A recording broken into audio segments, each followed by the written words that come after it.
So I want to start today with a bit of a request for you. Okay. It's a weird one, so just bear with me here. I want you to close your eyes. We're starting with a visualization exercise. We are, yeah. But wait, unless you're driving. Yeah. Please, for the love of traffic laws, do not close your eyes if you are driving. Uh-huh. Yeah, or operating heavy machinery. Let's keep it safe. Right, exactly. But if you are safe, if you're sitting on your couch or at your desk, just close them for a second. I like it. Grounding us right away. Yeah. I want to anchor us in a physical object before we get into the abstract stuff. So, in your mind's eye, I want you to picture a slinky. Oh, wow. A slinky classic. You know the toy? That long, loose, helical metal spring? I feel like everyone had one. And everyone tangled one up within like 48 hours of owning it. Without fail. It's an icon, though. A total classic design. I could literally hear the sound of it shifting back and forth just thinking about it. That sort of slack sound. Yes, exactly. Okay, so now imagine that Slinky is sitting on my upturned palm. It's just resting there, just a stack of metal coils, totally inert. Not doing anything. Right, it's just a lump of metal. Now, watch me reach over with my other hand, and I grab the very top coil of the Slinky and I lift it straight up into the air. Because you're holding it suspended. I am. Gravity's doing its work. The coils stretch out, tension builds up. It's just hanging there, maybe vibrating slightly. And here's a moment of truth. I pull my bottom hand away. And I think we all know what happens next. Well, the bottom of the Slinky drops, obviously. Right. But then it snaps back up. It bounces. It yo-yos. Exactly. It yo-yos. It oscillates up and down, expanding and contracting in that weirdly biological, distinctive Slinky dance. It is mesmerizing. Ah. It really almost looks like it's alive. It does. But here is the question, and I want you, the listener, to really answer this honestly in your head. What made the Slinky bounce? This is interesting because if you ask a room full of people that question, and researchers have actually done this, 99% of them give the exact same answer immediately. Which is? They say, your hand. You took away your hand. That action caused the motion. And honestly, that feels like the objectively correct answer. It does. I mean, it's just cause and effect, right? Yeah. Logic 101. If I hadn't moved my hand, the Slinky wouldn't have moved. Yeah. The hand is the trigger. Therefore, the hand is the cause. It feels right. It completely satisfies our brain's desire for a simple, linear narrative. Yeah. But it's wrong. It's wrong. Or at least it's a very limited, very misleading way of seeing the truth. Let's try a counter-experiment just to prove why. Okay, let's run the control group. Let's do it. So imagine you pick at the box the Slinky came in. Just the cardboard box. Just a normal cardboard box. You hold it in the exact same position, top hand on the lid, bottom hand supporting the base. Got it. Now you pull your bottom hand away with the exact same speed, the exact same motion, the exact same force. Does the box bounce? No. Does it oscillate? Does it yo-yo? No, it just plummets and hits the floor with a sad thud. Game over. Exactly. So let's look at the logic again here. If the action of your hand was identical in both cases, Right. Pulling away. yeah, pulling away, but the result was radically different, then your hand couldn't have been the real cause of the behavior, could it? Because if the hand were the cause, the effect should be the same. Precisely. If A equals B, it should always equal B. Wow. When you put it that way, no. The hand is just a switch. And this brings us to the core insight of the book we're doing a deep dive into today. The hand suppresses or releases the behavior. Sure, it is a trigger. But the bounce, the oscillation, that behavior is latent within the structure of the spring itself. The system causes its own behavior. The system causes its own behavior. Yes. That is the mantra for today. Welcome to our deep dive. I'm so excited for this one because today we are tackling a source that is honestly less of a book and more of a pair of X-ray glasses for reality. That is a great way to put it. We are talking about Thinking in Systems A Primer by Donella Meadows. This is truly one of those foundational texts. It's one of those things where once you read it, you really can't unread it. You can. You walk around your house, your office, your neighborhood, and you stop looking at static pictures of the world. You start seeing movies. Exactly. You start seeing loops and connections, you stop blaming the hand, and you start analyzing the spring. And before we get into the meat of it, I think we have to give some flowers to the author here. Absolutely. Because Donella, or Dana, as she was known, was a massive figure in this field. She wasn't just some academic writing in an ivory tower. She really was a titan. She was a scientist, a writer. She taught at Dartmouth. But she is most famous for being the lead author of a book called The Limits to Growth back in 1972. 1972. Yeah, and that was a groundbreaking and frankly hugely controversial piece of work at the time Why was it so controversial? because they used early computer modeling, which was cutting edge back then to simulate the global economy and the environment. And they ruffled a lot of feathers doing that. They did. They warned the world that you cannot have infinite exponential growth. Not in population, not in consumption, not in industrial output. Not on a planet with finite resources. Exactly. They predicted that eventually those lines on the graph would cross and the system would crash. So she was sounding the alarm on sustainability decades before sustainability was even a buzzword in corporate boardrooms. Long before. She was a true visionary. And the history of the specific book we're discussing today, Thinking in Systems, is actually quite poignant. Yeah, tell us about that, because the timeline is unusual. It is. Dana actually wrote the draft for this book back in 1993. Okay. But she never finished it for publication. It circulated informally for years. Literally just photocopies passed from student to student, hand to hand, professor to colleague. I love that image. It's like this underground manual, the secret knowledge being passed around. It really was like samizdat for understanding how the world actually works. Wow. But tragically, she passed away in 2001, and the book wasn't officially published until 2008. Oh, wow. Yeah, Diana Wright from the Sustainability Institute finally edited her draft and released it. It is wild to think that a draft from 1993 can feel so urgent today. I mean, the geopolitical map looked totally different back then. The internet was barely even a thing. That's the beauty of it, though. The specific events change, but the structures do not. Right. In 1993, she might have been looking at the collapse of the Soviet Union. Today, we might be looking at AI disruption or climate tipping points. But the underlying mechanics are the same. Exactly. The structures underneath, the way feedback loops work, the way delays distort information, the way systems push back, those are universal. They are timeless. So today isn't just a book review, it's a mission. Our mission is to see if we can shift our worldview. Whether you're a manager trying to fix a broken department, a parent trying to figure out why your kids won't listen, or just someone who is frustrated by the nightly news cycle. Which is all of us. Which is all of us, yeah. This deep dive is about understanding why problems persist. It's about why we keep pulling our hand away and getting surprised by the bounce. And to do that, to really understand that, we have to talk about the fundamental conflict Meadows identifies right at the beginning. The conflict between out there and in here. Yes. Let's unpack this conflict, because I think most of us live our lives firmly in the out there camp. That's why action seems to be. We do. Meadows describes this tension in how we experience the world. On one side, we have what she calls rational analysis, or reductionism. Okay. This is how we were taught to think in school. Western education, science, business management, it is all built on this foundation. Right. You take a complex problem, you break it down into pieces, and you study the pieces. Exactly. If you understand the pieces, you assume you understand the whole. If the car is broken, look at the carburetor. If the body is sick, look at the cell. Precisely. We look for a direct, linear path from cause to effect. Yeah. A leads to B leads to C. Very simple. And crucially, if we don't like C, we look for A so we can punch it. Ha, right. We look for the quote-unquote cause so we can eliminate it. Yeah. We want the control knob. We want the magic pill. I feel this deeply. If I have a headache, I want an ibuprofen. I do not want to analyze my hydration levels, my screen time over the last week, the barometric pressure, my posture at my desk, and my stress levels at work. Nobody wants to do that. I just want the pain to stop. Just give me the pill. And that is a completely natural human response. It gives us a sense of agency. It feels good to solve a problem quickly. Yeah. It is much easier and emotionally a lot more satisfying to say, oh, the competition is lowering prices. That's why we're losing money. Or that virus attacked me. Exactly. Much easier to say that than it is to look at the internal structure of the system that allowed those things to happen in the first place. We assume the problem is driven by external agents. It's happening to us. But then there's the other side. The side Meadows says we actually already know deep down, even if we usually ignore it. And what's that? This is our intuitive systems knowledge. Think about it.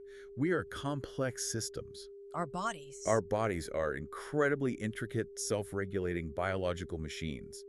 And we live embedded inside other systems, families, ecosystems, forests, cities. Right, we're surrounded by them. And we intuitively know that if you poke a system in one place, It rarely just reacts in that one place. It might bulge out somewhere else entirely. Like squeezing a balloon? Exactly like squeezing a balloon. We know that everything is interconnected. Give me an example of that everyday intuition. Okay, if you stay up late for 3 nights in a row, that's your input.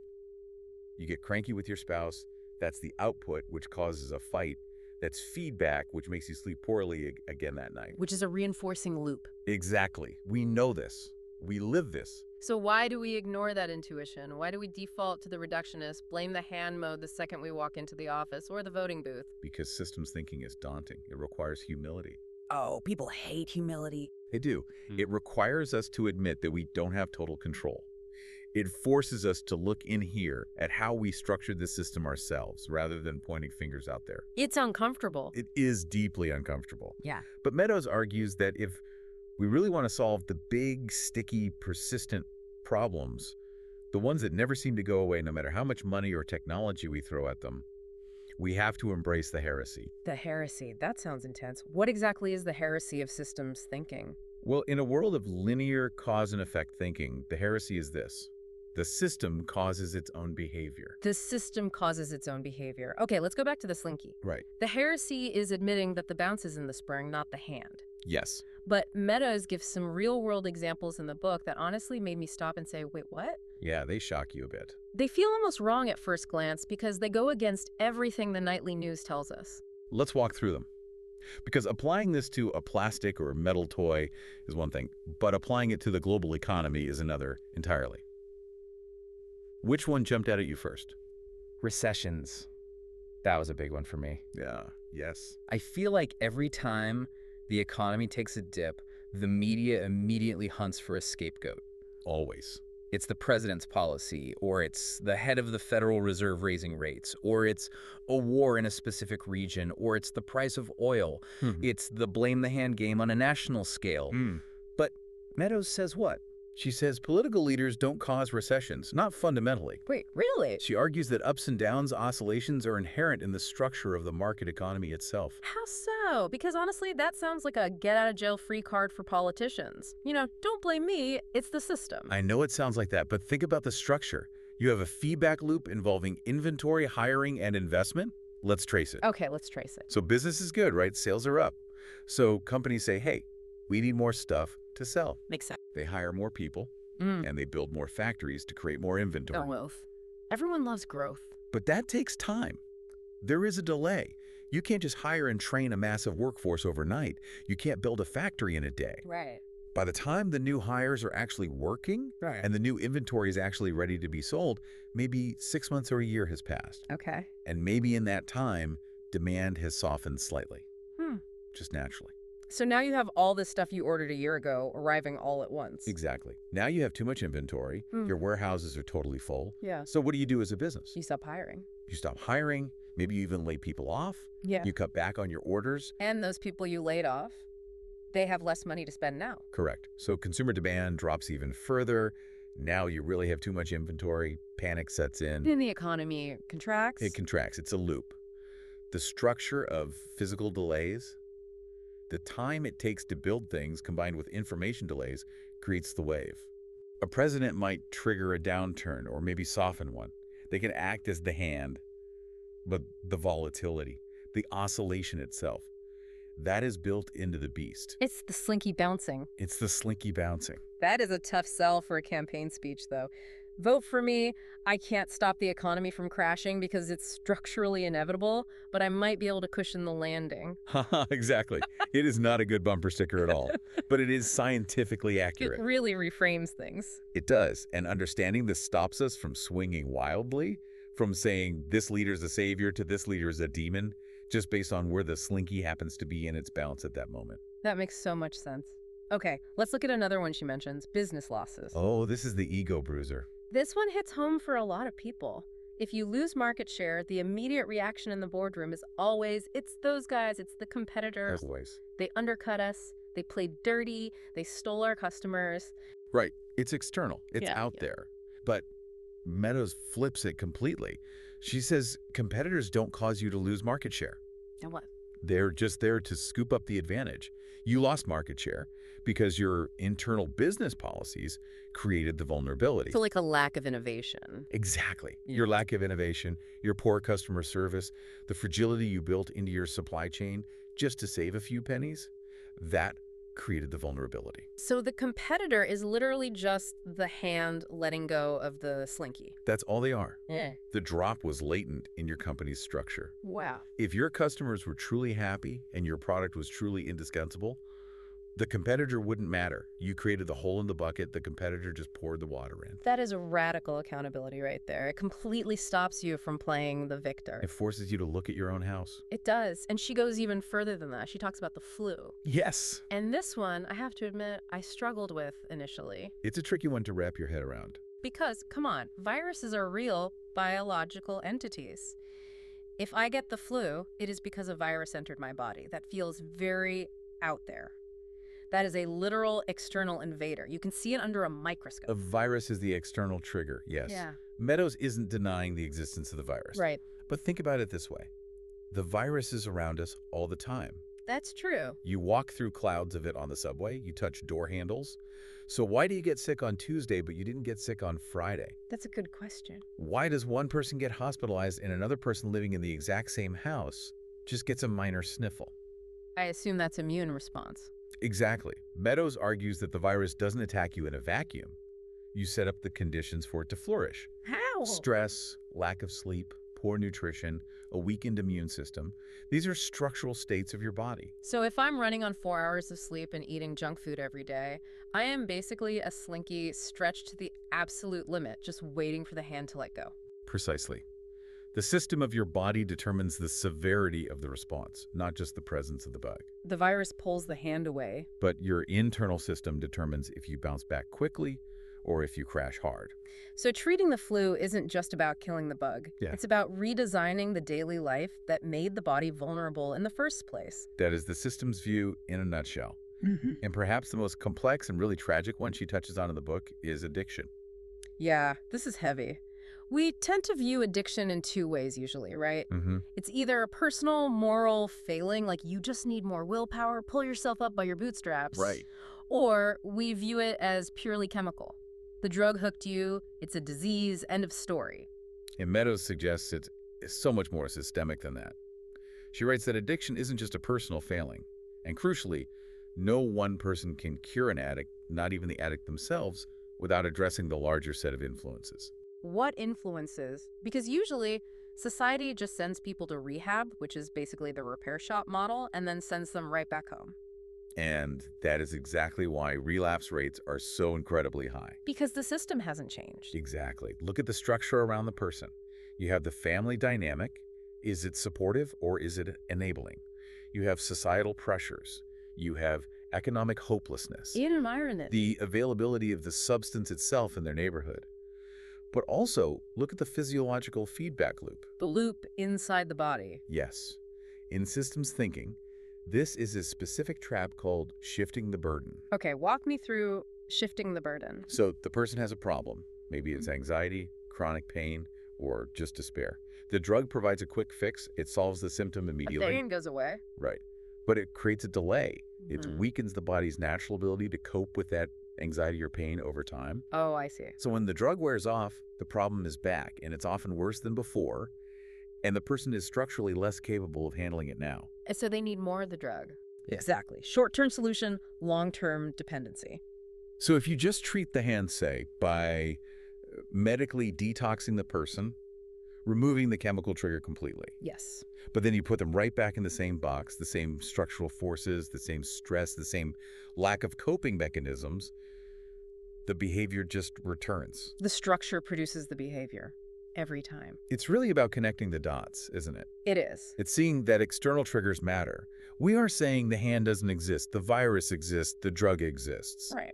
But the same trigger applied to a different system yields a totally different result. Yes. Like if I hold a brick and pull my hand away, it doesn't bounce. It just falls. Structure equals behavior. That Yeah. is the fundamental lesson. Wow. If you want to change the behavior, you cannot just slap away the hand. You have to redesign the spring. Now, I want to pivot a bit here Sure. because words like structure, latent behavior, oscillation, Mm-hmm.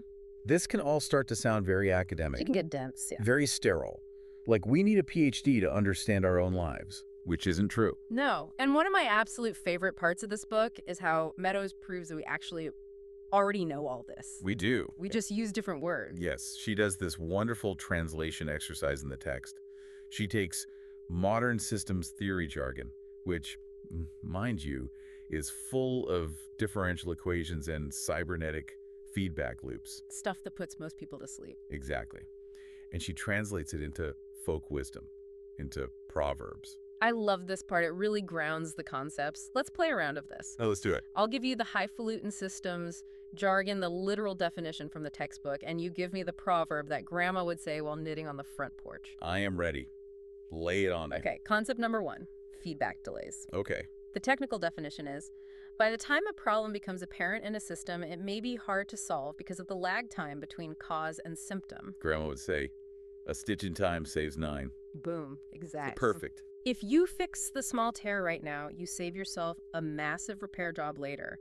That is an intuitive understanding of feedback delays. You have to act before the signal is screaming at you. Right, because by the time the pants have completely fallen apart, it's too late. The delay got you. Or she might say, an ounce of prevention is worth a pound of cure. Same exact systems principle. Okay, let's do concept number 2. Competitive exclusion or reinforcing feedback loops. Okay, this is a big one. Definition.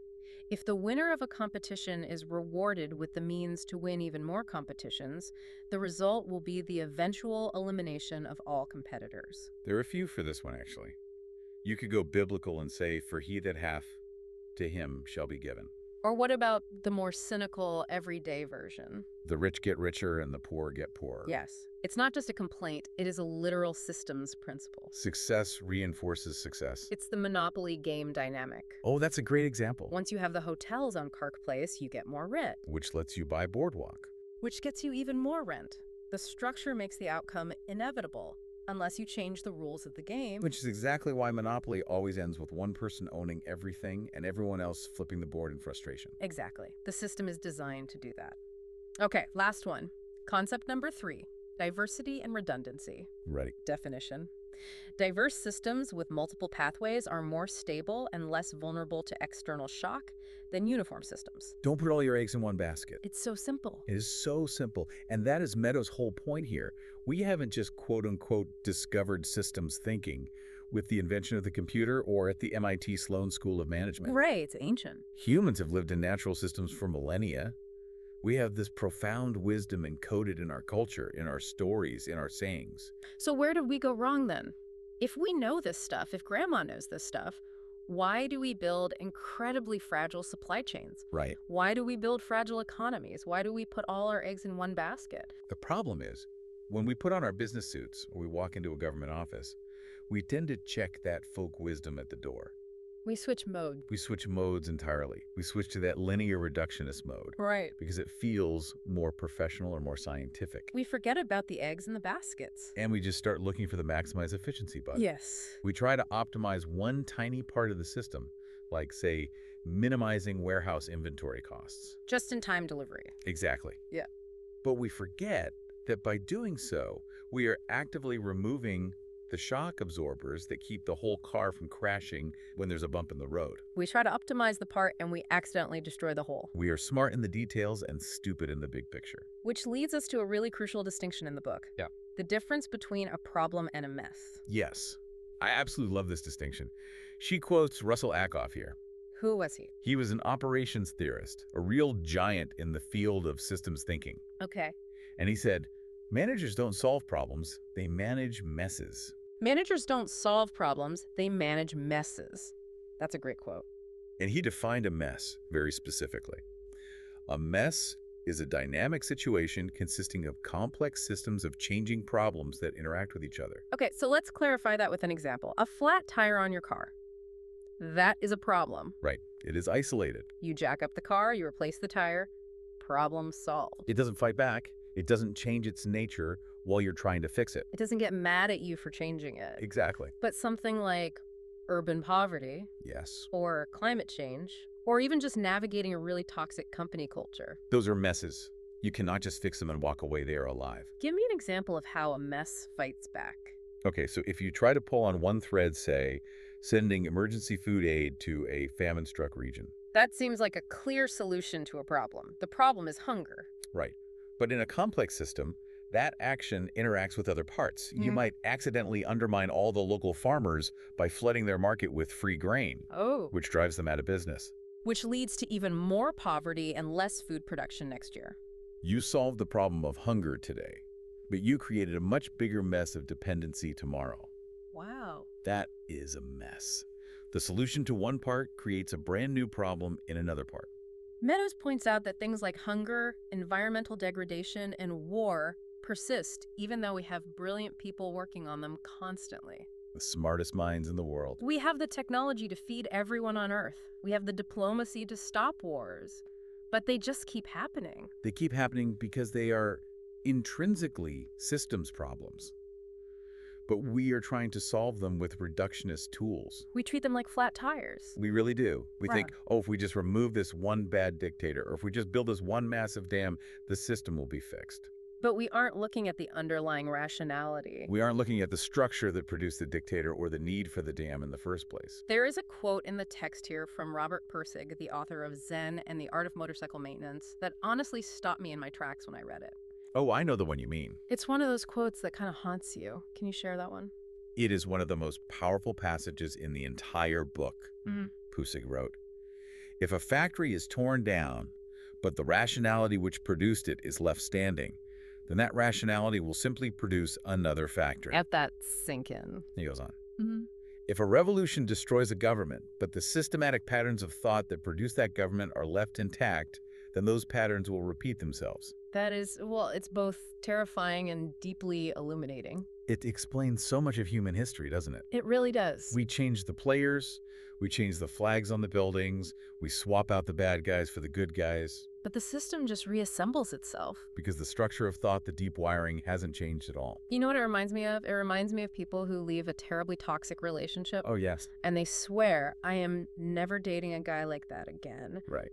And then 3 months later, they are dating a guy exactly like that, just with a different haircut. Exactly. Yeah. Because their internal system, their pattern of selection, their boundaries, their unhealed needs hasn't changed. They just changed the actor, not the play. Perfectly said. So this brings up a real conflict for me as a reader. How so? Well, on one hand, this is incredibly comforting. Right, because it means we aren't crazy. Exactly. These problems are hard for a structural reason.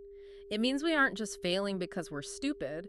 We're failing because we are using the wrong tools. Yes, But on the other hand, it is deeply disturbing it is. because it implies that to really fix things, to really make a difference, we have to completely change how we think. We have to change how we live. And that is a lot harder than just voting for a different guy or passing a new regulation. It is so much harder. But it is the only way to get real, lasting results. We have to move from being problem solvers to being mess managers.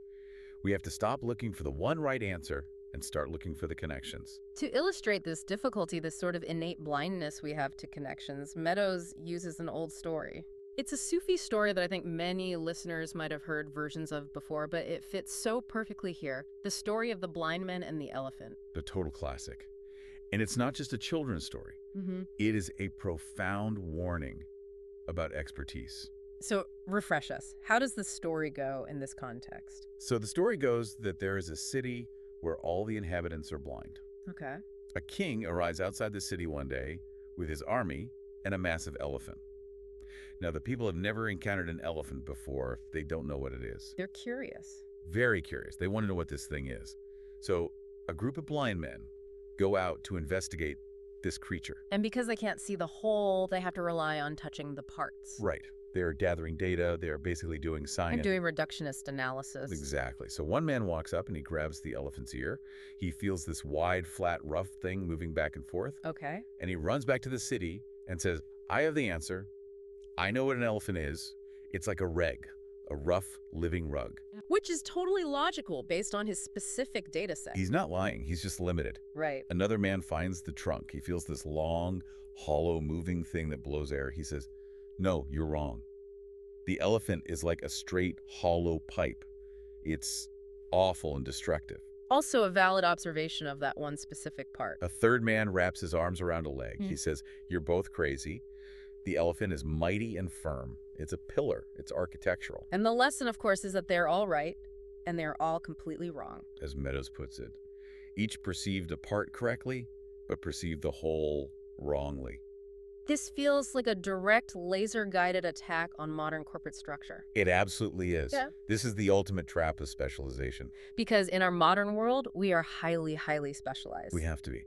But you end up with silos. You have the marketing department, the engineering department, the finance department. The silos. The silos. And the marketing guy is holding the ear saying, the company is a rug. It's all about surface area and texture and presentation. Right. The finance guy is holding the leg saying, no, the company's a pillar. It's about stability and support and numbers. And they're arguing over their specific data points, but nobody is stepping back to see the elephant. We are the blind men. In our health, we focus on the headache, and we miss the hydration and the stress. Yes. In our politics, we focus on a single hot-button issue, and we completely miss the societal web. We miss the organism. And here's the real kicker of systems theory. You cannot know the behavior of a system just by knowing the elements. Wait, say that again? You cannot know the behavior of a system just by knowing the elements. If you put a bunch of perfect parts together, they don't necessarily make a working machine. Explain that. You can have a perfect engine, a perfect transmission, and perfect wheels. But if you don't connect them right, the car does not move.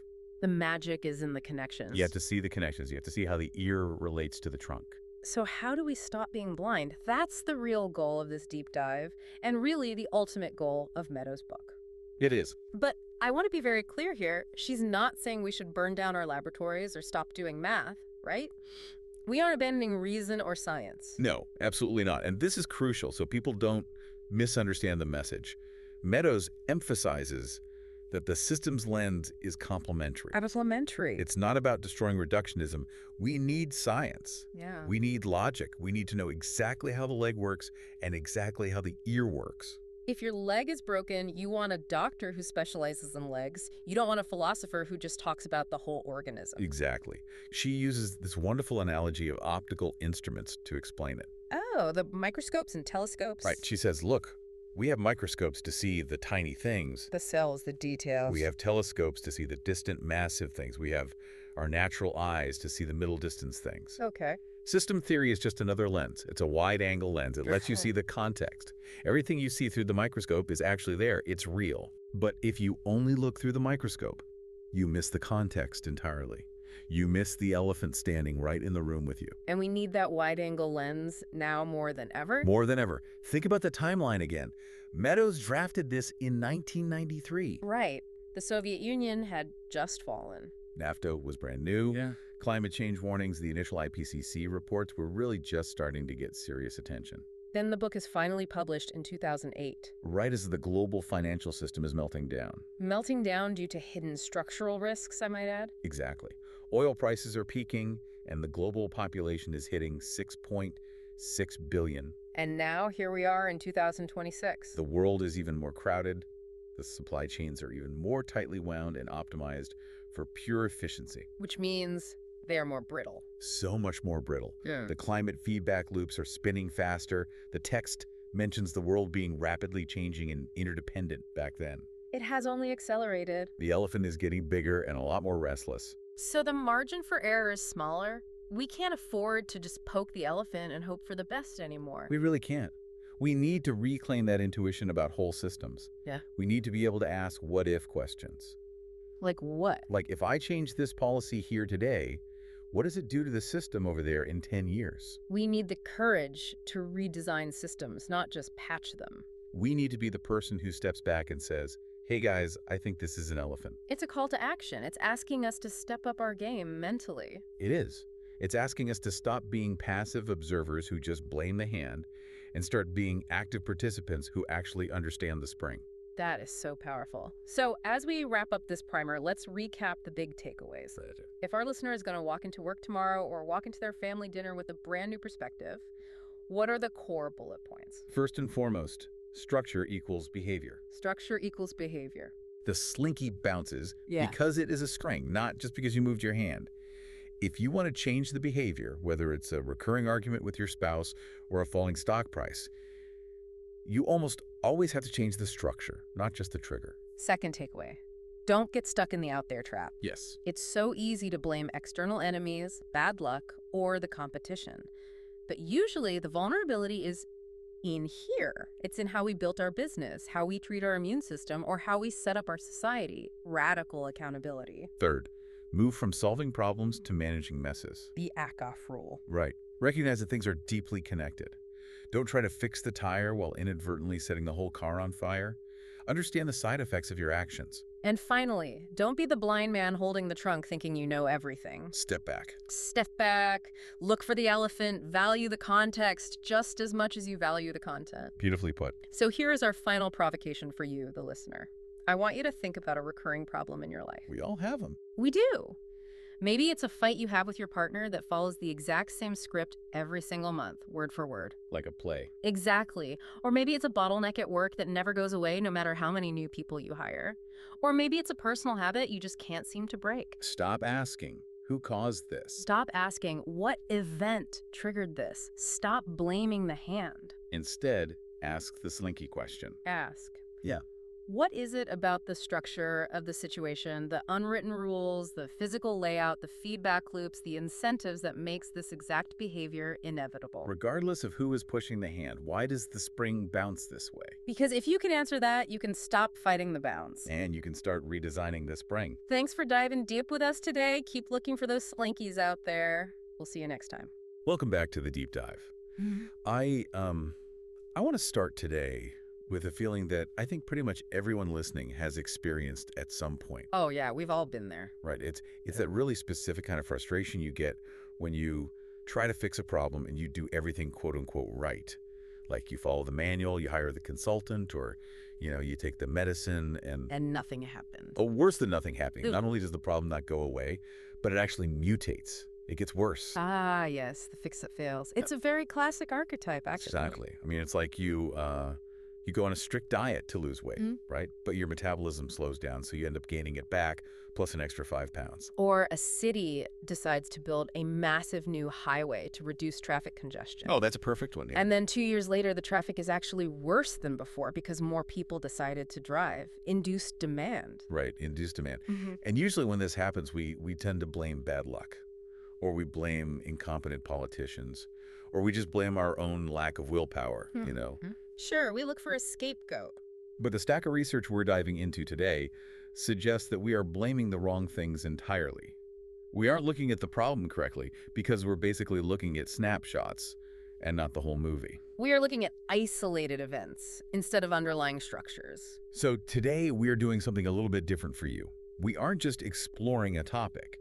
We are trying to install essentially a whole new operating system for your brain. We are diving deep into systems thinking. And I do have to warn you, based on the source material, this might actually make you feel more confused before it makes you smarter.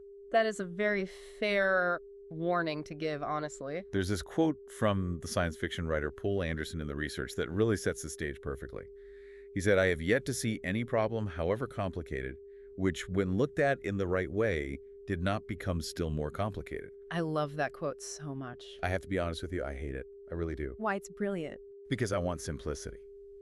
Why are we starting a deep dive by promising the listener that things are just going to get more complicated? Well, because Anderson isn't talking about confusion there. He's talking about fidelity, accuracy. Think about it like this. If you look at a forest from a satellite, it's simple, right? Yeah, it's just a big green patch. Exactly, a green patch. It's a simple view.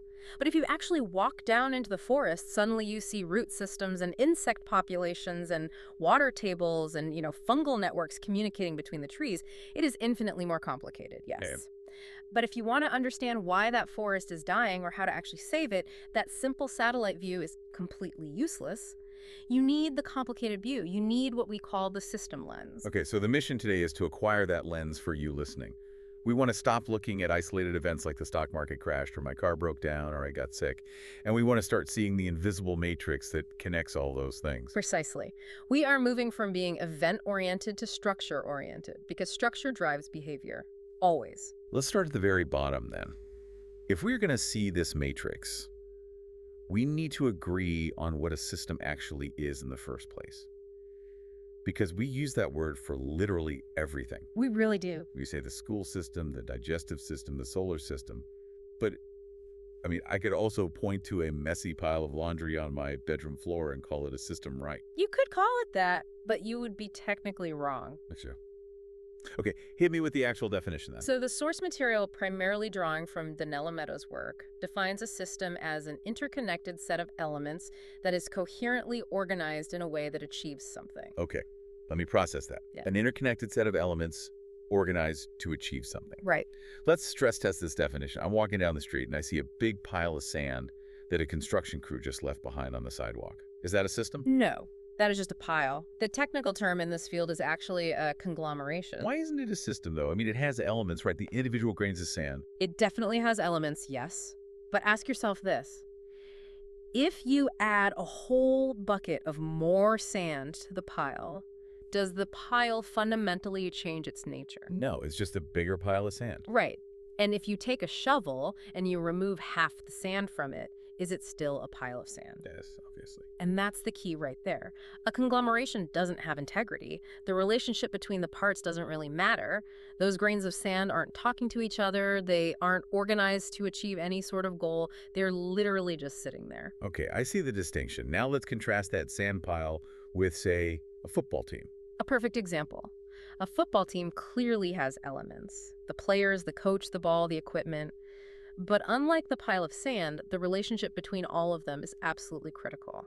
Because if you take away the quarterback, the whole offensive line essentially can't function. Exactly. Or if you take away the coach, the strategy falls apart. The parts rely on each other. And if you just arbitrarily add an element, say you just put a 12th man on the field, The system breaks the rules and gets penalized. It rejects the extra element. so a system has this intrinsic wholeness to it. It does. It has wholeness. If you cut a system in half, you do not get two smaller functioning systems. You just get a broken system. If you cut a cow in half, you don't get two small cows.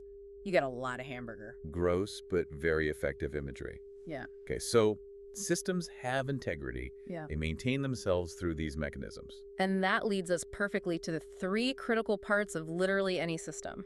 If you want to analyze why your company is failing or why your family is stressed out or why the economy is acting weird, you have to look at these three things: the elements, the interconnections, and the purpose. Elements, interconnections, purpose. Let's break those down one by one. Elements seem like the easiest part. They're the visible stuff, right? Right. So in a university setting, the elements are the buildings, the professors, the students, the library books.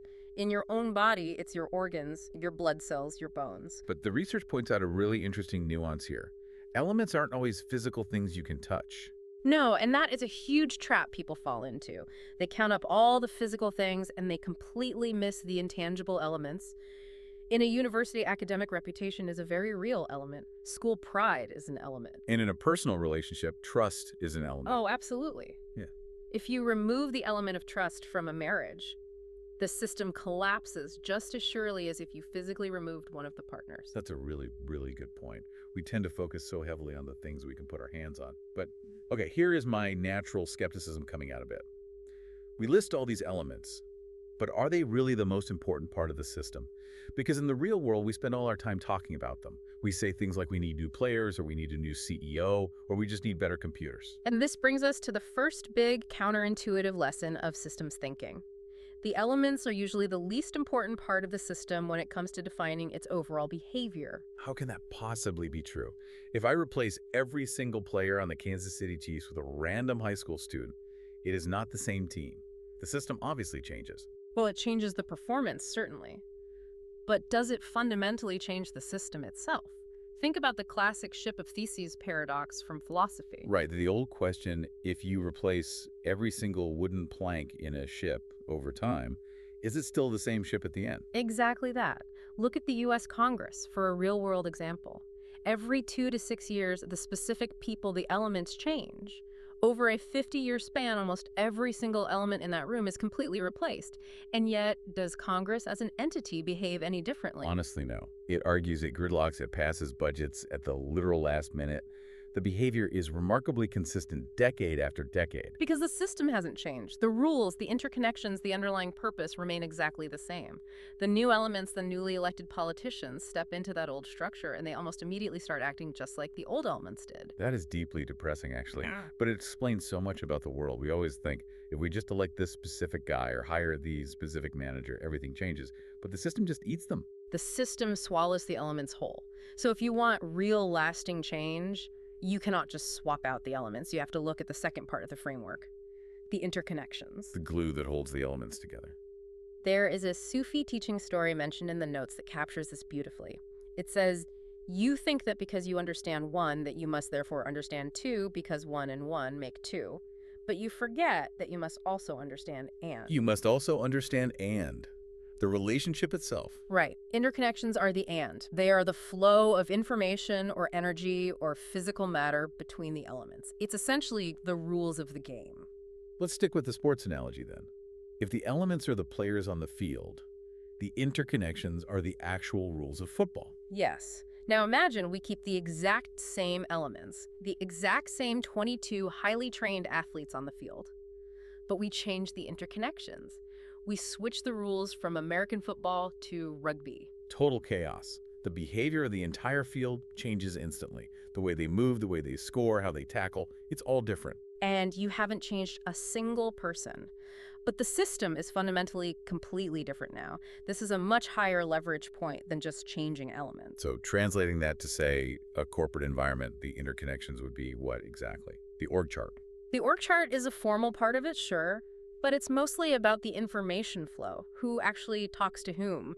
Who has access to the raw budget data? How are decisions formally and informally made? Right. If you change an interconnection in a business, say you make a strict rule that the top software engineers have to directly answer customer support phone calls once a week, you are radically changing the information flow. The engineers suddenly feel the actual pain of the end users. And I bet that changes the product design a lot faster than just hiring a new VP of design. Oh, exponentially faster. Changing the flow of information is a massive, massive leverage point. And the source material uses a biological example here that I found really fascinating, a tree. We tend to think of trees as these static, silent, wooden statues, but their interconnections are incredibly active and dynamic. You're talking about the chemical signal. Yes. If a tree's root system hits a patch of really dry soil, the sudden drop in water pressure is a physical signal that travels all the way up the trunk. It tells the leaves at the very top, close your pores, we are losing water. That is an internal information flow. Wow. But it gets even crazier than that. If a tree is physically attacked by a certain type of beetle, it can actually release chemical pheromones into the air.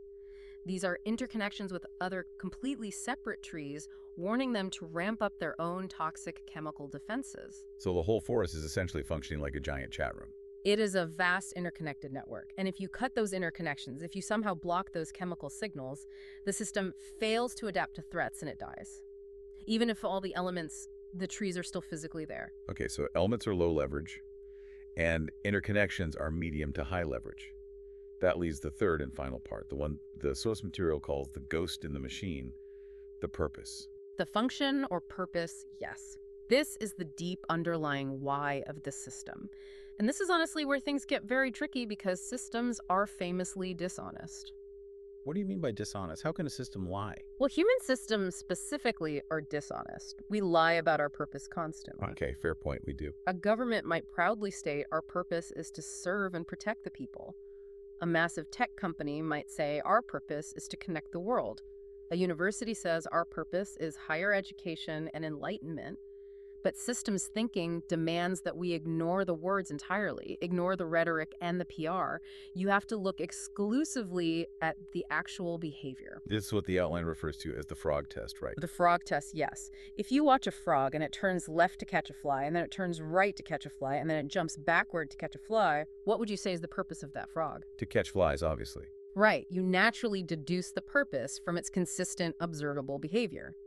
Now let's apply that exact same test to a modern social media company. Their glossy mission statement says connecting people. But you look at the system's actual behavior. The algorithm consistently promotes outrage. It promotes intense political polarization. It is explicitly designed to keep you scrolling at 2 in the morning.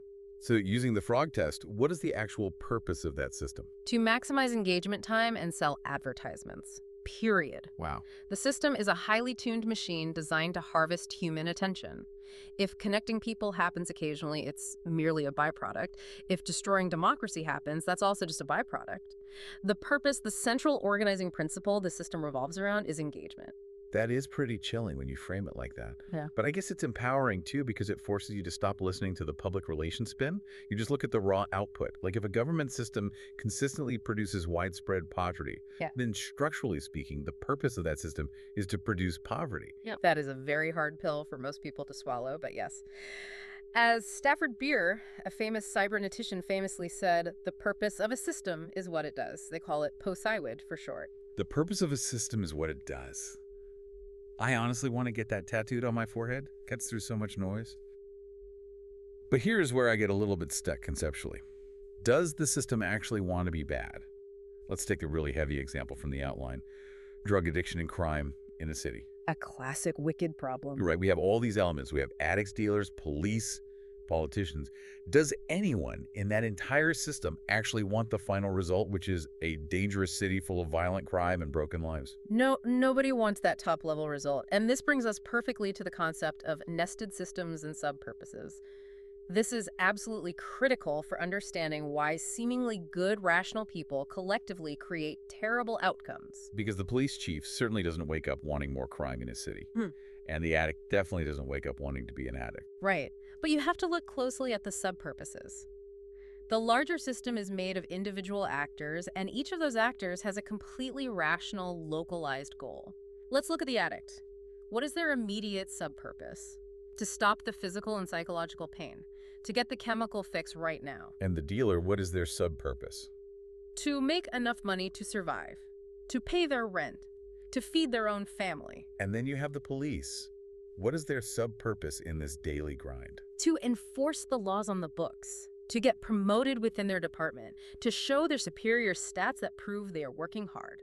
And what about just the average neighbor living on the street?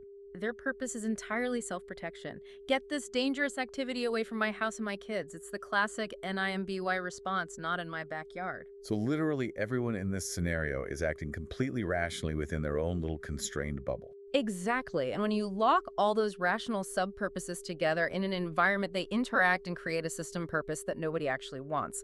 The police arrest the street dealer. So the street price of drugs goes up because of the higher risk premium. Okay. Now, the addicts who still desperately need the drug have to steal even more property to afford that newly inflated higher price. So local crime rates go up.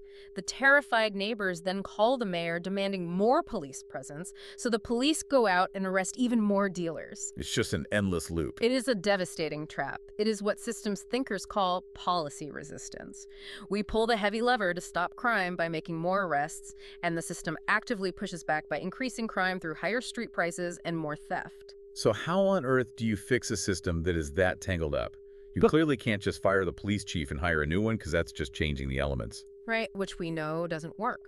To fix it, you have to somehow harmonize those conflicting sub-purposes. You have to step back and ask, how can the addict get immediate relief from their pain without needing to steal? Which points toward medical treatment over prison. And you have to ask, how can the low-level dealer make a living wage legally? Which points toward economic opportunity. Until you address those deep underlying sub-purposes, the system will just stubbornly reassemble itself no matter how many arrests you make or how many elements you swap out. This really does feel like we are peering directly into the Matrix Code right now. We're seeing the bare metal structure of society. But let's get into the actual physical mechanics of it. How does a system physically move and change over time? The source material pivots here to a metaphor that is frankly not very sexy. The bathtub. The bathtub. Yes, we are going to attempt to explain the complexities of the global economy using a bathtub. It might not be sexy, but it is the absolute bedrock foundation of all system dynamics. We are talking about stocks and flows.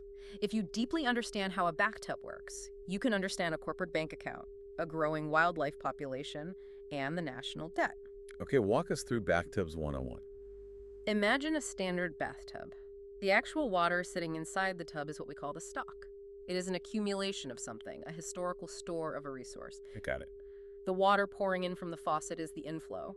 and the water draining at the bottom is the outflow. Seems simple enough on the surface. It seems incredibly simple, but humans confuse stocks and flows constantly, and it leads to some of the most terrible, catastrophic decision-making imaginable. Give me a really high-stakes example of that confusion. Let's talk about the national debt versus the deficit. You hear these two exact words thrown around on the evening news every single night. The debt is the stock. It is the massive total accumulation amount of money the country owes over its entire history. The water sitting in the tub. The deficit, on the other hand, is the flow. It is simply the difference between what the government spends and what it earns in taxes just this year. It is the rate at which the faucet is currently running. Okay, I see where this is going. So if a politician gets on a podium and proudly says we are cutting the deficit in half, The average listener sitting at home automatically thinks, oh, great news, the overall debt is finally going down. but it's actually not going down at all. No, not even a little bit. If you cut the deficit in half, you are literally just turning down the pressure on the faucet. Water is still actively pouring into the tub. The total debt, the stock is still rising. It's just rising slightly slower than it was yesterday. To actually lower the debt, you have to turn the faucet completely off and open the drain wide. You have to run a surplus. That is a massive, massive distinction that gets lost in the noise. We throw parades to celebrate reducing the deficit, while the actual debt just keeps hitting new record highs year after year. Exactly, because human brains naturally focus on the rate of change, the flow, and we completely ignore the slow, silent accumulation, the stock. We see this exact same blind spot in business all the time. A company sends out a press release celebrating we hired 100 new people this month. Which is an inflow. Pure inflow. But if 110 exhausted people quietly quit out the back door, which is the outflow, your total workforce, your stock actually just shrank. But the corporate press release only ever talks about the shiny new hiring. We have a deep psychological bias toward inflows. We just love turning on the tap. We really do. Think about the global oil economy. We constantly worry about the finite stock of oil under the ground running out. So what is the default political and corporate solution to that anxiety? Drill, baby. Drill. Go out and boldly find more oil. Increase the inflow. But there's obviously another way to keep the tub full of oil. Plug the drain. Burn less oil. Increase fuel efficiency. Insulate our homes. Structurally speaking, finding a new barrel of oil and saving an existing barrel of oil are mathematically identical. They both identically preserve the exact same stock.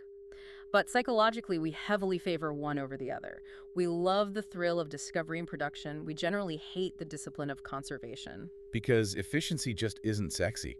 Drilling a massive new well is sexy. Exactly. We applaud the inflow and ignore the outflow. Now, there's another property of stocks that honestly drives me crazy when I'm trying to change something in my life. They're so remarkably slow to respond. Yes, stocks act as massive buffers in reality. Yeah. They create necessary delays. You can reach out and turn a faucet instantly, but you absolutely cannot fill a 100-gallon bathtub instantly. It takes time. And this perfectly explains why we give up on good policies or even personal diets way too soon, doesn't it? It does. It is the literal momentum of the system working against our impatience. Take a massive global example, the ozone layer. In the 80s, we realized that CFC chemicals were actively destroying the ozone. So we came together, we passed global treaties, and we turned off the industrial faucet of CFCs. But the giant hole in the ozone didn't just magically snap back shut the next day. Because the massive stock of those invisible chemicals was already up there in the atmosphere.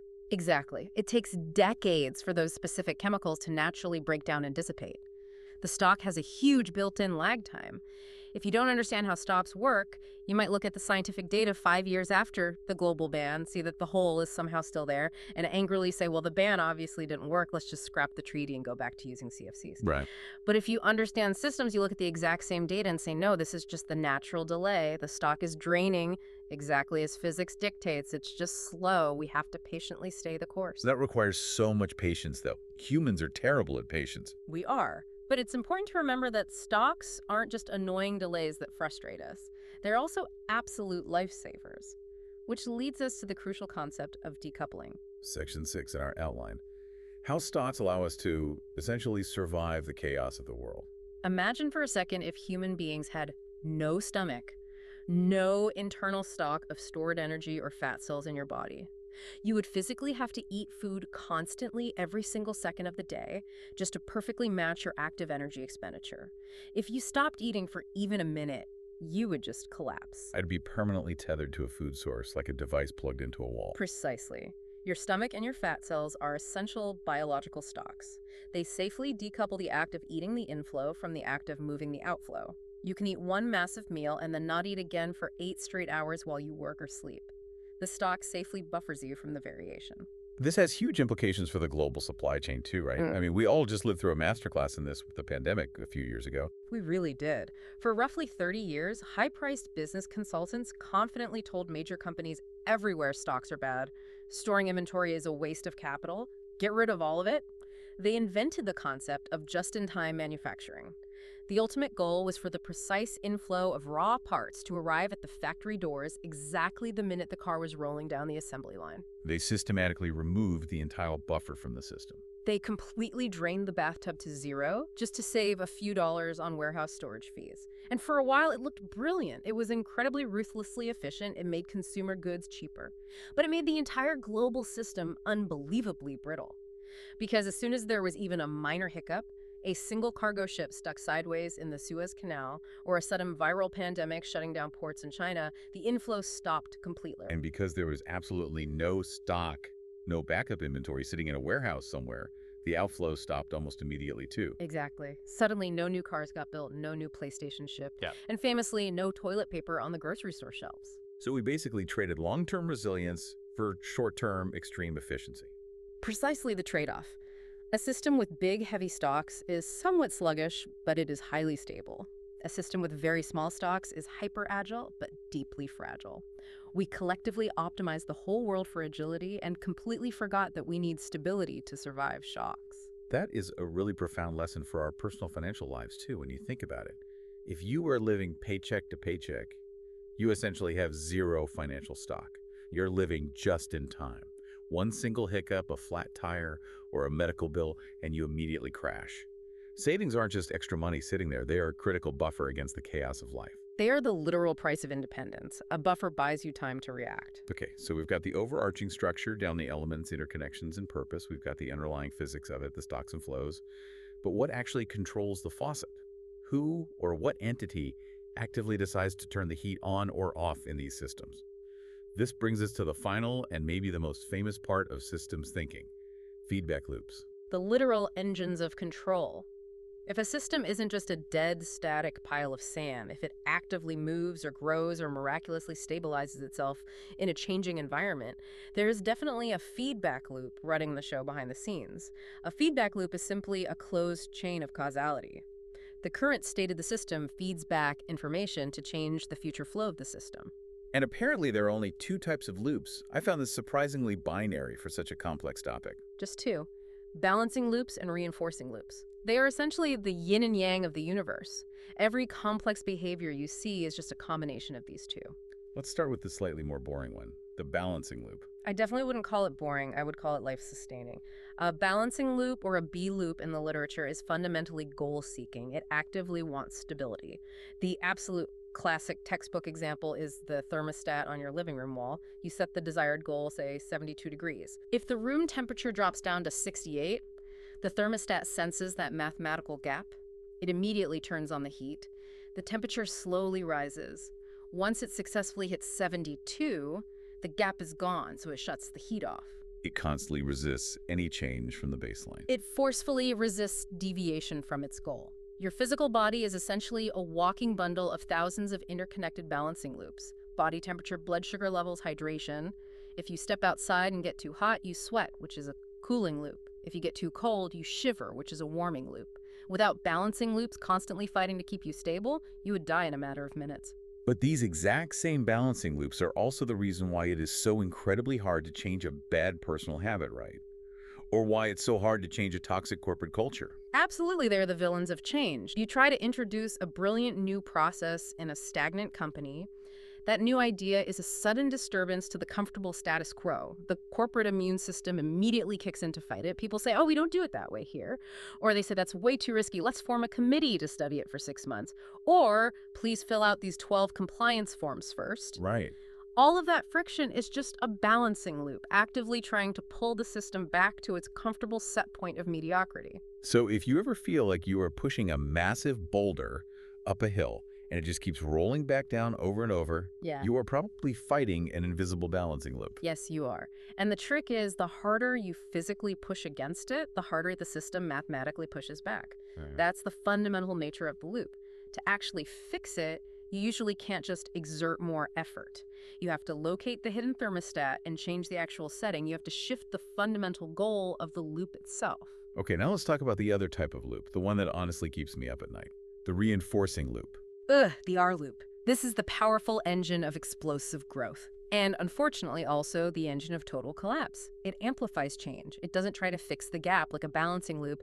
It actively widens the gap. The rich get richer, basically. Exactly that. I have some money in the bank, I invest it, I earn interest on it, now I have even more money. Which means next month I earn even more interest. The stock actively feeds the inflow, which then exponentially feeds the stock. This completely explains how viral videos take off out of nowhere. Yes, I get a few views on a video. The platform's algorithm sees that initial engagement, so it shows it to more people, which gets me even more views, which signals the algorithm to show it to literally everyone on the platform. Reinforcing loops are naturally exponential. They start off deceptively slow, and then they violently explode upwards. But they work just as powerfully in reverse, too, don't they? They do. We call those vicious cycles. Panic buying's a really vivid example of this. Let's look back at the great toilet paper shortage of 2020. The initial stock of toilet paper on the grocery store shelf dips just a tiny bit due to normal variation, but people walk by and see the slightly empty shelf. That's an information flow. They internally panic. They think, oh no, a shortage is coming. I better buy extra right now, just in case. Which instantly increases the outflow. Right. So the shelf gets significantly emptier very fast. Now even more people walk by and see a mostly empty shelf. They panic even harder. They buy even more. And suddenly, within hours, there is zero toilet paper left in the entire city, even though nobody's actual biological usage changed at all. Yeah. The loop literally created the massive shortage out of thin air. Exactly. It is a powerful, self-fulfilling prophecy powered entirely by a reinforcing loop. So bringing this whole massive framework together, the complex world we live in is just a messy, overlapping web of these loops constantly interacting with each other. Reinforcing loops trying to blow things up to infinity, and balancing loops desperately trying to reel them back into baseline. That is exactly the dynamic, breathtaking dance of reality. A wild animal population grows exponentially. That's a reinforcing loop. Births lead to more animals, lead to more births. But eventually, inevitably, it hits a hard physical limit. The food supply runs out. Or a disease spreads through the dense population. Or they just run out of physical space.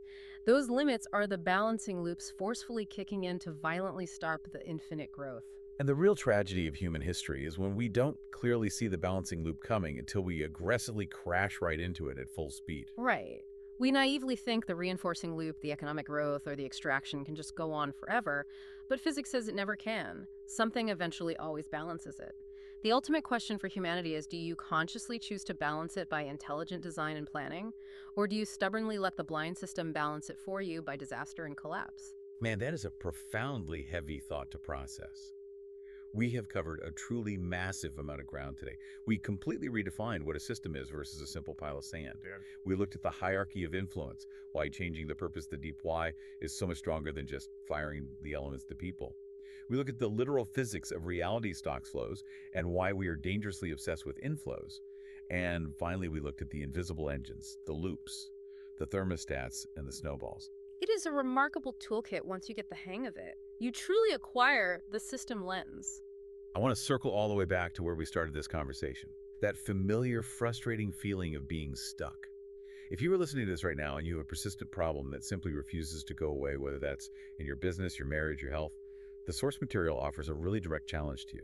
Stop obsessing over the isolated events. Stop saying he said this today or I lost money this week. And stop desperately looking for a specific person to blame the element. Start drawing the actual map. Yes, draw the bathtub. Ask yourself, where exactly is the leak? Draw the loops driving the behavior. Are you trapped in a reinforcing spiral spinning out of control? Or are you exhausting yourself fighting an invisible balancing loop that wants to maintain the status quo? And ask yourself the really uncomfortable question. Apply the frog test to your own life. Look honestly at the actual results your life is currently producing, not what you say you want on your vision board. What are you actually getting day after day? Because according to the rules of systems, that specific result is the true underlying purpose of your current system. And if you genuinely don't like it, you have to boldly rebuild the system from the ground up. You cannot simply talk your way out of a structural problem. You have to structurally redesign it. I want to leave you with one final thought, a quote from the French novelist Honoré Balzac that was highlighted in the notes. It is a truly perfect, tragic example of a personal vicious cycle. He wrote, "I need rest to refresh my brain to get rest. I need to travel to travel. I need money to get money. I have to work." And of course, to work effectively, he needs a refreshed brain. He is completely structurally trapped in a loop. Do not be Balzac. Find the loop in your life. Break the link. Change the rules. Thanks for taking this incredibly deep dive with us today. We'll see you next time. See you next time. Welcome back to the deep dive. I have to admit, my brain feels a little different today. I get that. Because usually we're looking at, say, the history of the Roman Empire or the biography of someone like Oppenheimer. We look at events. We look at this happened and then that happened. Right. The sort of the one damn thing after another view of history. Exactly. Yeah. But today we are looking at the source code. We're looking at the actual machinery under the hood of reality itself. We're diving into systems thinking. Yeah. Specifically, we're pulling from the first few chapters of Thinking in Systems. And I'm not exaggerating when I say this material feels like putting on a pair of X-ray glasses. It really does. Yeah. It's one of those topics where once you see it, you literally can't unsee it. Right. You stop getting mad at the traffic jam and you start analyzing the flow dynamics of the highway, which honestly might make you less fun at parties. Probably. But it definitely makes the world make more sense. I am completely willing to take that risk because the promise here is just huge. The text argues that most of us are trained to be linear thinkers. Yeah. We think A causes B. I push the domino falls. I turn the steering wheel, the car turns. Simple. And that works perfectly fine for simple problems. Like if you want to hammer a nail, linear thinking is great. Hit nail, nail goes in. Right. But the meaningful problems, the ones that actually keep us up at night, like why is my business failing? Or why can't I lose weight? Or why is the global economy crashing? Those aren't linear. They're circular. Because in the real world, A causes B, but then B turns around and punches A in the face. Or B hugs A. Or Yeah. B waits like 3 weeks and then punches A. Right. And that brings us to the core metaphor of today's deep dive, the systems zoo. I actually really dig this concept. It's like a great framing device. The idea is that if you walk into a zoo, you know that the lions are in one cage and the monkeys are in another, and they just behave differently. You don't expect a lion to peel a banana, and you don't expect a monkey to roar. Exactly. The system zoo is basically a classification of the different structural animals that live in our reality. You have your reinforcing loops, your balancing loops, your delays. Yeah. And the argument here is that a bank account and a population of rabbits might look totally different on the surface, Completely different. but structurally, Yeah. under the hood, they are the exact same animal. That is the part that completely blew my mind, the structural isomorphism. That's the fancy word the text uses for it, right? That's the one. Structural isomorphism. Same shape, same behavior. So here is the mission for this deep dive. Yeah. We are going to walk through this zoo together. We're going to look at the engines that create explosion and growth. We're going to look at the brakes that create stability. And then, This is the best part. yeah, then we're going to look at what happens when you introduce time into the mix and why that makes incredibly smart people do really stupid things. That last part, the delays, is where the real tragedy and comedy of human existence happens. So let's pose the question to everyone listening right now. Have you ever tried to fix a problem and your fix actually made it worse? Have you ever felt like you were on a roller coaster you couldn't control? Or, and this is my favorite, why is it that the shower is always either freezing cold or boiling hot with absolutely no middle ground? The answer isn't that you're bad at taking a shower. The answer is in the system. Let's enter the zoo. Cage number 1, the engine, the reinforcing feedback loop. This is the celebrity of the systems world. It's the one everyone wants, right? You hear it all the time. I want viral growth. I want exponential returns. The text defines a reinforcing loop as a structure that feeds on itself. It enhances its own direction of change. Right. It's the snowball rolling down the hill. It starts small, it rolls, it picks up a little snow. Now it has more surface area, and because it has more surface area, it picks up more snow on the next rotation. Which gives it even more surface area. Exactly. The more leads to more. It's a self-multiplying effect. And the classic example, the one we all learn in school but maybe don't fully internalize, is the bank account. compound interest. Okay, so let's really break this down because I think we gloss over the actual magic of this. You have a stock that's your pile of money. Correct. The stock is whatever is accumulating. And you have a flow. That's the interest payment coming in. Yes.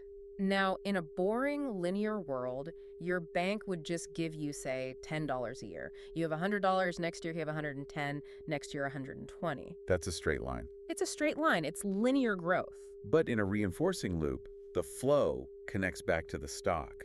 The interest becomes part of the pile.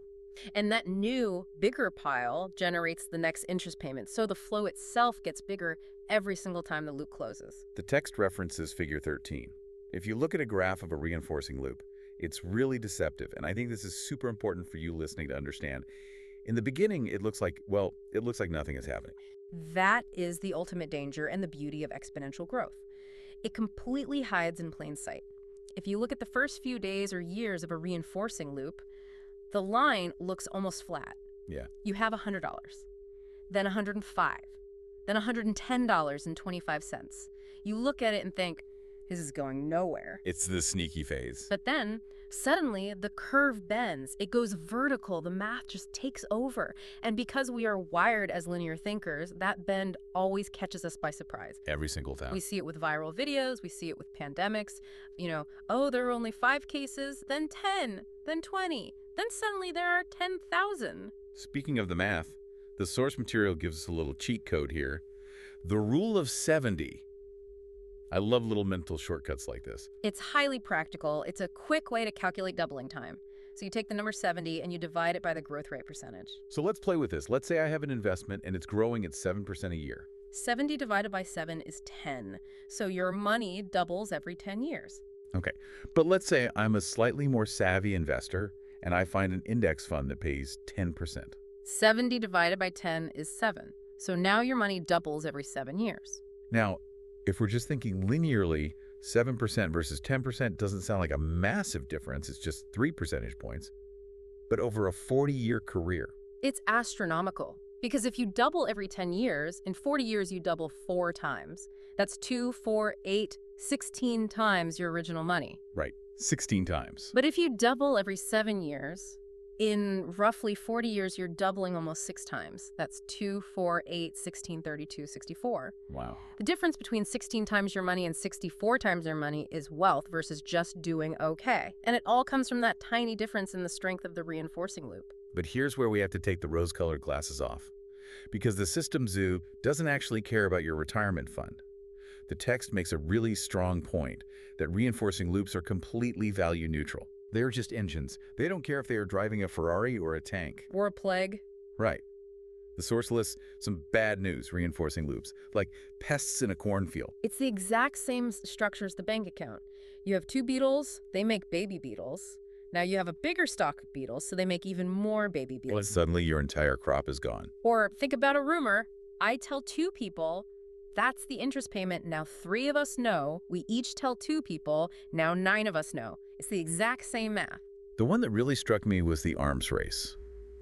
Because that's a reinforcing loop between 2 parties. Oh, that is a classic system trap. Nation A builds a missile because they want to feel safe. Nation B sees the missile, feels unsafe, so they build 2 missiles. Nation A sees that and says, my God, we're falling behind, so they build 3. So the fear reinforces the fear. And just to be clear, the source is completely neutral on the politics of this. Well, it's totally neutral. It's just analyzing the structural reality. Yeah. Whether it's the spread of HIV or an arms race, the math is the math. And the key takeaway here, the thing the systems expert in me wants to scream from the rooftops, is that reinforcing loops never go on forever. They literally can't. Because we live in a finite world. Exactly. You run out of money to invest, you run out of corn for the beetles to eat, you run out of people to infect. Reinforcing loops are sources of explosion, but they're also sources of collapse. They accelerate until they hit a wall. So if reinforcing loops are the gas pedal, the thing that pushes systems to extremes, we desperately need something else in the zoo to keep us alive. We need a brake. Or a steering wheel. We need stability. Enter the balancing loop. The balancing loop. This is the second cage in the zoo. The text describes this as goal-seeking behavior. It's the structure that resists change. It wants to keep things exactly the way they are or get them to a specific target. The example of the coffee cup is the absolute simplest physics version of this. My coffee is hot. The room is cold. The goal of the system is thermal equilibrium, room temperature. So the heat flows out of the cup. And notice the feedback here. The hotter the cup, the faster the heat leaves. It's trying to close the gap. As the cup gets cooler, the heat loss slows down. Eventually, it hits the target temperature and the flow stops. Stability is achieved. The text actually challenges us to think of a decision we make that doesn't involve this kind of feedback loop. And it's surprisingly really hard.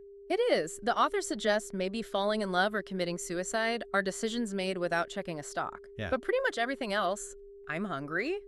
That's a gap between my current calorie level and my desired level, so I eat. Right. I'm tired. Gap between current energy and desired energy, so I sleep. We are basically walking bundles of balancing loops. But the king of this cage, the specimen that the book spends the most time on, is the thermostat. And I think we need to really visualize this because it explains so much about how systems fail in our daily lives. The thermostat is a beautiful, simple machine, but it represents a really complex relationship. You have the stock, the temperature of the room, you have the inflow, the furnace generating heat, and you have the outflow, the heat leaking through the windows and walls. Okay, so let's say I walk over to the wall. It's winter. I set the dial to 68 degrees. That is the system's goal. Right. Now, the thermostat is the brain. It measures the stock. It says current temp is 60, target is 68, discrepancy detected. So it sends a signal to the muscle, the furnace, turn on. The furnace roars to life, heat flows in, the stock rises, 61, 62, 65. And when it finally hits 68, the thermostat says, gap closed, relax, and it shuts off. That's the ideal version. That's the happy path.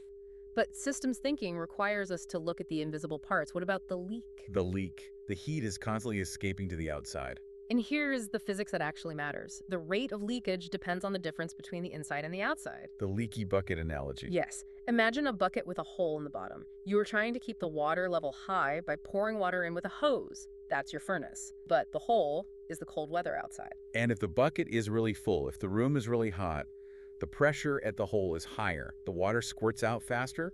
Exactly. So you have a battle. The balancing loop of the furnace trying to fill the bucket versus the balancing loop of nature trying to empty it. And usually the furnace wins. We stay warm. But the text talks about a breakdown point. This sounded ominous when I read it. It is the point where the system essentially fails. Imagine it's 50 degrees below zero outside. The pull of the cold is just massive. The water is blasting out of that hole in the bucket. And my little hose, my furnace, is running full tilt. But it's not enough. The outflow exceeds the maximum possible inflow. The dominance shifts, the cooling loop wins, and despite the furnace running 24/7, the room temperature drops. This teaches us something totally profound about flows and stocks, doesn't it? The text emphasizes that flows don't react to flows. That is a critical nuance. The furnace, which is a flow, doesn't know how cold it is outside, which is another flow.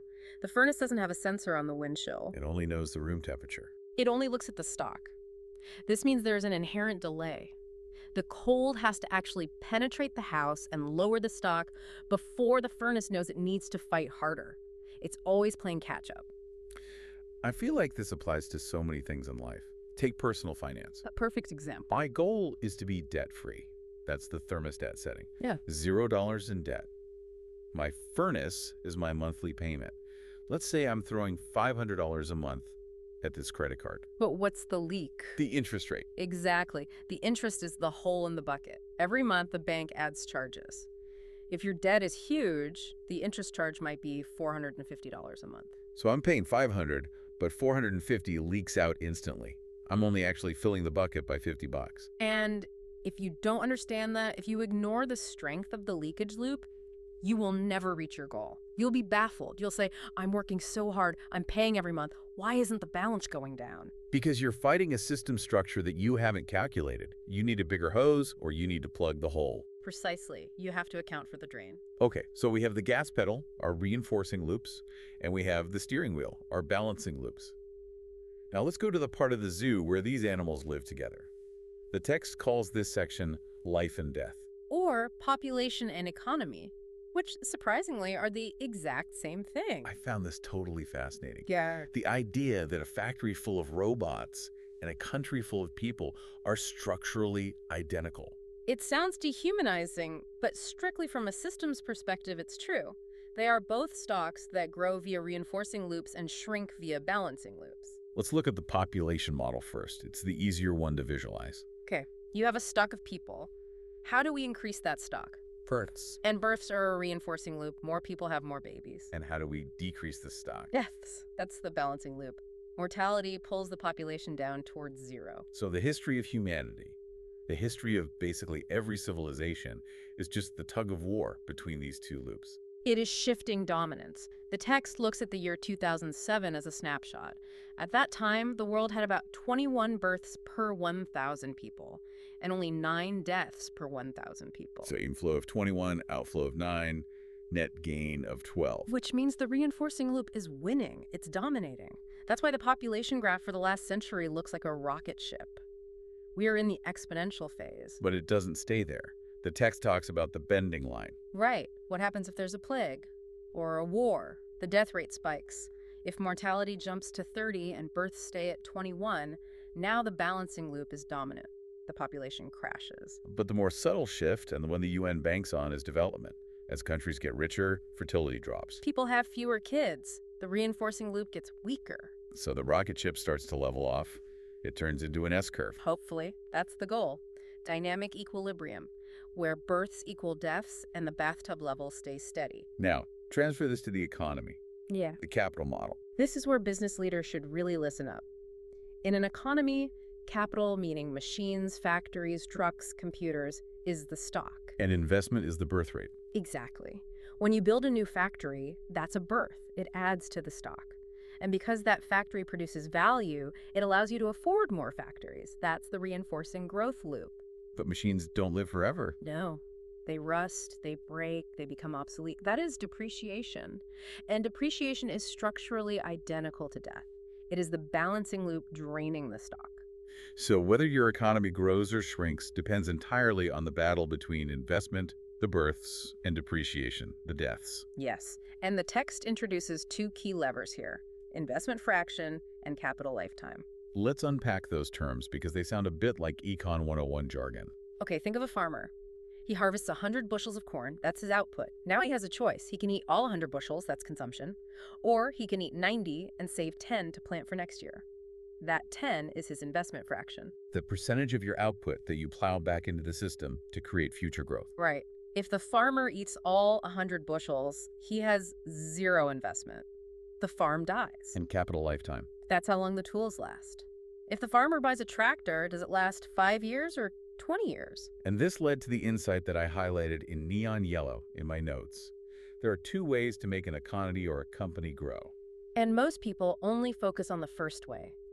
Increase the investment, buy more stuff, build more factories, launch more ads, pump up the inflow. But the second way, Decrease the outflow, make the capital last longer, fix the machines, extend the lifetime of the assets. it's the system's argument for maintenance. It is. If you can make your machine last 20 years instead of 10, you basically cut your death rate in half. That has the exact same mathematical effect on growth as doubling your investment, but it's often much cheaper. It's the difference between the guy who buys a new car every 3 years and wonders why he's broke, and the guy who drives a Honda for 15 years and retires rich. Structurally, yes. One is fighting a massive depreciation leak. The other has completely plugged the hole. Before we move on to the chaos section, I want to touch on a meta point the source material makes. It explicitly warns us about using these models to predict the future. This is crucial. Systems models are not crystal balls. You cannot put numbers into a computer and say, the population in 2050 will be exactly 9.2 billion. Why not? Because the variables change. Fertility rates change. Technologies change. Culture changes. So what's the point of the model if it can't predict? It allows us to ask, what if? It's a simulator. We can ask, if the fertility rate drops to 1.8, what happens to the curve? It helps us understand the logic of the system. It prevents magical thinking. Magical thinking being, I want the population to go down, but I don't want to change birth rates or death rates. Exactly. The model looks at you and says, that's mathematically impossible. You have to pull a lever. Which one is it going to be? Okay, so far the zoo has been pretty orderly. We have loops, we have balances, it makes logical sense. But now we introduce the villain. Section 4, the chaos of time. This is where we talk about delays. And the source material uses a story that I think is going to resonate with anyone listening who has ever managed a project or ordered inventory or, frankly, taken a shower in an old hotel. The car dealership mystery. Let's set the scene for you.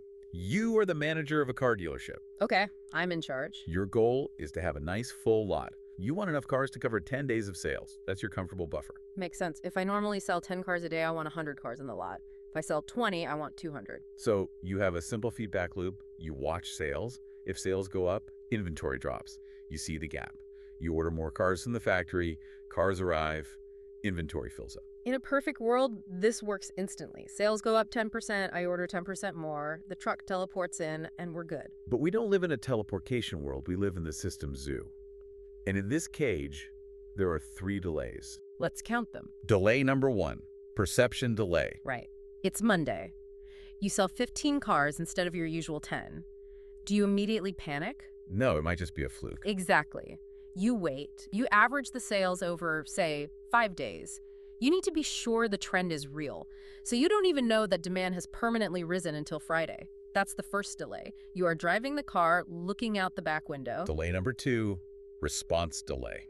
Even when you realize, okay, sales are definitely up, you don't just order a million cars. You're cautious. You make partial adjustments. You say, let's order a few more and see what happens. You hesitate. And delay number 3, the big one, delivery delay. The physical reality. You send the order to the factory, but the factory has to actually build the cars, then load the truck, then drive the truck. The tech says this takes 5 days. So let's role play the disaster. It's called oscillation. Let's do it. Day 1, customer demand jumps permanently by 10%. People suddenly want your cars. I'm the dealer. Day 1, I see a good sales day. I think, nice. I don't order anything extra yet. Perception delay. Day 3, your inventory is starting to dip. You're selling cars faster than they are coming in. I'm starting to get nervous. I realize, okay, this isn't a fluke. I place a bigger order. Day 4, the order is at the factory, but your lot is getting really empty. Customers are walking around seeing empty spots. I'm looking at the gate. Where is the truck? The truck isn't here. My inventory is critical. I panic. I place another order, a much bigger one. Send everything you've got. Day 6, you still haven't received the first order because of the 5-day delivery delay. Yeah. Your lot is practically bare. Now I am completely freaking out. I'm screaming at the factory on the phone. I place a third massive order. I am just trying to fill the hole in the lot, not realizing that help is on the way. Day 8, the first truck arrives. Thank God. But then, day 9, the second truck arrives, the one you ordered when you first panicked. Uh-oh. Day 10, the third truck arrives. Stop. Stop sending cars. You can't stop. They're already shipped. Suddenly, your lot is overflowing. You have cars parked on the grass. You have cars out in the street. You have way too much inventory. So what do? I slam on the brakes. I say, don't send me any more cars for a month. And because you stop ordering entirely, eventually the sales drain the lot again. And a month later, you are completely empty again, and the entire cycle repeats. Up and down. Boom and bust. Oscillation. And here is the absolute kicker, looking at the graph in figure 32.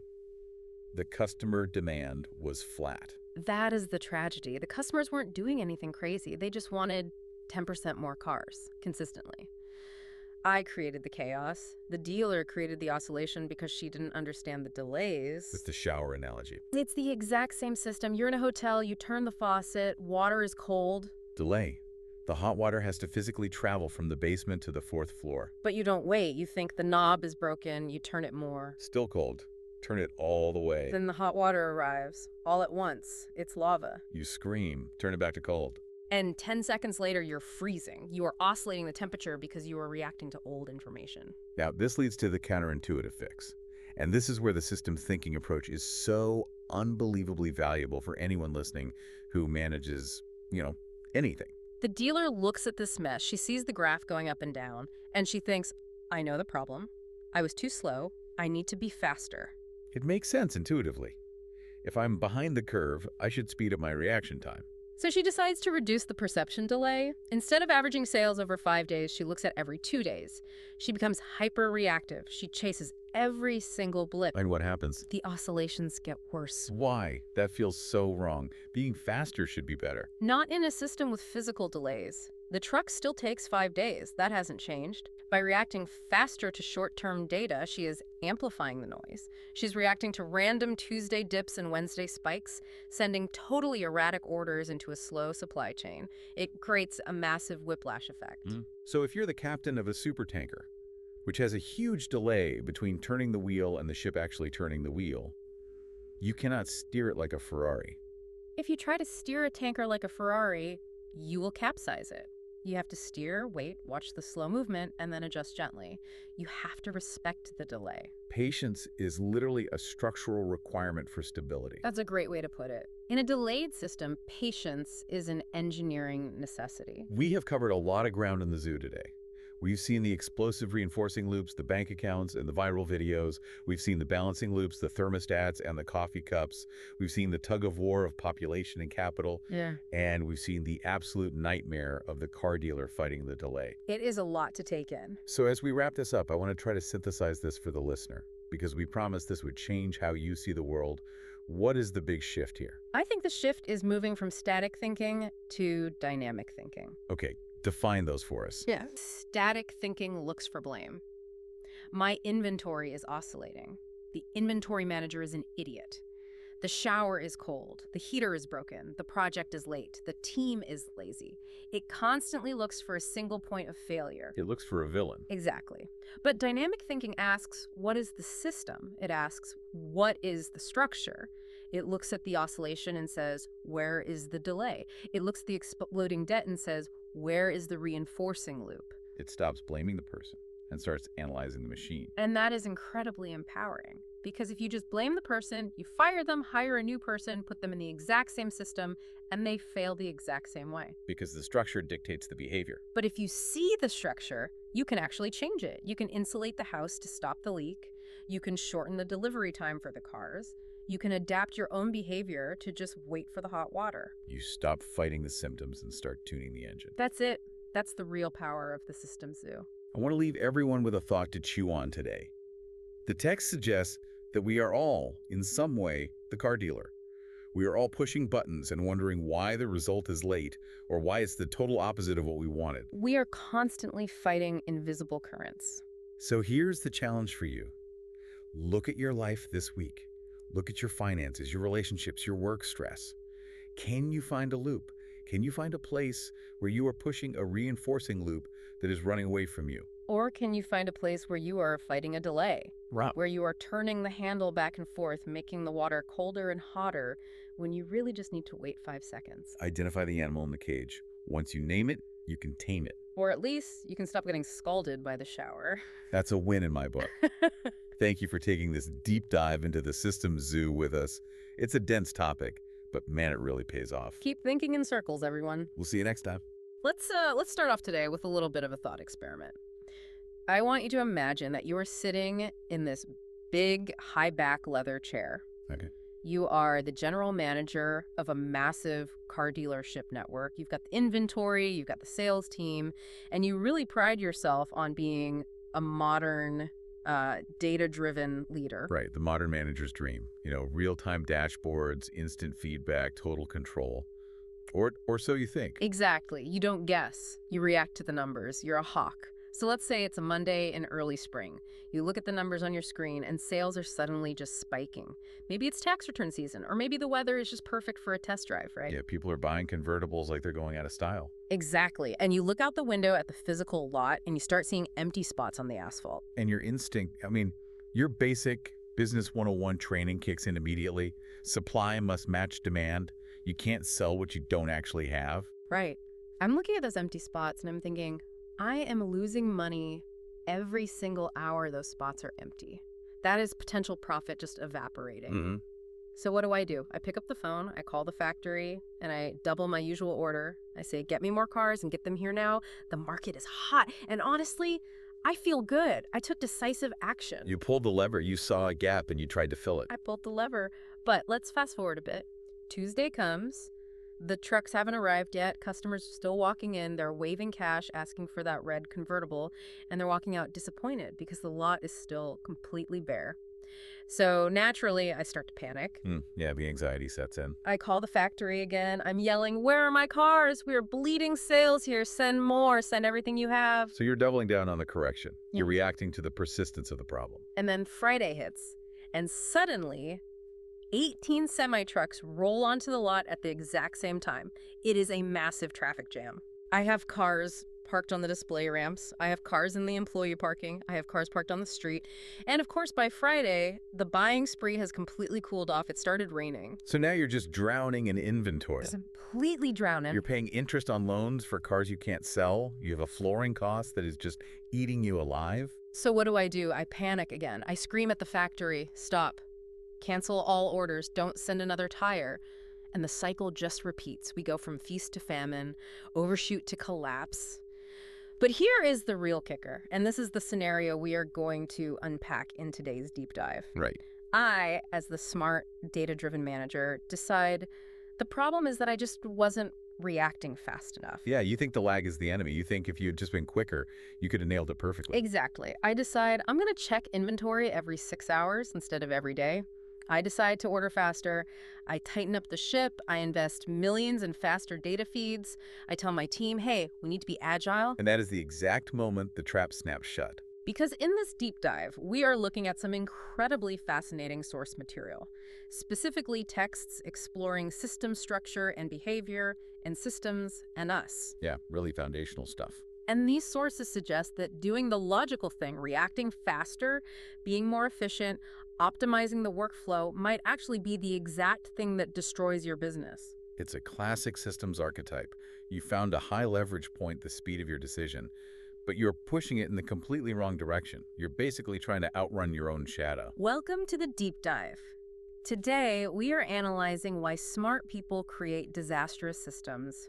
We are putting on our systems thinking glasses today, right? Exactly. We aren't looking at isolated events anymore. We aren't just saying, oh, sales went up or stocks went down. We're looking at the invisible wiring, the loops, the delays, and the structures that drive literally everything from that car lot to the global oil economy and even the fish in the North Atlantic. Our mission today is to understand why our best attempts to fix problems often make them so much worse, and to really challenge this deep obsession we all have with efficiency. It's going to be a bit of a mind bender. We have to unlearn some very basic human instincts about how cause and effect actually work. So let's get back to that car dealer, because when I was reading this case study in the source material, I recognized it immediately. This isn't just a theoretical model in a textbook. This feels like every major supply chain crisis we've had in the last 5 years. Totally. I mean, toilet paper in 2020, anyone. It is exactly that. In academia, this is often called the beer game simulation. It was developed at MIT. But the car dealer scenario illustrates it perfectly. It helps us understand this core concept called oscillation. So break down what went wrong for me as that CEO. I saw demand, I ordered supply. That seems like the fundamental law of commerce. Why did I end up with a parking lot disaster? You fell victim to the hidden enemy of all systems, which is the delay. The delay. Yeah, you treated the system as if it were instant, but it wasn't. There are actually 3 specific parts to this system that you need to map out to understand why it failed. First, there's the perception delay. Okay, perception delay. That's the time it takes you to actually realize sales are up. Yeah. Even with the best data in the world, it takes a day or 2 to confirm it's a real trend and not just a weird afternoon, right? Sure. You don't want to overreact to a fluke. You need to see the pattern. Second, there's the reaction delay. The time it takes you to actually place the order, get it approved by finance, and send it out to the factory. Okay. That's usually just bureaucracy. I can understand that. But the third one is the absolute killer, the delivery delay. The delivery delay. The physical time it takes the factory to receive the order, schedule the production, stamp the metal, paint the car, load the semi-truck, and drive it down the highway to your lot. And that's the reality of physics. I can't change that. It takes time to move matter across space. You can't. But here is the real problem. In your head, when you place that order on Monday, you emotionally expected the problem to be solved right then, now. Yeah. You place the order to relieve your anxiety about the empty lot. But the lot stayed empty. The anxiety remained. Right, because of the delivery delay. Yeah. So because the pain, that empty lot didn't go away immediately, you assumed your action hadn't worked. Your brain literally says, I did X, but Y didn't happen. Therefore, I need to do way more X. So I ordered more on Tuesday because Monday's order just hadn't shown up yet. I'm stacking solutions on top of a problem that is technically already solved, but the solution is just in the mail. Exactly. You are reacting to the gap between your desired inventory and your actual inventory.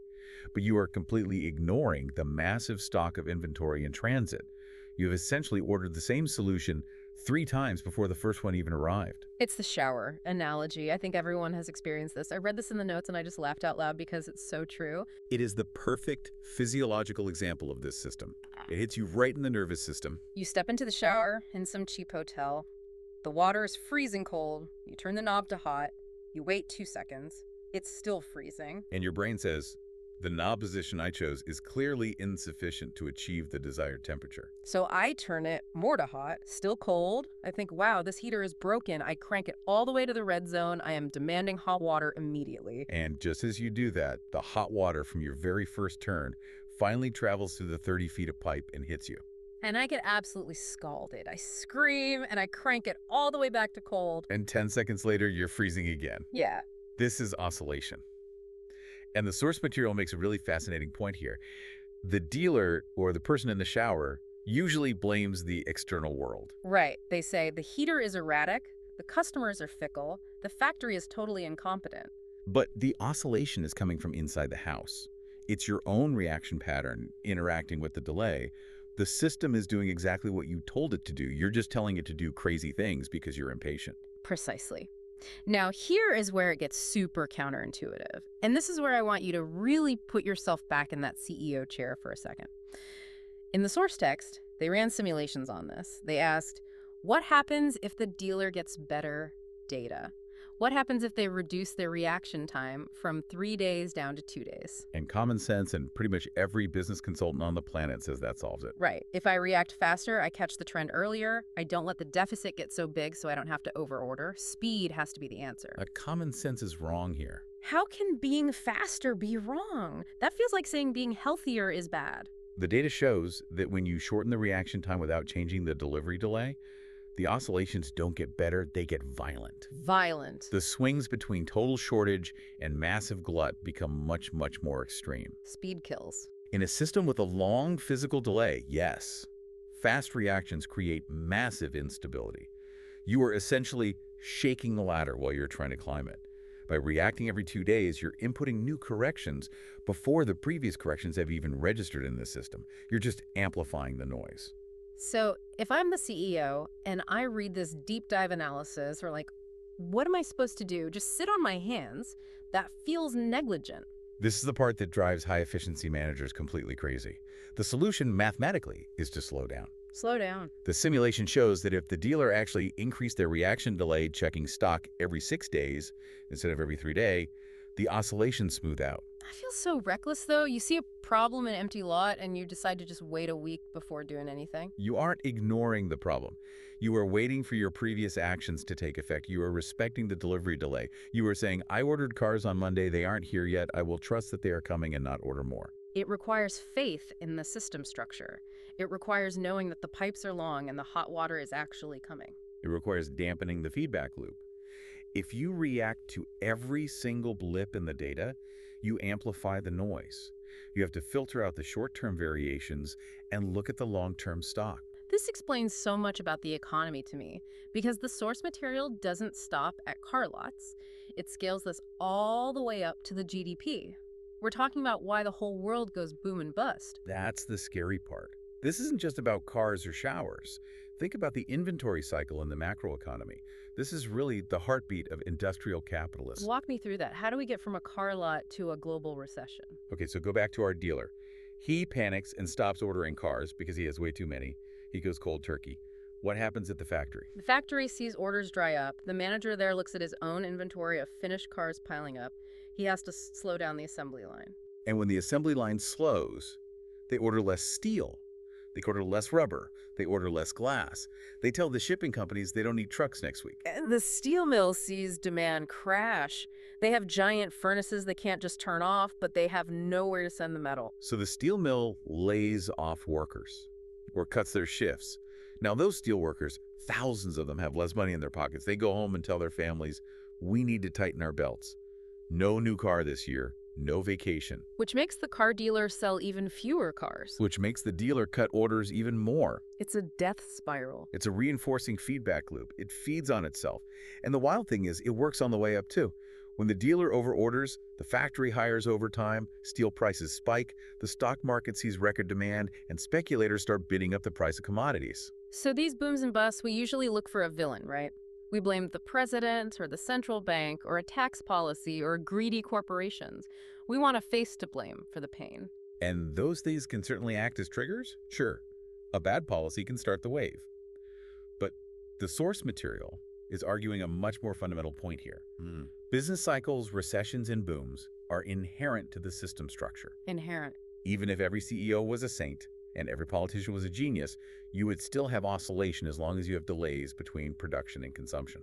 It's like the economy is a giant sloshing bathtub, and we are all just riding the waves caused by people turning the tap on and off too quickly. That is a very apt visual.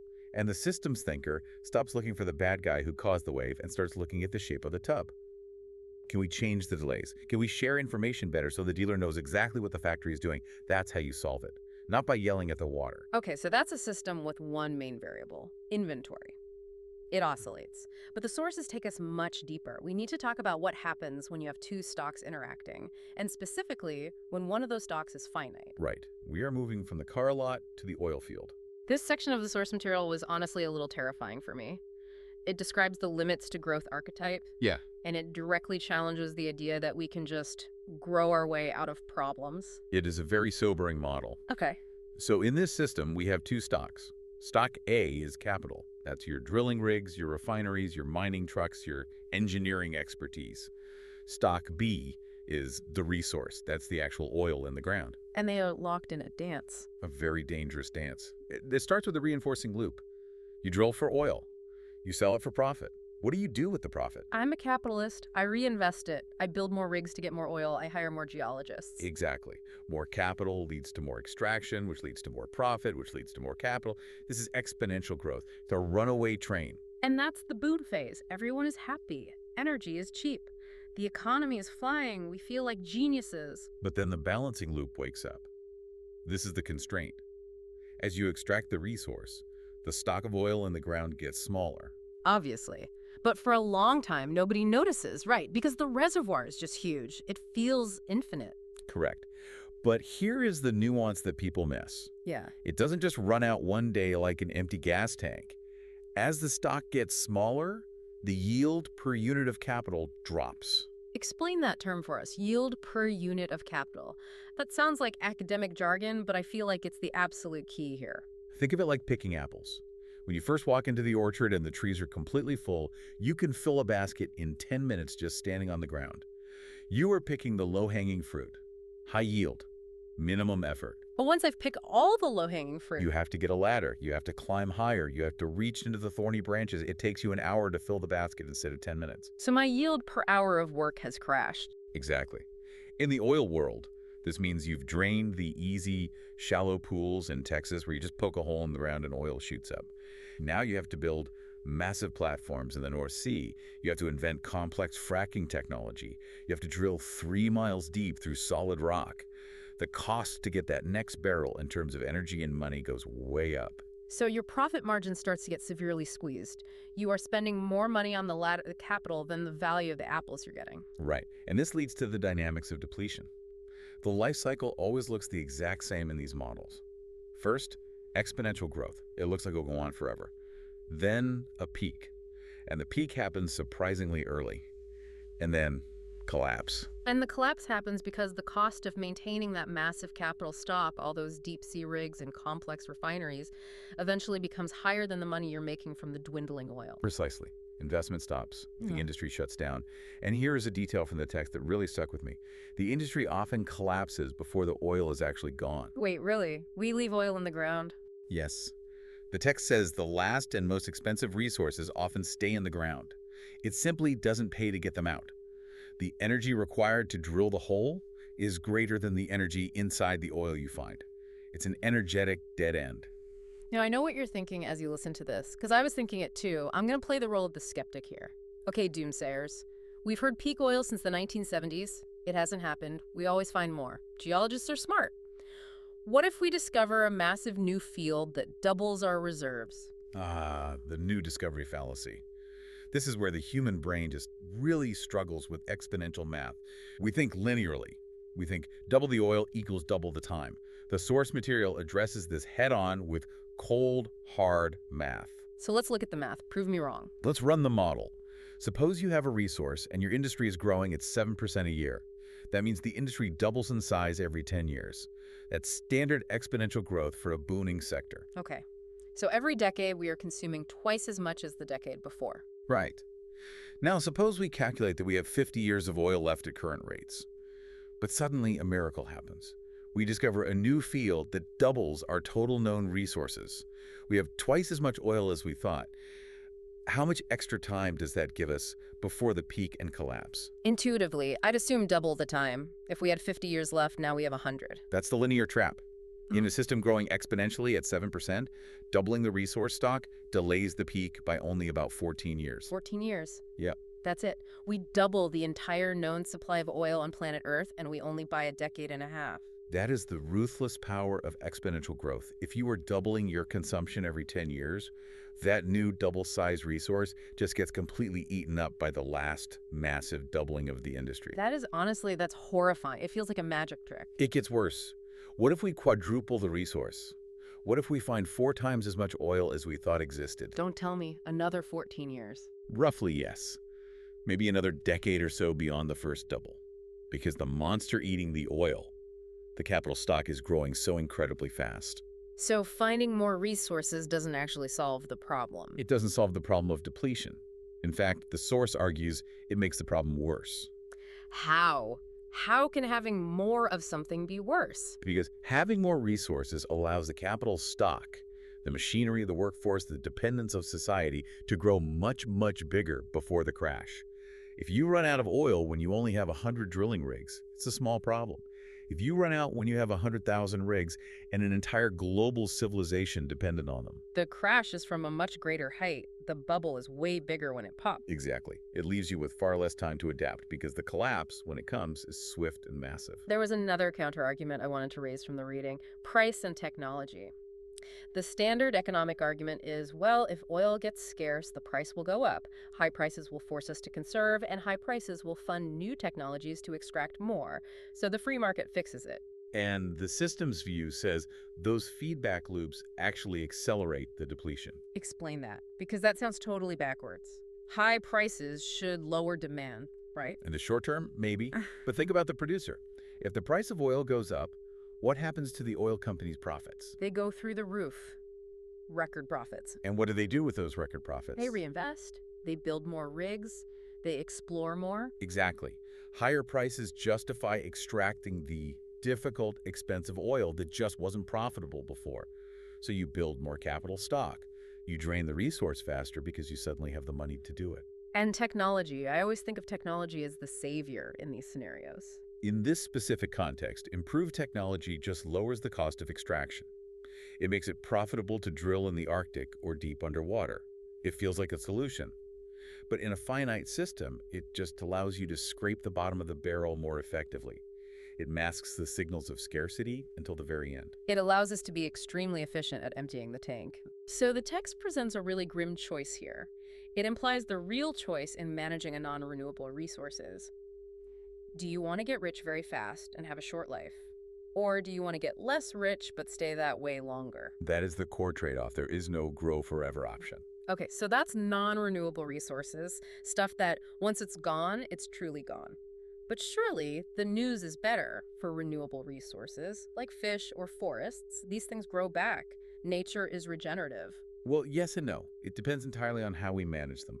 A renewable resource can become non-renewable very quickly if you break the system. Which brings us to segment 3, the fishing economy. So the fundamental difference here is the nature of the limit.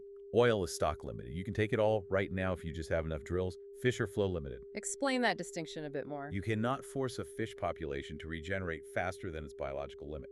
There's a maximum flow of new fish per year. If you take more than that flow, you start eating into the breeding population itself. And the source material breaks down the regeneration curve, which I found totally fascinating. It's not a straight line. It's not just more fish equals more babies. No, it's not. It's density dependent. This is really cool biology. Imagine a pristine ocean. It is totally packed with fish, maximum density. Sounds great for fishing. Actually, no. At maximum density, the fish don't breed very fast. Why not? Competition. There isn't enough food or habitat for babies. The population is stagnant because it's capped by the environment's carrying capacity. Okay, so they're just maintaining. So if you catch some fish and reduce the population a little, something magical happens. They actually breed faster. There's more food per fish, more space. This is the sweet spot for sustainable fishing. You want to keep the population slightly below maximum so they are constantly regenerating rapidly. But there's a cliff. There is a massive cliff. Mm-hmm. If you drop the population too much, the regeneration rate collapses entirely. The fish literally can't find each other to mate in the vast ocean, or their social structures break down. This is called the critical threshold. So there are 3 ways the story can end, right? Depending on how we fish. Scenario 1 is the dream. Sustainable equilibrium. The fishing fleet grows until it hits that sweet spot. The profits drop just enough because fish are slightly harder to find that the industry stops building new boats. The catch exactly equals the regeneration. Perfect balance. In scenario 2. Oscillation. This is very common. The fleet grows too big, they overfish, the fish population crashes, the fleet goes bankrupt, boats just rust in the harbor because there's nothing to catch. With the pressure off, the fish slowly recover. The fleet grows again. It's a boom-bust cycle, just like the car dealer, but with living creatures. And scenario 3 is the absolute nightmare. Collapse. The fleet grows so big and so fast, usually driven by high prices or government subsidies, that it pushes the fish population below that critical threshold. The fish can't recover. They effectively become extinct. The industry dies and never comes back. And the text mentions that technology efficiency, yet again, is often the villain here. This is the concept of high leverage, wrong direction appearing again, but in the ocean. Imagine the fishing industry is starting to see a decline in fish stocks.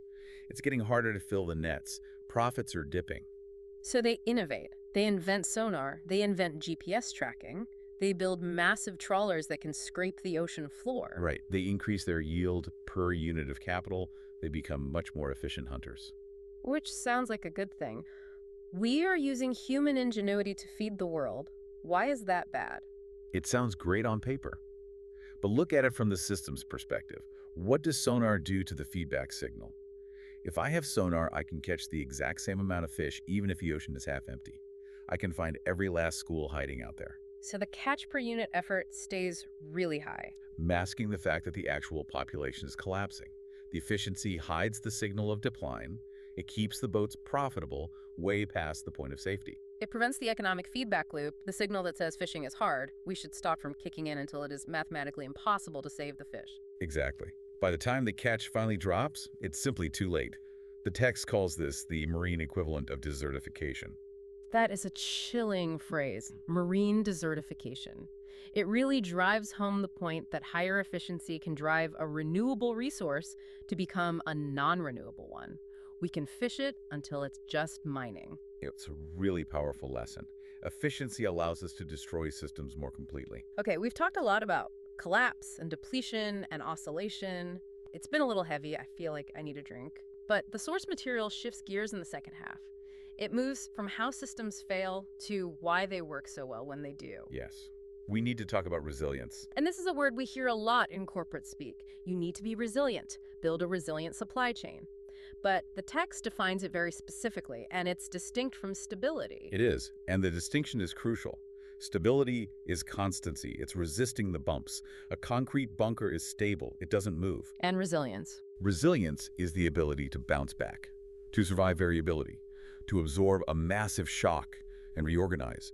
A willow tree in a storm is resilient. It bends, it loses leaves, but it survives and grows back. I loved the visual the source gave for this, the plateau. Picture a broad, flat plateau with elastic walls around the edges.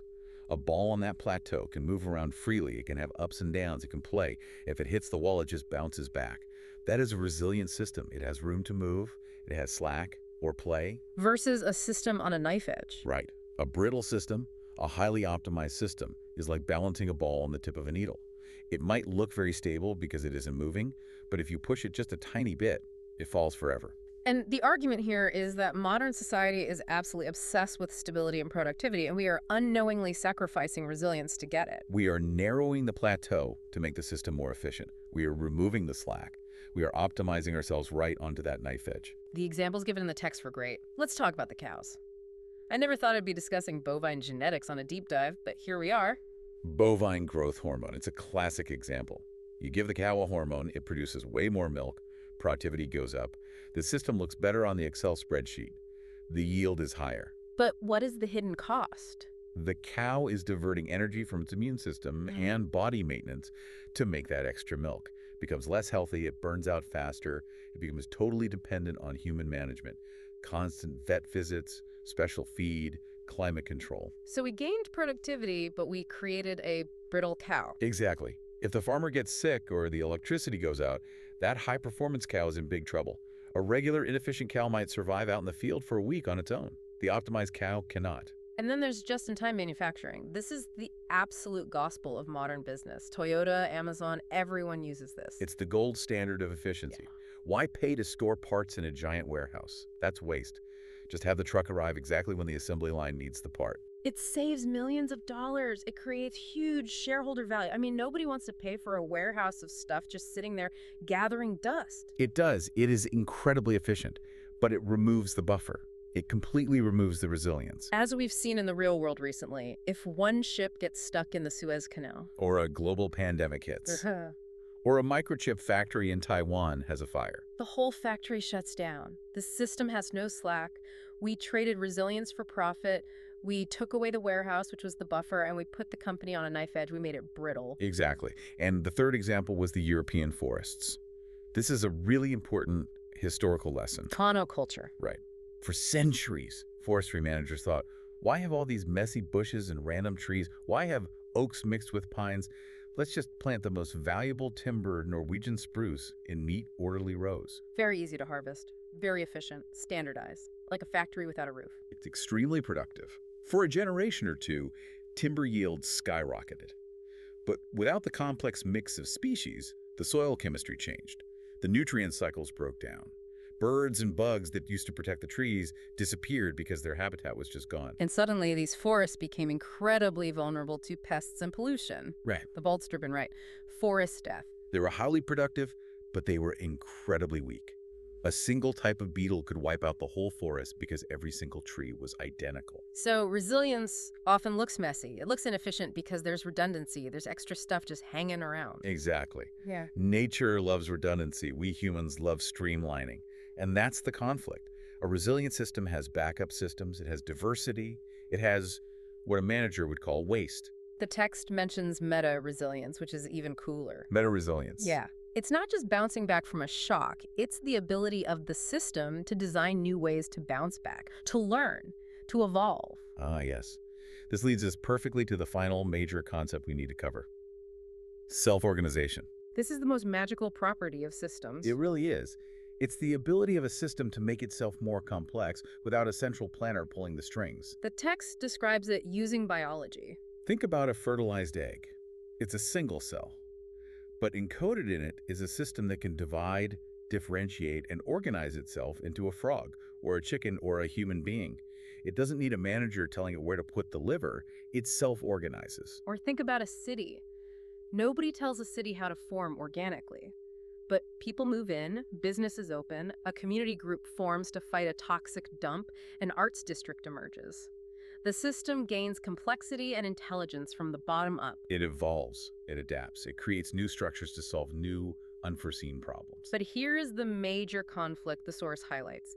We, as managers, governments, or bosses, tend to hate self-organization. We deeply fear it. Self-organization is unpredictable, it's uncontrollable, it produces heterogeneity difference. We want control. We want standard operating procedures. We want the world to look like a neat little grid. So we actively destroy the self-organizing capacity. We treat people like numbers. We force farmers to grow genetically identical crops.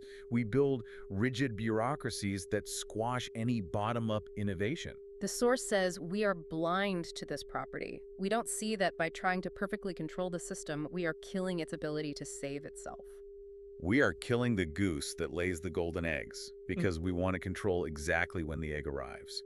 We sacrifice the long-term evolutionary power for short-term predictable control. So if we look back at where we've been today, it's quite a journey, and it's a bit of an indictment of the modern world, honestly. It is a strong one. We started with the car dealer, trapped in wild oscillation because they tried to be too fast and completely ignored the delays in the system. Then we went to the oil fields, where we saw that exponential growth against a finite limit inevitably leads to a sudden crash, and finding more resources barely buys us any time at all. Then the fishing boats, where technology and efficiency just mask the destruction of the very resource the entire industry depended on. And finally, we looked at the antidotes: resilience and self-organization. The vital need to accept some inefficiency and messiness to ensure long-term survival. So what does this all mean for us? If I'm that CEO from the beginning of the show, or just a parent trying to manage a busy household, what is the big takeaway here? I think the key phrase from the source, it's a quote by the ecologist Aldo Leopold, is intelligent tinkering. Intelligent tinkering. I really like that. What does it mean in practice? Leopold said, to keep every cog and wheel is the first precaution of intelligent tinkering. We need to respect the delays, we need to respect the limits, we need to stop pulling levers just because we can. We need to realize that sometimes slowing down, like the car dealer waiting 6 days instead of 2, is actually the most effective way to manage a complex system. And we need to be very, very suspicious of efficiency. When someone says they want to maximize efficiency, you should always ask, at what cost to resilience? What essential buffer are we removing? That is the question I want to leave you with today. Look at your own life, your work, your schedule. Where are you maximizing efficiency, so aggressively packing every single minute, optimizing every dollar, that you are actually destroying your ability to bounce back from a shock? Are you a just-in-time human being? Because if you are, one traffic jam, one flu bug, one unexpected bill might crash your whole system. Building in some slack, some buffer, some inefficiency that isn't waste. That is resilience. That is survival. Systems thinking isn't just for oil companies or fish populations, it's for us. Thanks for taking this deep dive with us. Keep looking for the loops. See you next time. Welcome back to the Deep Dive. Today, we're going to talk about a very specific kind of frustration. Oh, I think I know exactly what you're talking about. Yeah, I want you to picture this. You've got a problem. Maybe it's in your business, or maybe it's your local government, or honestly, maybe it's just the traffic on your commute. Right, the everyday stuff. Exactly. So you analyze it, you sit down, you come up with a solution that is totally logical, it's well-funded, it is executed perfectly, and not only does it fail, but like 6 months later, the original problem is actually worse than when you started. It's the classic road to hell scenario. I mean, we see it everywhere, right? Oh, constantly. We widen highways because we want to fix congestion, and what happens? 2 years later, the traffic is actually slower than it was before they started construction. Or the other example from the reading, you spray pesticides to save a forest from bugs. Right, and you end up destroying the forest way more effectively than the bugs ever could have. Exactly. And usually, when this happens to us, our knee-jerk reaction is to just blame the people involved. Of course. It's human nature. We say, oh, the politicians are just incompetent, or my manager's a total idiot, or we just write it off as bad luck. Yeah, but the research we're diving into today, and it's a massive stack of source material, suggests that competence or, luck really has very little to do with it. And that's the scary part, right? Yeah. Because we're looking at this fundamental mismatch between how we think the world works. And how it actually works. Yes. We tend to view the world as this big machine, like a linear cause and effect series of events.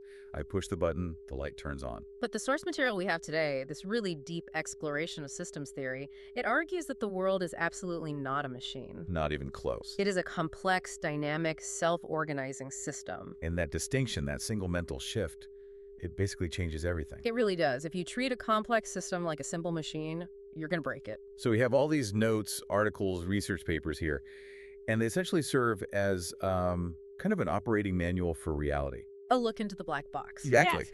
And the mission statement for this deep dive is pretty bold. We want to move you from being an event watcher. Someone who just reacts to the daily news. Right. To a systems thinker. Which is a profound shift in perspective, because an event watcher just asks, what happened today? Right. What's the headline? Yeah. But a systems thinker looks at the same news and asks, what is the underlying structure that actually made this happen, and how can I change that structure? We really have a lot of ground to cover today. We're going to talk about the miracle of self-organization, the the mathematical necessity of hierarchy. Why our mental models are pretty much always wrong. Yeah, that part hurts a little. And the terrifying nature of nonlinear feedback loops. The spruce budworm story. Oh man, the budworm. We will get to that. But before we get into the scary stuff, let's start with the beautiful stuff. Okay, let's do it. The source material begins with a concept that, I mean, it sounds almost magical, but it is actually rigorous science. Self-organization. It does sound a bit like magic, doesn't it? Or at least it sounds like some buzzword you'd hear at a really expensive corporate retreat. Right. Team, we really need to synergize and self-organize. Exactly. But in the context of systems theory, self-organization is a very specific technical term. So how do they define it? It refers to the capacity of a system to make its own structure more complex, its ability to diversify, to learn, and to evolve entirely on its own. See, the thing that always trips me up here is just the sheer complexity of it all. When I look at a rainforest or the global economy or even just the human body, the complexity is just, it's staggering. It's overwhelming. Yeah. And my intuition, my basic human logic tells me that if you have a highly complex outcome, you must need a highly complex blueprint. You need a master architect. Right, a master architect with a 1,000,000-page plan detailing every single leaf or blood vessel. And that right there is the core intuition trap. The machine mindset again. Exactly. We assume complexity requires complex inputs. But systems theory shows us that the most intricate, beautiful structures in the entire universe often emerge from incredibly simple rules. Let's ground this for everyone. The source material uses this visual of the Koch snowflake. And I just think this is a perfect way to visualize what we're talking about. Walk us through it. Okay, so visualize this with me. Imagine a simple equilateral triangle, just 3 equal sides. Okay, I've got a triangle in my head. That's your starting point. Now we're going to apply the rule of self-organization here, and the rule is very simple. The rule is just add a smaller triangle to the middle of each line. Okay, so I take the flat side of the triangle and I pop a smaller triangle out of the exact middle of it. Right. Do that to all 3 sides. Now what do you have? Now I have a 6-pointed star, like a Star of David. Perfect. Now apply the exact same rule again. Just the same rule? Just the same rule. Add a triangle to the middle of the line. To every straight line on that star, and there are 12 of them now, you add a smaller triangle in the middle. Okay, so the edge is getting kind of prickly now. Exactly. And you do it again. And again and again. You never change the rule. You never add a new instruction. You just keep applying add a triangle to the middle. And if you do this infinitely, you end up with a shape called a fractal. The edge becomes this incredibly intricate, beautiful, lace-like pattern. and the math on this is just wild, right? Because if you actually keep doing it forever, the perimeter, the length of the outside line, it actually goes to infinity. Yes. But the area of the shape remains totally finite.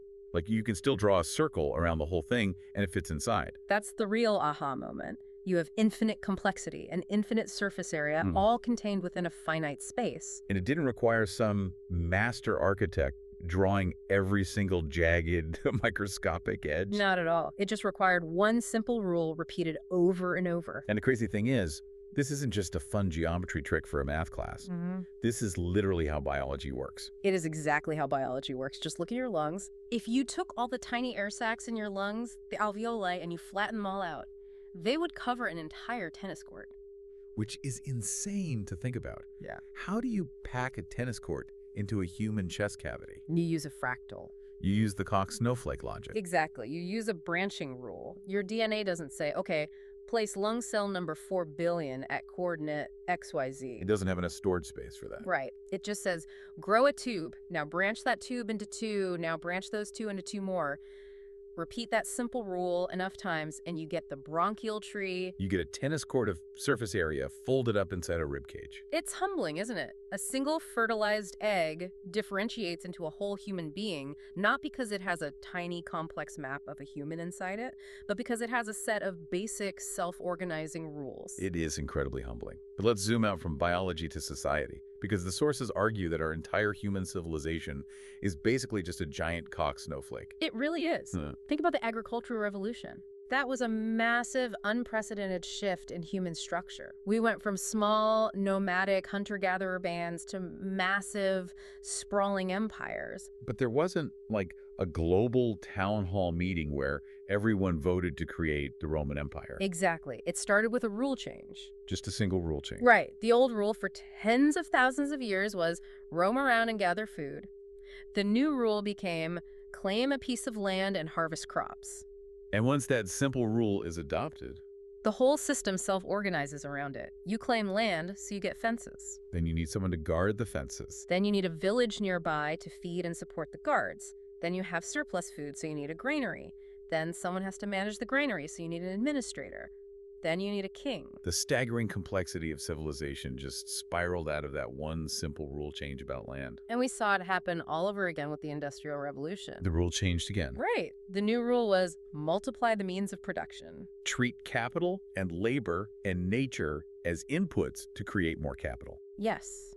That single rule gave us the modern world. Skyscrapers, the internet, global shipping lanes, all of it self-organized from millions of people independently pursuing that one simple dynamic. But here is where the tension comes in, and I found this part of the research really fascinating.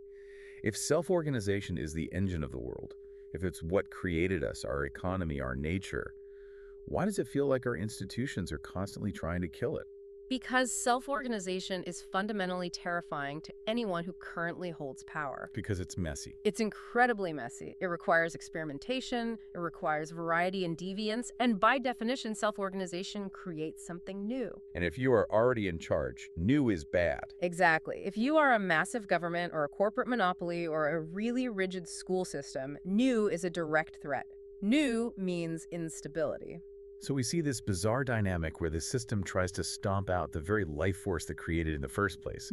We see it constantly. Look at education systems that enforce rigid, rote memorization over creative problem solving. Why? Because memorization is easier to measure and control. Or governments that overregulate the small business sector. Right, because a few big, static, predictable corporations are much easier to tax and regulate than 10,000 unpredictable startups. Established power structures hate the unpredictability of self-organization. But the source material does offer a bit of hope here. It says you can't actually kill it. You can't. You can suppress it, certainly. The author notes that we can go through these long, barren, cruel, boring periods where a society or a company becomes completely rigid and stagnant. But the engine is still there. Self-organization is the most fundamental force of life. It's always there, bubbling just under the surface. And as soon as the grip of control loosens even a little bit, or a crack appears in the concrete, the green shoots just come roaring back. Okay, so we have this incredible force of chaos and creativity, self-organization. But if that's all we had, the world would just be a noisy, chaotic sludge of constant change. And obviously, we aren't living in sludge. We have structure. Which leads us to the second main pillar of this deep dive, hierarchy. Now, I know hierarchy is a word with a ton of baggage. Yeah, nobody hears the word hierarchy and thinks, yay, awesome. No, we think of terrible bureaucracy. We think of class inequality. We think of the pointy-haired boss who doesn't actually know what he's doing but gets to tell everyone else what to do. Exactly.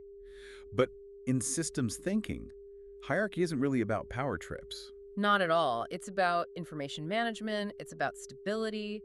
In fact, the research argues that complex systems absolutely cannot exist without hierarchy. And to explain why, we have to tell the parable of the watchmakers. Oh, this is one of the most famous illustrations in all of systems theory. It originally comes from Herbert Simon, and it just perfectly explains why the world is organized in layers. So introduce us to our two watchmakers. Okay, you have two guys, Hora and Tempest. They both make incredibly fine, expensive watches. And each watch has exactly 1,000 distinct tiny parts. Both men are equally skilled, but they organize their actual work process very differently. Let's start with Tempest. How does he work? Tempest is a classic linear thinker. He tries to assemble the watch in one continuous straight-line process. He picks up piece number 1, carefully attaches piece 2, then piece 3, all the way down the line to piece 1,000. Sounds logical enough. But here's the catch.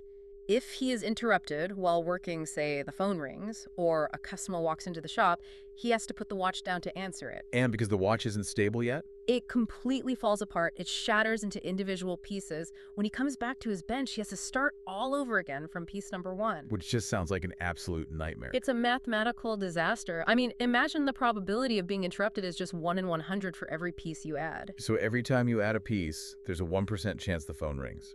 Right. The odds of Tempest getting all the way to piece 1000 without a single interruption are vanishingly small. In a busy shop, he will almost never finish a single watch. He works incredibly hard all day, every day, but he eventually goes bankrupt. Enter Hora, the systems thinker. Right. Hora works differently. He builds stable subassemblies.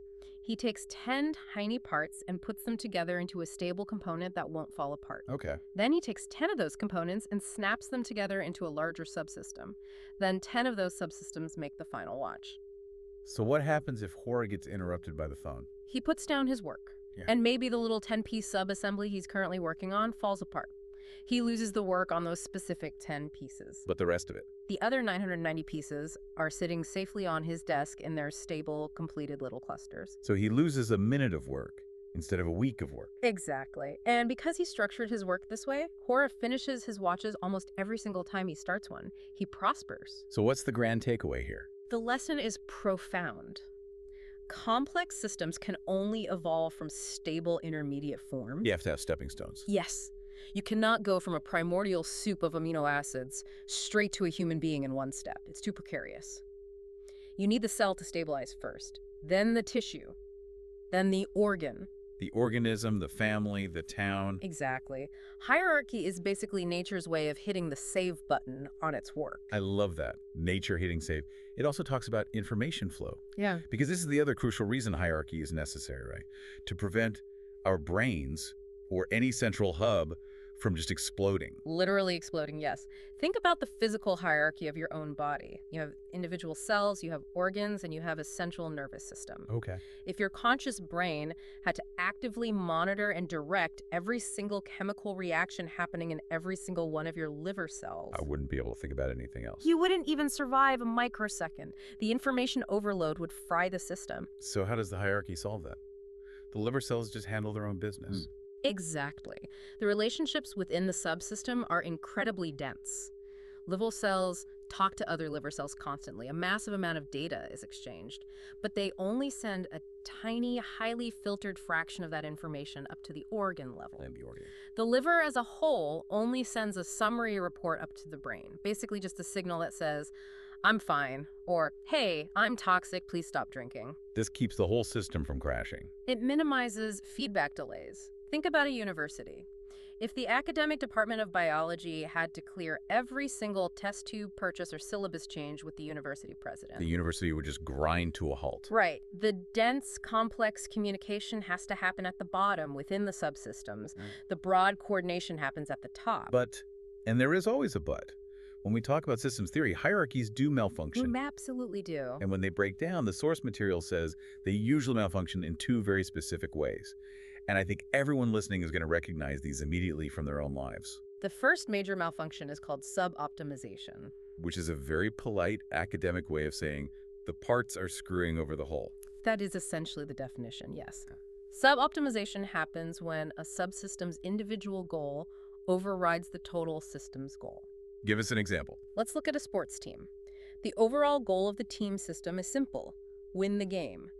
But suppose you have a star player whose personal subsystem goal is set a new individual scoring record. Oh, we've all seen this guy play. Right. He might refuse to pass the ball to an open teammate because he wants to take the shot himself.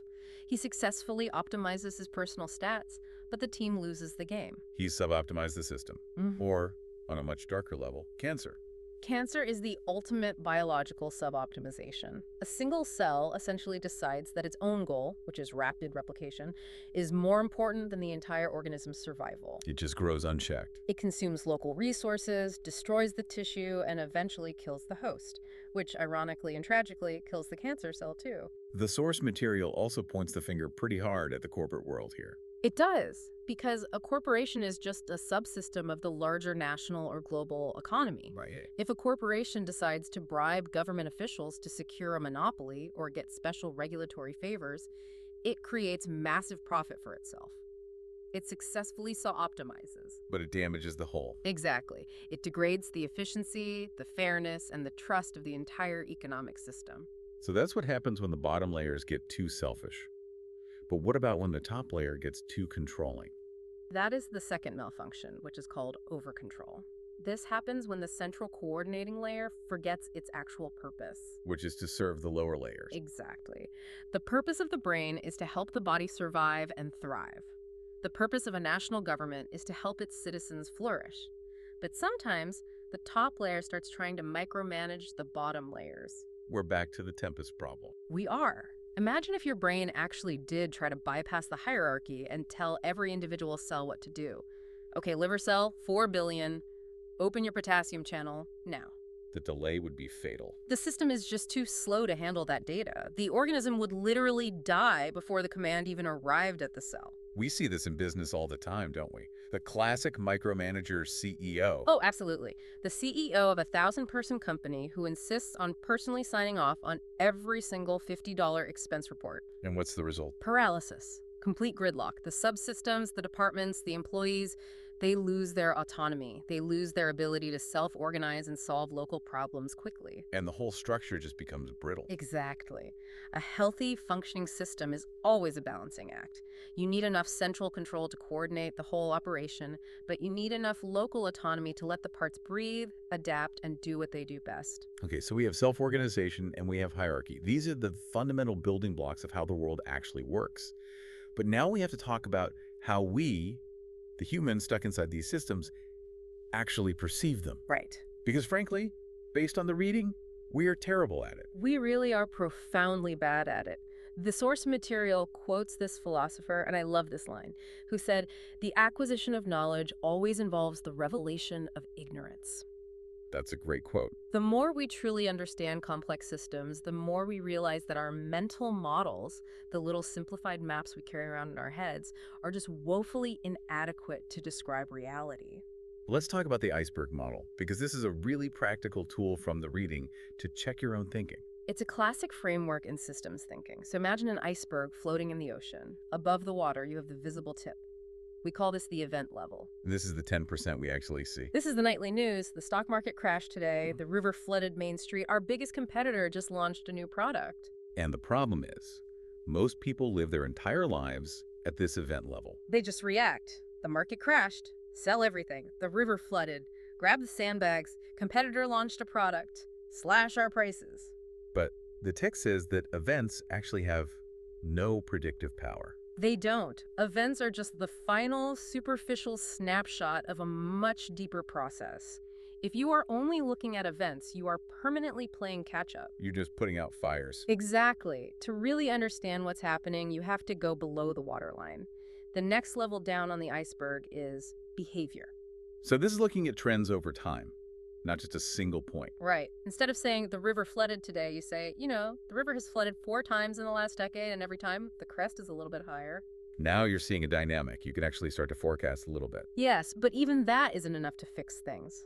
The source material warns that a lot of very smart people, especially in econometric modeling, get entirely stuck at this behavior level. They see a statistical correlation. Hey, when variable A goes up, variable B goes down. Yeah. And they assume they've discovered a law of physics. But it's not a law, it's just a historical habit of the system. If the underlying structure of the system changes, that historical trend will break instantly, and your model will fail. So to really solve the problem, to stop the flooding or fix the market, you have to go all the way to the bottom of the iceberg. You have to look at the structure. Structure is the plumbing. It's the feedback loops, the stocks, the flows. I love the slinky analogy the author uses for this. It explains the difference perfectly. Walk us through the slinky.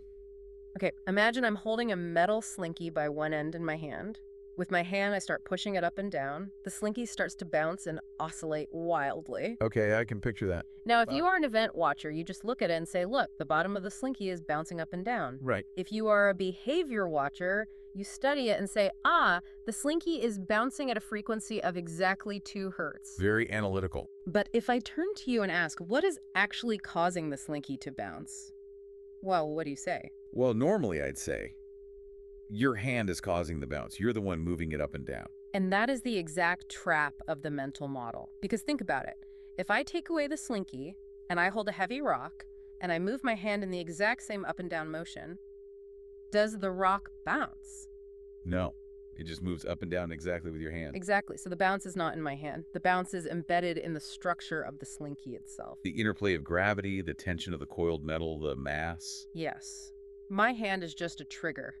The system itself is causing its own behavior. That is such a huge shift in perspective, because in real life, we almost always blame the trigger. We say the assassination caused the World War, or that one bad ad campaign caused our sales to drop. But the reality is usually that the geopolitical system was already primed for a world war, or your company's sales model was already completely fragile. The trigger just revealed the hidden structure. Exactly. And if you want to stop the slinky from oscillating, you don't just ask me to hold my hand still. You have to change the slinky. You have to stiffen the metal coil or cut it in half. You have to change the structure. Another quick example from the text was the thermostat. Oh, right.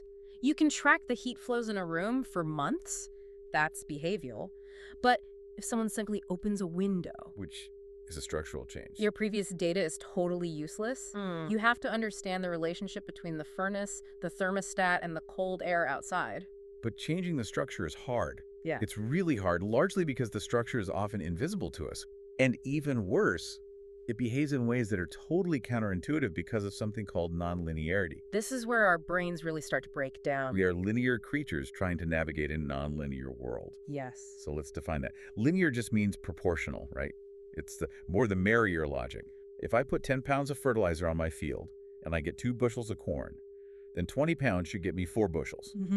It's a straight, predictable line on a graph. And humans love straight lines. They are so easy to plan for. But nature is almost never linear. In a nonlinear system, the cause does not produce a proportional effect. The rules of the game literally change while you are playing it. The text mentions traffic as a highly relatable example here. It's the perfect example. So you're driving on a massive highway. The road is mostly empty. You add 1 more car to the highway. Does the speed of traffic slow down? No. You add 10 more cars.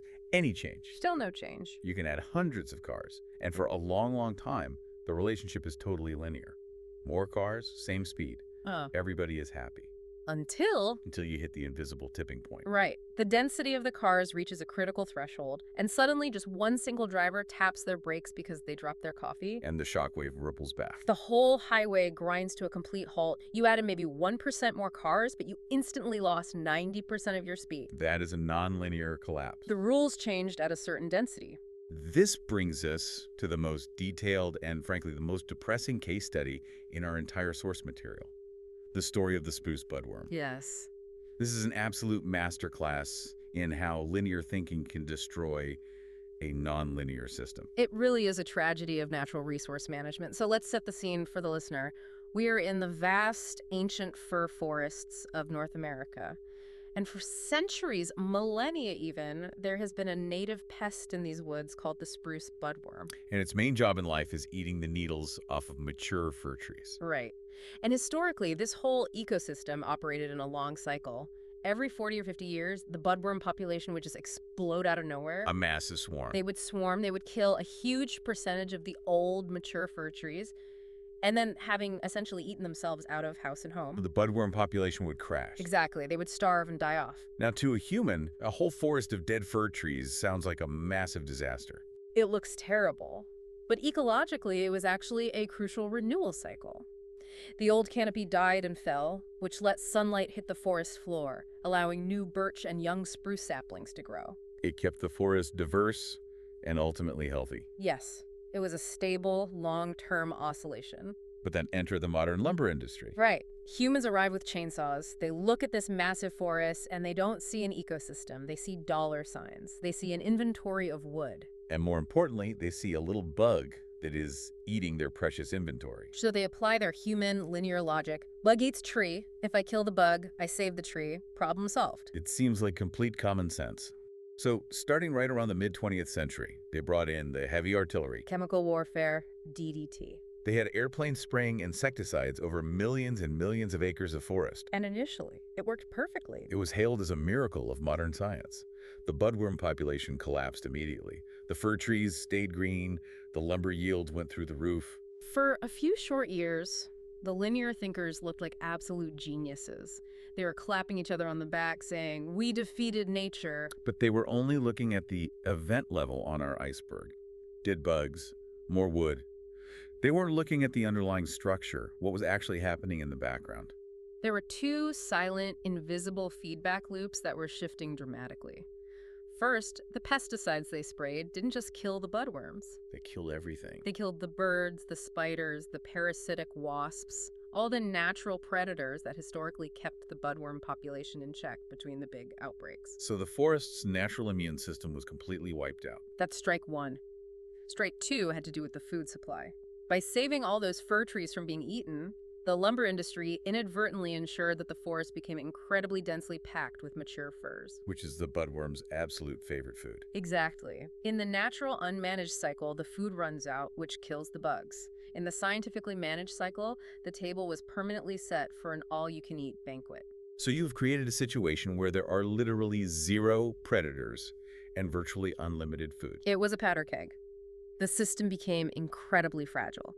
As soon as the chemical spraying stopped for a season, or inevitably when a resistant strain of the budworm evolved, The population didn't just spike. it exploded with a ferocity that had never been seen in recorded history. So the industry just got entirely locked in. They created a trap for themselves. By trying to assert control, they shifted the entire forest system from a stable natural cycle into a new state of persistent semi-outbreak. Meaning they can't ever stop. Now, they have to spray pesticides every single year just to hold the line. It's incredibly expensive, constantly poisons the environment, and the funniest part, the trees themselves are actually weaker and less healthy than they were before we intervened. They tried to remove the natural oscillation, the boom and bust, and instead they accidentally removed the stability. That is the ultimate danger of linear intervention. They treated a living forest like a warehouse of dead lumber. They ignored the feedback loops, and this happens entirely because of the way we draw boundaries. Which moves us right into the next section, non-existent boundaries. Yes. If you look at any standard systems diagram, like an engineering chart or an economic model, you'll often see a shape of a cloud. Like a literal fluffy cloud drawn on the paper. Yeah. An arrow comes out of a cloud and points to a box labeled production. Or an arrow goes from a box labeled waste and just disappears into another cloud. What does the cloud actually mean in these models? The cloud means we don't know or we don't care. It represents the inputs or outputs that we don't want to think about. It marks the absolute edge of our mental model. It's the away in the sentence, I threw it away. But the source material is very, very blunt on this point. There are no clouds. In reality, there is no away. I think about this constantly with my own household trash. I put the black bin on the curb. A big, noisy truck comes and takes it. And for me, it's gone. It's in the cloud. But it's not gone. It's sitting in a landfill 3 towns over. Right. And maybe it's leaching methane gas into the atmosphere, which slowly changes the global climate, which eventually causes a storm that floods your basement 10 years later. The system is completely closed. The Earth is a ball floating in space. Everything is physically connected to everything else. But, and this is a big but we obviously can't think about everything all at once. No, our brains would melt. We have to draw boundaries just to function on a daily basis. You do. Boundaries are practically necessary for human sanity. If you want to toast a piece of bread for breakfast, you can't be expected to model the entire global wheat supply chain, the geopolitics of oil for the delivery trucks, and the nuclear fusion happening inside the sun to grow the wheat. You just have to draw a tight mental box around the toaster. Exactly. You draw the boundary. So what's the actual solution here? Yeah. If boundaries are entirely fake, but also totally necessary, The solution proposed in the deep dive is mental flexibility. You have to consciously realize that the boundaries you set are artificial. You put them there for convenience. and when a problem resists your attempts to solve it, It usually means you've drawn your boundary too tight. You've put something crucial into the cloud. give us a real-world example of a too tight boundary. Let's look at urban planning. This happens all the time. A city decides to design a new highway system to fix traffic. So the planners draw a boundary around the concept of transportation. Okay. They optimize the road for moving as many cars as possible, as fast as possible, but they leave the concept of housing outside their boundary. Housing is in the cloud. But, and I see where this is going, the new fast highway suddenly makes all that cheap land on the outskirts of town highly accessible. So what happens? Real estate developers swoop in and build thousands of new houses. And the people who buy those houses. They all own cars. Yeah. And they drive them on the new highway. So within a few years, the brand new highway gets completely clogged. Because the planners treated it strictly as a transportation problem, not a land use and human settlement problem. Exactly. They completely ignored the massive feedback loop coming from the cloud. The text actually mentions that universities are historically terrible at this boundary issue. Oh, they're the worst offenders. Traditional universities are basically monuments to rigid boundaries. I'm in the economics department. You are in the ecology department. We do not speak. Exactly. But air pollution doesn't check which academic department it belongs to before it falls. Acid rain destroys the local timber economy and the forest ecology at the exact same time. Real-world problems absolutely do not fit neatly into the artificial boxes we draw for them. So a true systems thinker has to be willing to constantly erase the line and draw a bigger circle. You have to. You have to be able to say, you know what, maybe this isn't actually a marketing problem. Maybe it's fundamentally a product design problem. Or this isn't just a local crime problem, it's a systemic poverty problem. You have to chase the causal threads wherever they lead, even if they lead way outside your comfortable jurisdiction. Now, once you do that, once you erase the imaginary clouds and realize the whole system is closed, you hit a very hard physical reality. The inputs aren't infinite. Right. There are hard limits. Which brings us to a concept called Liebig's Law of the Minimum. Which I admit sounds like some obscure pirate code. It really does. But it's actually a principle from 19th century agriculture. Named after Justice von Liebig. He was a scientist trying to figure out exactly what makes crops grow, and he realized something profound. Growth isn't controlled by the total amount of resources available to the plant. It's controlled by the scarcest resource. The limiting factor. Right. Let's use an analogy.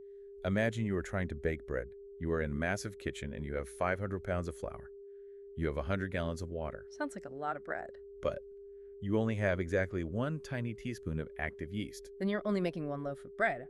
All that extra flour and water is completely useless. Exactly. In this system, the yeast is your limiting factor. You can pour 100 more gallons of water into the bowl. You can buy a ton more flour. It won't change your output one bit. The only thing that will help you grow is getting more yeast. But here is the truly dynamic part of this. The limit shifts. Once you fix it, it moves. It's like a game of whack-a-mole. It really is. Let's look at a modern business example. Think about a startup company. This is a classic systems model from Jay Forrester. Okay, let's play this out. In the very beginning of the startup, you have this great idea for a product. What's usually your limiting factor? Almost always, it's capital. You have absolutely no money to build the prototype or rent a space. So you pitch a venture capitalist, you give away some equity, and you get a big check. Bam, capital limit removed. But the company doesn't just instantly grow to infinity. Now the limit immediately shifts to a new area, production. You have millions of dollars in the bank, but you can't physically build the widgets fast enough. Right. So what do? You spend the money, you hire 50 engineers, you lease a massive factory, you buy machines, production limit solved. But wait, now your sales are flat. Yeah. You have a warehouse full of product, but nobody knows who you are. The limit has shifted to marketing. So you pivot. You hire an aggressive sales force, you buy Super Bowl ads. And suddenly, it works too well. You have way too many orders. Now the back office is completely swamped. They can't track the invoices, customer service is overwhelmed, packages are getting lost. The limit is now administration. It literally never ends. Never. Growth itself creates new limits. Successful systems management isn't just about stubbornly pushing on the things you're already good at. Like buying more flour when you need yeast. Exactly. It's about constantly scanning the entire system, identifying the current limiting factor, fixing it, and then immediately looking up to find the next limit that just appeared. But the source material ends this specific section with a pretty stark global warning. It argues that right now, our entire civilization is focused on the wrong limits entirely. Yes. Traditional economics, the way we've thought for centuries, focuses heavily on capital and labor as the primary limits to growth. Because those were the genuinely scarce resources back in 1800. Right, but today, we are totally awash in capital. There are trillions of dollars moving globally every second, and we have billions of people looking for work. So capital and labor aren't the real limits anymore. Not at all. The true limiting factors have shifted back to the physical reality of the Earth. Clean water, a stable atmosphere, healthy topsoil, acceptable, non-polluting energy. And you can't fix a clean water shortage just by pouring more money into it if the aquifer is dry. You can't. We are frantically trying to grow the global economy by pouring in more capital, more flour, but we are rapidly running out of the environmental yeast. And the system itself is totally unforgiving. The author says, limits will be imposed either by us or by the system. That's the binary choice. Either we consciously self-regulate and adapt to the limits, or the physical system will brutally collapse us to fit within the limit. Those are literally the only two options when you live in a finite system. It's sobering. It really is. Huh. All right, we have one last major concept to cover today, and honestly, it's the one that frustrates me the most personally. Time. Ah, the ubiquitous delays. Yes. I have a very impatient person. If I turn the steering wheel of my car, I want the car to turn now, instantly. But complex systems are just slushy. They are incredibly sluggish. There is almost always a time lag between an action and a result. Give some examples. Well, it takes decades for a replanted forest to actually grow back. It takes years for a heavily polluted river to flush itself clean. Even in economics. Right. It takes months or even years for a central bank changing interest rates to actually affect consumer inflation on the ground. And the fundamental problem is that human beings don't mentally account for the lag. We get impatient and we overcorrect. Think about the classic hotel shower scenario. You're in a cheap hotel, you turn the shower handle, the water hitting you is too cold. So obviously I turn the handle towards hot. But nothing happens for 3 seconds because the hot water has to travel up the pipes from the basement. So my linear brain assumes I just didn't turn it enough.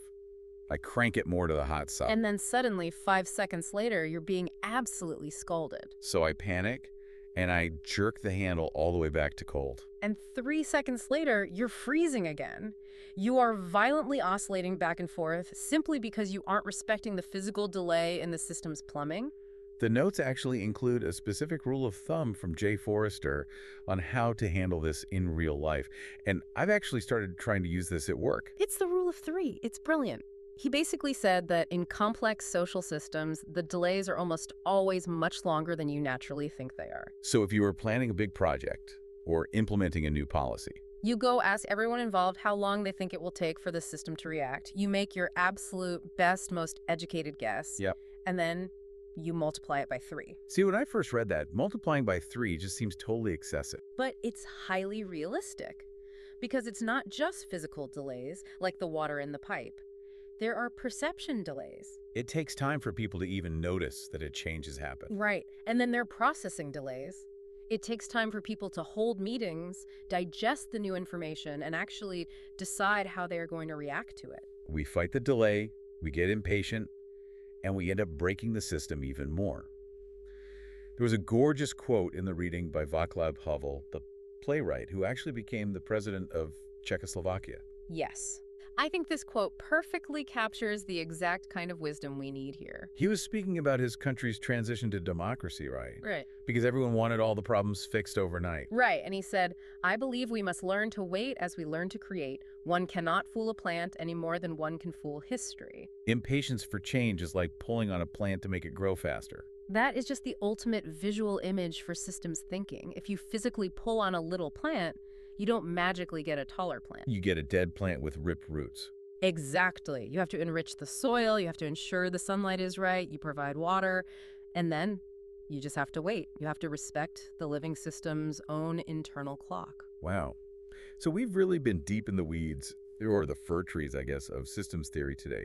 We've covered a massive amount of ground. We really have. We talked about self-organization, the necessity of hierarchy, the trap of linear thinking, The total illusion of boundary. shifting limits, and ubiquitous delays. It really is a completely different way of seeing the world. It forcefully shifts your brain from asking, who is to blame for this mess, to asking, what is the invisible structure causing this mess? And I think absorbing all of this naturally leads to a very specific kind of humility. The source material ends on this fascinating duality about human existence. Right. On one hand, we know a staggering amount. We can literally send people to the moon. But on the other hand, we are also terrifyingly ignorant. Because every single mental model we have is just a gross simplification of reality. The map is not the territory. So, what's the ultimate takeaway for the listener today? We promised at the beginning to help make them systems thinkers. I think the most provocative thought to leave you with is all about the cloud. Okay. Because we all have things in our lives or in our businesses that we mentally treat as externalities, things we simply assume are safely outside our boundaries. Like the slightly annoyed customer, or the slow buildup of waste product, or just those quiet rumors floating around the office break room. Exactly. We sweep them into a mental cloud and we assume they are just gone. Not my problem. But if you are a systems thinker now, you know the absolute truth. The cloud doesn't exist. There's no way. So the question you have to ask yourself is, what cloud in your own life is getting heavy and is just about to rain on you? What crucial feedback loop are you totally ignoring simply because it crosses an arbitrary boundary that you drew yourself? That is a terrifying and incredibly useful question to carry with you into the week ahead. Look for those invisible lines and try your hardest to look past them. And whatever you do, stop pulling on the plants. And stop pulling on the plants. Thank you for diving deep with us today. We'll see you next time. Welcome back to the Deep Dive. Today we are tackling a mystery that I think haunts pretty much every single person listening to this right now. Oh, absolutely. It is the fundamental frustration of the modern world. It really is. It's the mystery of good intentions and bad results. That feeling of just banging your head against a wall. Right. But it's a wall that you built yourself. Exactly. I mean, think about it. Why do rational, smart, well-meaning people who are trying their absolute best, consistently create irrational results? It boggles the mind, doesn't it? It does. Why do our fixes, the things we do to solve a problem, so often make the problem worse? Like trying to fix traffic by building more roads. Yes. And then what happens? Traffic just gets worse. Or you try to help a struggling employee by micromanaging them. And their performance drops even further. It's the question that keeps policymakers and CEOs and even parents awake at night. You just sit there thinking, why didn't that work? I did the logical thing. Right. And to answer that today, we are opening the gates to what our source material calls the system zoo. I love that metaphor so much.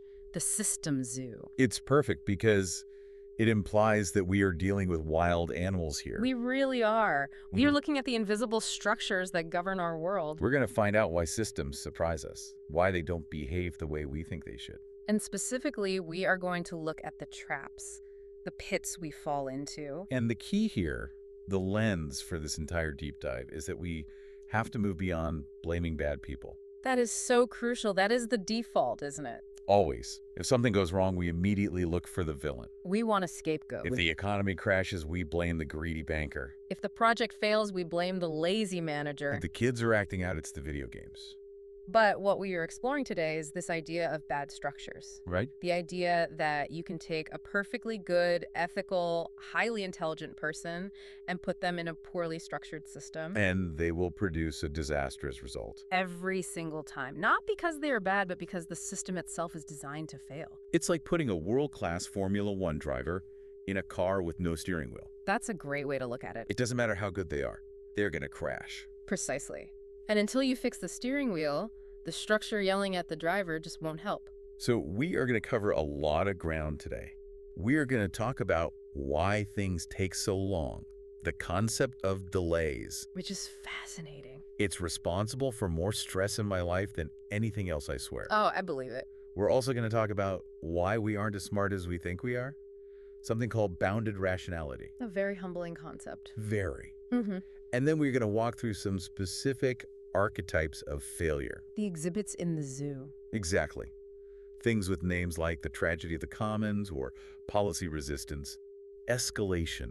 These are patterns. And the thing is, once you see them, you can't unsee them. They are everywhere. You'll see them in your family dynamics, in the news, in your company's quarterly report. And that's really the mission statement for today, isn't it? It is. The goal is to give you, the listener, the tools to recognize these traps in your own life, in your business, in society. And maybe more importantly, how to get out of them. Because there are ways out. But I have to warn you, they're often completely counterintuitive. Okay, let's unpack this. I want to start with something that drives me crazy, personally. Right. Frictions. Lags. Delays. Delays. Why doesn't a system react immediately when we push it? Right. You know, I turn the steering wheel, the car turns, I flip the switch, the light comes on. But in complex systems, that almost never happens. No, it doesn't. In the systems world, between a cause and an effect, there's always a delay. Always. But we act like it should be instant. That's the problem. We tend to completely ignore the delay. So let's get tactile with this. Yeah. Because you mentioned in the pre-show notes that if we don't understand delays, we become dangerous. I did. That feels like a strong word for just being a little impatient. It's not just impatience, though. It's about the feedback loop. When you don't account for the lag, you actually destroy the stability of the entire system. How so? Well, the classic example, and I'm sure you have lived this, is the shower trap. Oh, wow, yeah. I know the shower trap. Yeah. You're in a cheap hotel, you're tired, you just want a warm shower. Right. You step in and you turn the knob to hot. And what happens? Nothing. The water is ice cold. Precisely. Now here is where the systems view kicks in. There is a delay. The physical pipes. Exactly. The hot water is traveling from the boiler down in the basement up 3 floors to your specific room. It physically takes 10 or 15 seconds to arrive. But I don't feel the heat immediately. Right. You are the rational actor. You don't feel heat. So what does your brain say? My brain says the knob isn't turned enough. So I crank it, I go all the way to 100% hot. You maximize the input. You are sending a massive signal to the system saying, give me all the heat. And then 10 seconds later. The hot water from your very first turn finally arrives. And it's actually really pleasant. For a split second, but then The water from my second adjustment hits. the crank it to 100% move, it arrives.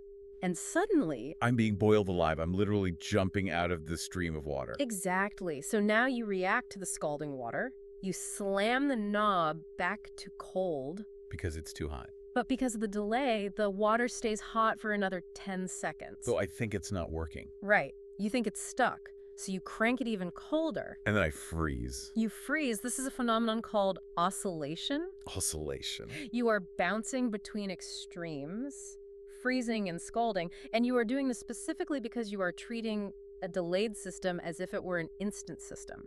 That makes so much sense. And while that's funny in a shower context, imagine that same dynamic in the stock market. Or in a global supply chain. Right. You panic buy inventory because you think you were running out. But by the time the massive shipment arrives, demand has already dropped. And now you are drowning in stock. You have a warehouse full of stuff nobody wants. That is exactly how recessions are often triggered. It's the shower handle on a global scale. We overshoot, then we undershoot, then we overshoot again. Constantly. The source material lists some fascinating examples of just how baked in these delays are. It's not just a matter of the paperwork being slow. It's biological. It's physical. Right. Take disease, for example. We saw this incredibly clearly in recent years. Yeah, we did. There is a fundamental biological delay between catching an infection and getting sick enough to be diagnosed. That can be days.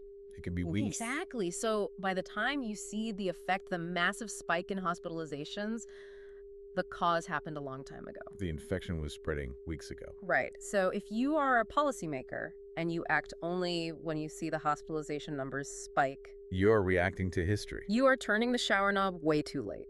It's terrifying when you frame it like that.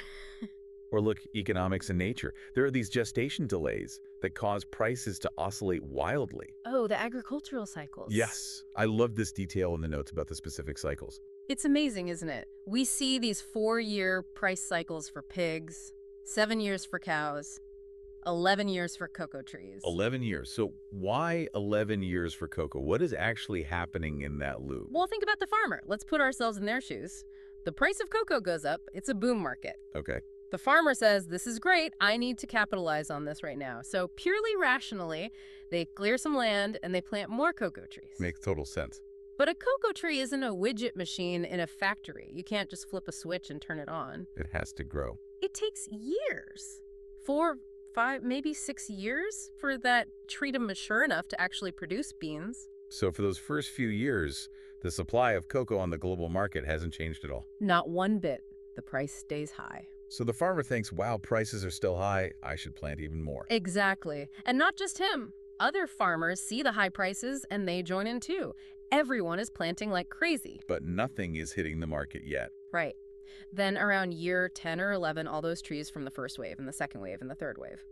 They all start producing at the exact same time. Boom. Massive glut. The market is completely flooded with cocoa. The price crashes through the floor. Farmers go bankrupt. They stop planting entirely. Some even cut down their mature trees to plant something else. And then we just wait for the shortage to start the entire cycle all over again. And it takes 11 years because that is the biological speed limit of the cocoa tree. You can't change that. No, you Yeah. cannot legislate that away. You cannot innovate that away easily. It is a hard physical delay. It's the same thing with cars, right? The industry lag. Oh, the automotive industry lag is huge.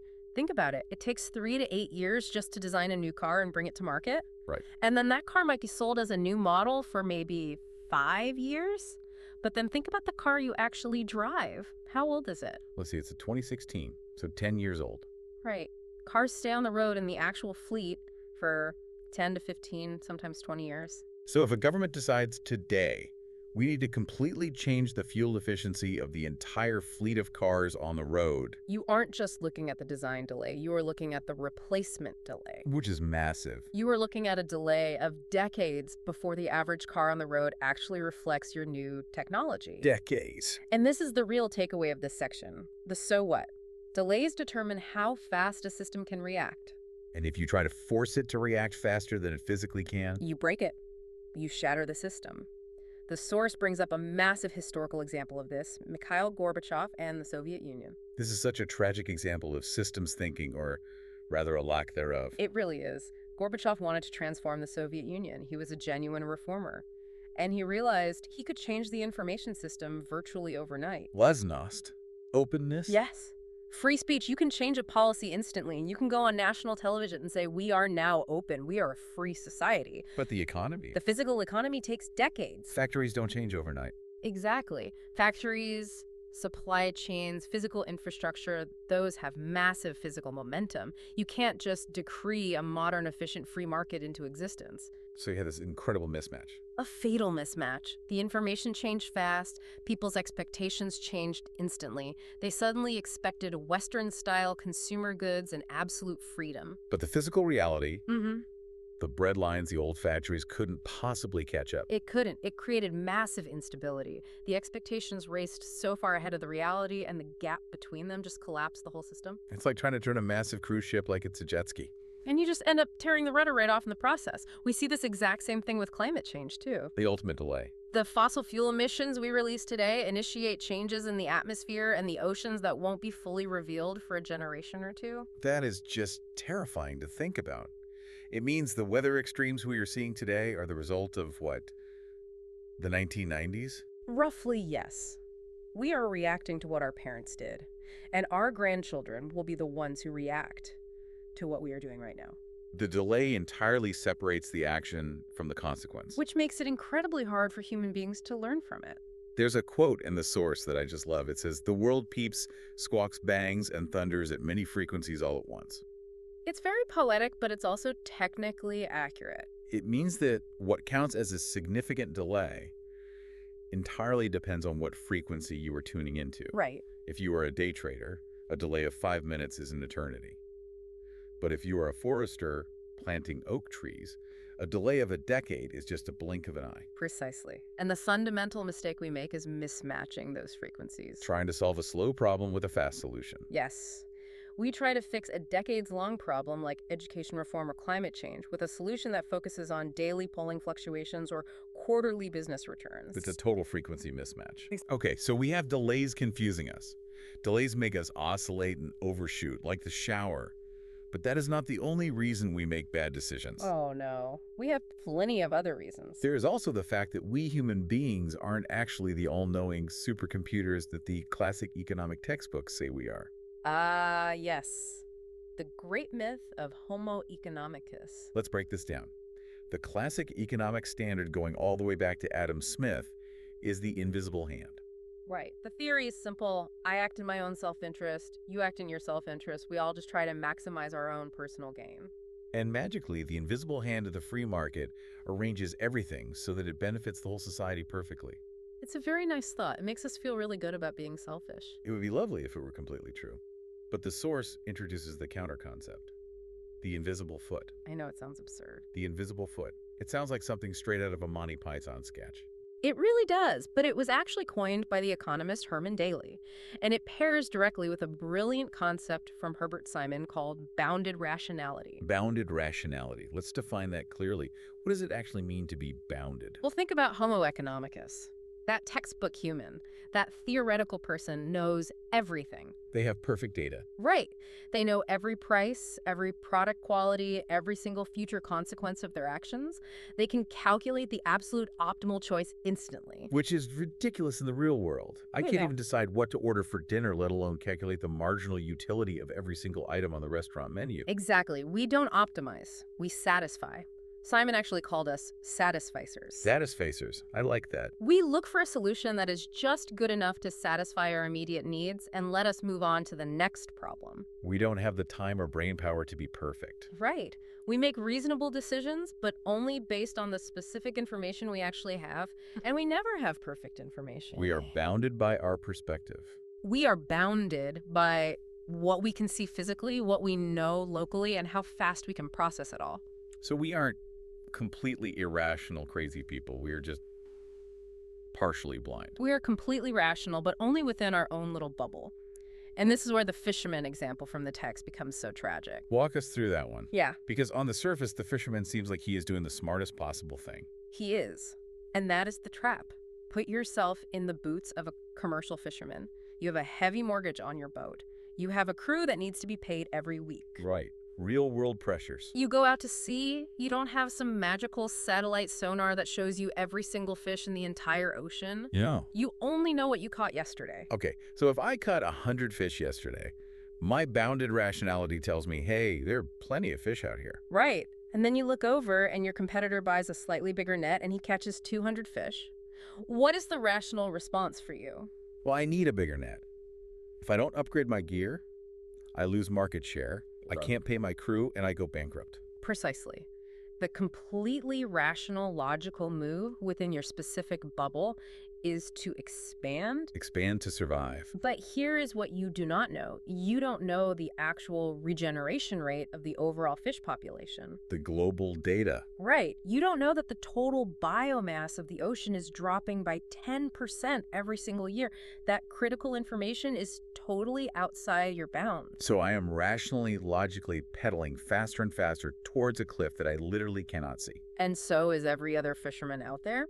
When they run this specific simulation with students, really smart students, business majors at top schools, they destroy the fishery almost every single time. Even when they know the rules of the simulation. Even when they explicitly know the rules, because in the heat of the moment, you react to the loud short-term signal. The signal that says, I need cash now to pay the bank. Exactly. And you completely ignore the quiet long-term signal which says the ocean is dying, because that long-term signal is delayed and it's mostly invisible. It is not a moral failing on the part of the students or the fishermen. It is fundamentally an information failing. Now, this perfectly leads to my absolute favorite story in this entire stack of research. The Dutch electric meter story. It's so good.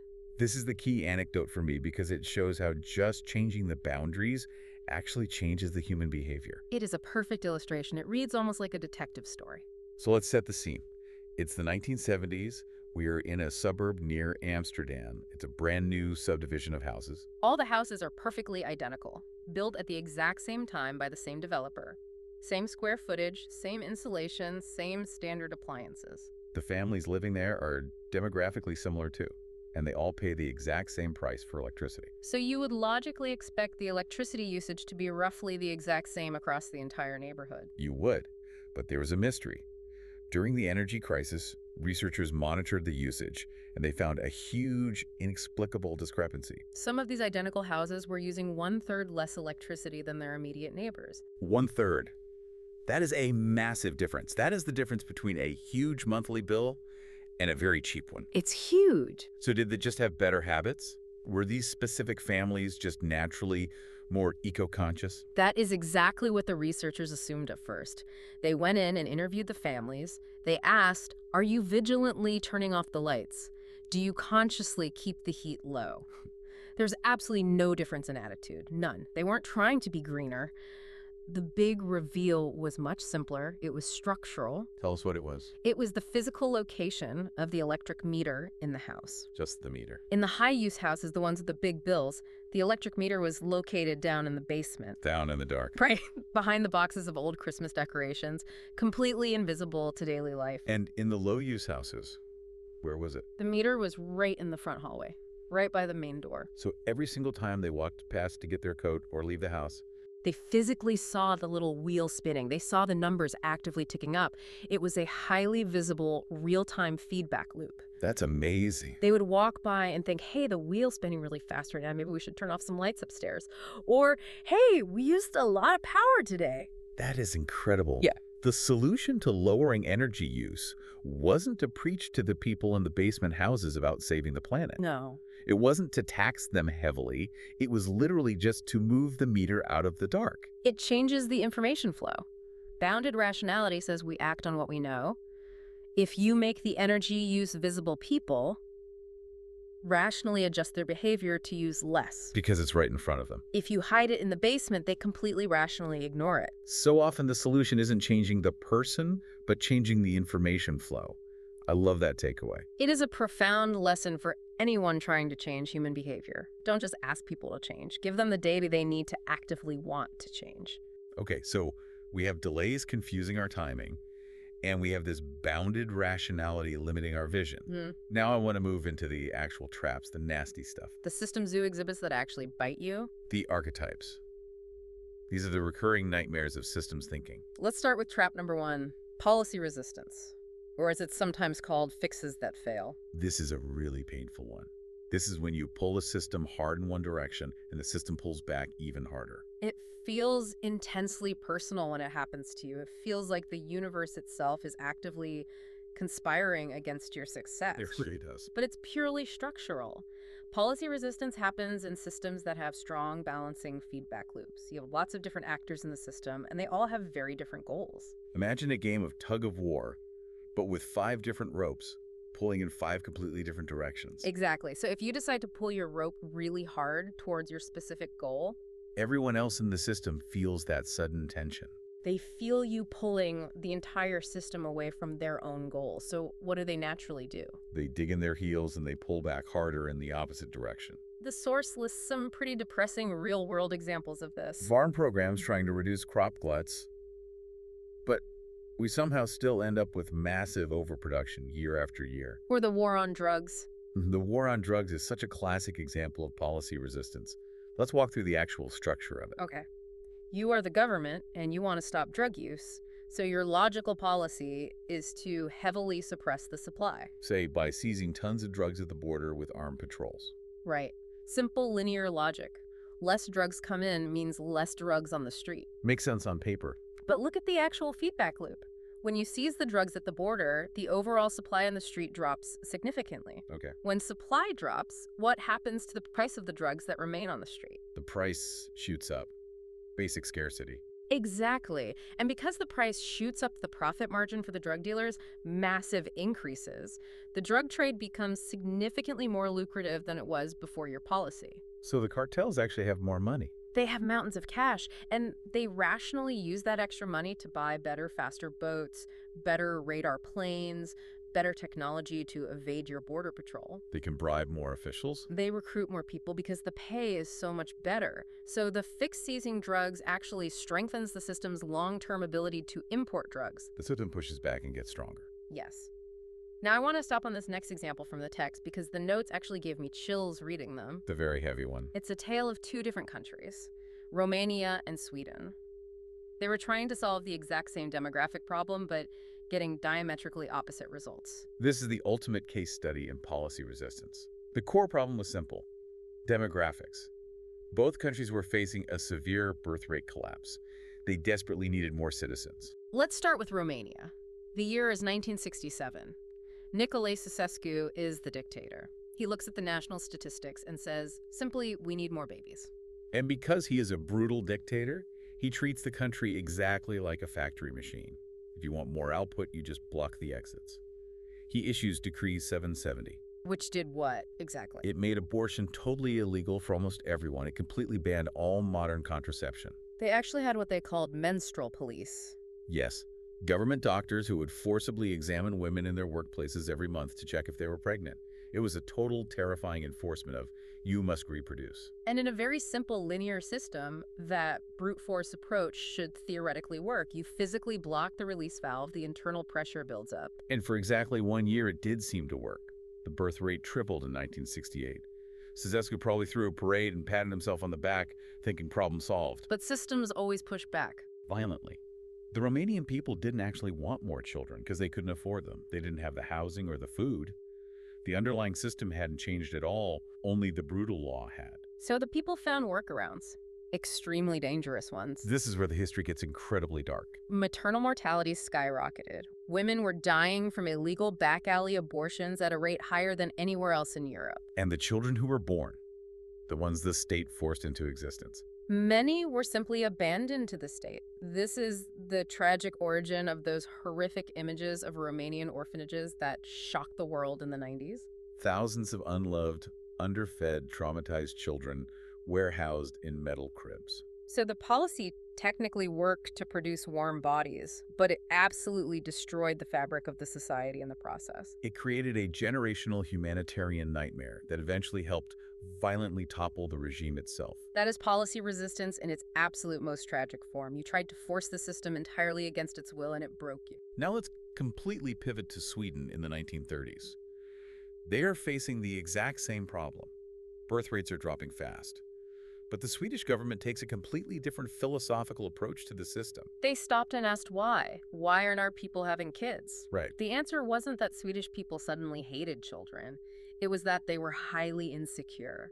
Housing was cramped. Healthcare was very expensive. The economic future looked bleak. So instead of trying to force birth through bans, they focused on the environment of the family. And this is the part that truly blows my mind from a systems perspective.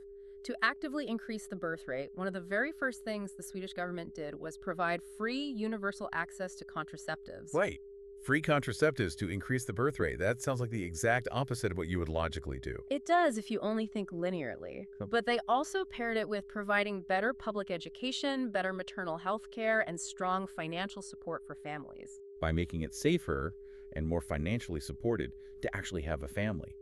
People eventually felt secure enough to choose to have children. Exactly. So by giving people ultimate control through contraceptives, they actually harmonized the goals of the state with the goals of the individual citizens. Birth rates eventually stabilized because the government and the people were finally pulling the rope in the exact same direction. They weren't trapped in a tug-of-war anymore. So the ultimate way out of policy resistance is... You have to let go. Do not try to overpower a complex system. It always leads to deep resentment and eventual explosion. You have to harmonize the goals. Find a higher level goal that everyone in the system naturally agrees on. Like every child should be wanted and nurtured, and build your system around that. That is a profound lesson for any leader.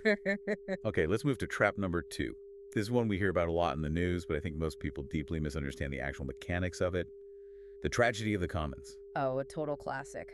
This trap is all about the fatal gap between individual benefit and collective cost. The setup for this is usually a pasture, right? The commons. Right. Imagine a lush green pasture right in the middle of a village, open to absolutely everyone to use. You're a local herdsman, you have one cow, you look at the grass and you ask yourself a simple question. Should I add one more cow to my personal herd?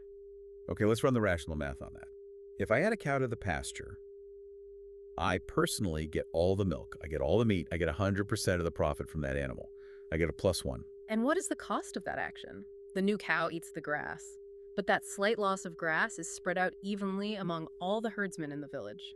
So if there are 100 herdsmen, my personal cost for that missing grass is only a tiny fraction.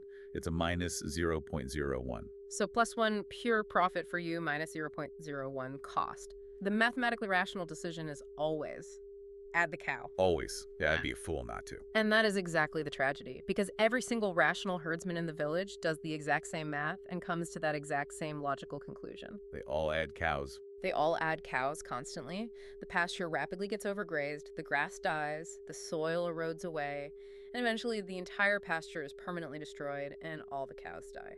Ruin is the destination toward which all rush, each pursuing his own best interest. It is such a haunting phrase, and the terrifying thing is we see this exact trap everywhere in modern life. National parks being literally loved to death by massive crowds. Exactly. I get the full, wonderful benefit of visiting Yosemite for my vacation, but my personal contribution to the horrific crowding and the trail erosion is tiny. But when millions of us all do it, the park experience is ruined for everyone. Overfishing in international waters is exactly this. Pollution, too. Pollution is actually a really big one. It's the commons trap, but in reverse. I get the massive financial benefit of dumping my factory waste cheaply into the local river, but the devastating cost of the toxic water is shared by the whole town downstream. So how do we get out of this?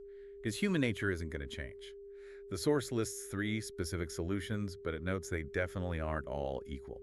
No, they aren't. Solution 1 is educate and exhort. The please be nice strategy. Basically, yes. Please don't overgraze the grass. Please recycle. Appeal to their higher morality. The problem, as the expert notes in the text, is that this is highly unreliable. It relies on guilt. Right. And an honor system eventually only attracts those with no honor. Think about it. If I stop adding cows because I am a good moral person, and you keep adding cows because you are greedy... You win and I lose. Exactly. Evolutionarily, this system explicitly selects for and rewards the greedy behavior. The good guys go bankrupt. Okay, so just asking nicely definitely doesn't work long term. What about solution 2, privatize? You divide up the commons, you put up strong fences. If I overgraze and ruin my specific plot of land, I am the only one who starves. It forces the feedback loop to close directly on the individual causing the damage. It works very well for physical land, but it has massive limits. You cannot build a fence in the middle of the deep ocean to protect the fish. And you certainly can't fence off the atmosphere to stop carbon emissions. Exactly. Privatization is physically impossible for our biggest global commons. Which leads us to the third and often most politically difficult necessary solution, regulation. The phrase used here is mutual coercion, mutually agreed upon. I know that sounds incredibly harsh. Coercion's a scary word. But we actually accept it every single day without thinking. Like traffic lights. A perfect, elegant example. Imagine a busy 4-way intersection in a city with no traffic lights or stop signs. Total absolute freedom. You can drive whenever you want. It would be a nightmare. Total gridlock, constant accidents. Nobody would ever get anywhere. Exactly. So as a society, we mutually agree to install a traffic light. Now, a red traffic light is a literal limit on your personal freedom. It coercively forces you to stop your car when you don't want to. But we gladly mutually agree to it because the alternative is a massive traffic jam where nobody can move at all. We accept a small, strict limit on our freedom to use the commons just in order to preserve our freedom to use it at all. Parking meters are mutual coercion.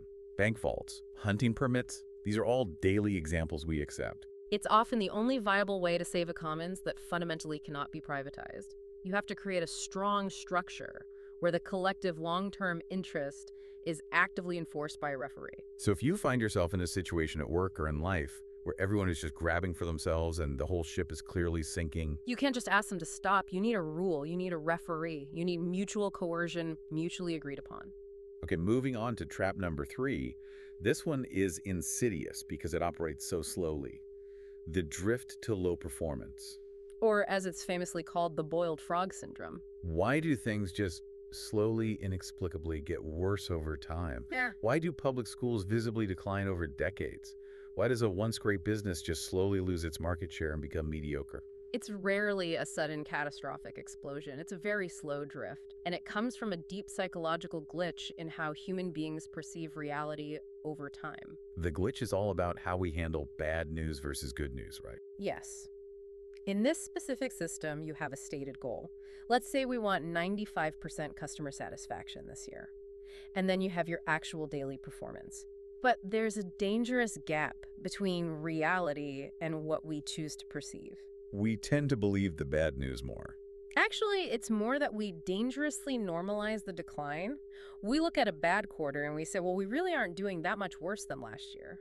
It's not that bad. Exactly. Well, everyone else in the industry is struggling too right now. The market is just tough this cycle. When our actual performance slips, instead of aggressively correcting the performance, We softly lowered the goal. We lower our own internal standard just to meet the new grim reality. And then performance naturally slips again the next year. And we say, well, it's roughly about the same as last year. And we lower the standard again to feel okay about it. It is a reinforcing feedback loop constantly spiraling downward. It's the boiled frog. If you threw a frog into a pot of boiling water, it would instantly jump out. But if you put it in cold water and just heat it up very slowly, it literally doesn't notice the gradual temperature change until it's far too late. We just slowly, comfortably drift right into total mediocrity. so how do we stop the drifts? How do we proactively jump out of the pot? You have to rigidly anchor your standards. Do not ever let them float based on recent bad experience. The source specifically says, anchor to the best. This is a highly powerful concept. Instead of sitting in a meeting and saying, how are we doing compared to last year, which might have already been a terribly mediocre year, you say, how are we doing right now compared to our absolute best year ever? You completely turn the loop around. Yes. If you strictly anchor to the best, then even a very small slip in performance looks like a massive glaring problem. You jump on it and correct it immediately. You turn the drift to low performance into a constant drift toward high performance. The better things get, the harder we continuously work to make them even better. That really is the mindset of champions. Yeah. Just never being satisfied with, okay. It is. It's pure systemic structural discipline. Okay, we have time for one more major trap today. And this one is undoubtedly the most explosive. Trap number 4. Escalation. They all raise you one trap. We see this most obviously with kids fighting in the back seat. You hit me, so I hit you back, but slightly harder. You called me a name, so I call you a much worse name. But it's not just kids, obviously. It's negative political campaigning. It's corporate price wars. It's a vicious reinforcing feedback loop. My state depends entirely on your state minus a little bit more. Right. If you buy a small gun, I feel suddenly unsafe, so I logically go buy 2 guns. You see my 2 guns, you feel incredibly unsafe, so you go buy a tank. And suddenly, without anyone actually wanting it, we are in a massive arms race. The Cold War is the ultimate historical example of this. The US and the USSR spent literal trillions of dollars, degraded their own domestic economies, built enough horrific weapons to destroy the world 10 times over. Just to comfortably stay in a paralyzed standoff. Exactly. Neither side wanted to destroy the world, but the system demanded escalation. It happens constantly in business, too. Advertising wars. Or airline ticket prices. Oh, absolutely. One airline desperately cuts prices slightly to grab some market share. The main competitor immediately has to match it or die. Then the first company aggressively cuts prices again. They just bleed each other completely dry. And what is the ultimate result of that? The consumer might temporarily benefit in the short term with cheap flights, but the companies are fundamentally destroying their own long-term viability. They are spending vast fortunes just to completely cancel each other out. Escalation is exponential. It grows incredibly fast. And it almost always ends with a sudden collapse. One side goes totally bankrupt or someone tragically pulls the trigger. So how do you actually get out of an escalation trap? The solutions provided here seem really difficult. They are very difficult. They require immense courage. The first one is unilateral disarmament. Meaning you just stop. You simply refuse to compete anymore. You put down the stick. It instantly interrupts the loop. That feels incredibly risky. If I drop my prices and you don't, I lose all my customers. It is terrifyingly risky. But if you are trapped in a vicious price war that is absolutely mathematically going to bankrupt you anyway, stepping completely out of the war might be the very only way to survive. You lose the battle to save the war. You lose short-term market share, but you pivot and save the company. You say we aren't the cheapest anymore, but we are clearly the best service. You fundamentally change the rules of the game you are playing. And what is the other option? Negotiated disarmament. Structural systemic change. Treaties. Treaties, binding regulations. We formally agree not to build nuclear weapons if you agree not to. Or in business, we mutually agree to limit our ad sizes. You essentially need a brand new balancing loop, a strong contract, or an independent referee to legally stop the escalation from physically happening. Again, it all comes back to structure. You can't just wish an escalation away. You have to actively design a physical structure that stops it. Precisely. You have to change the zoo.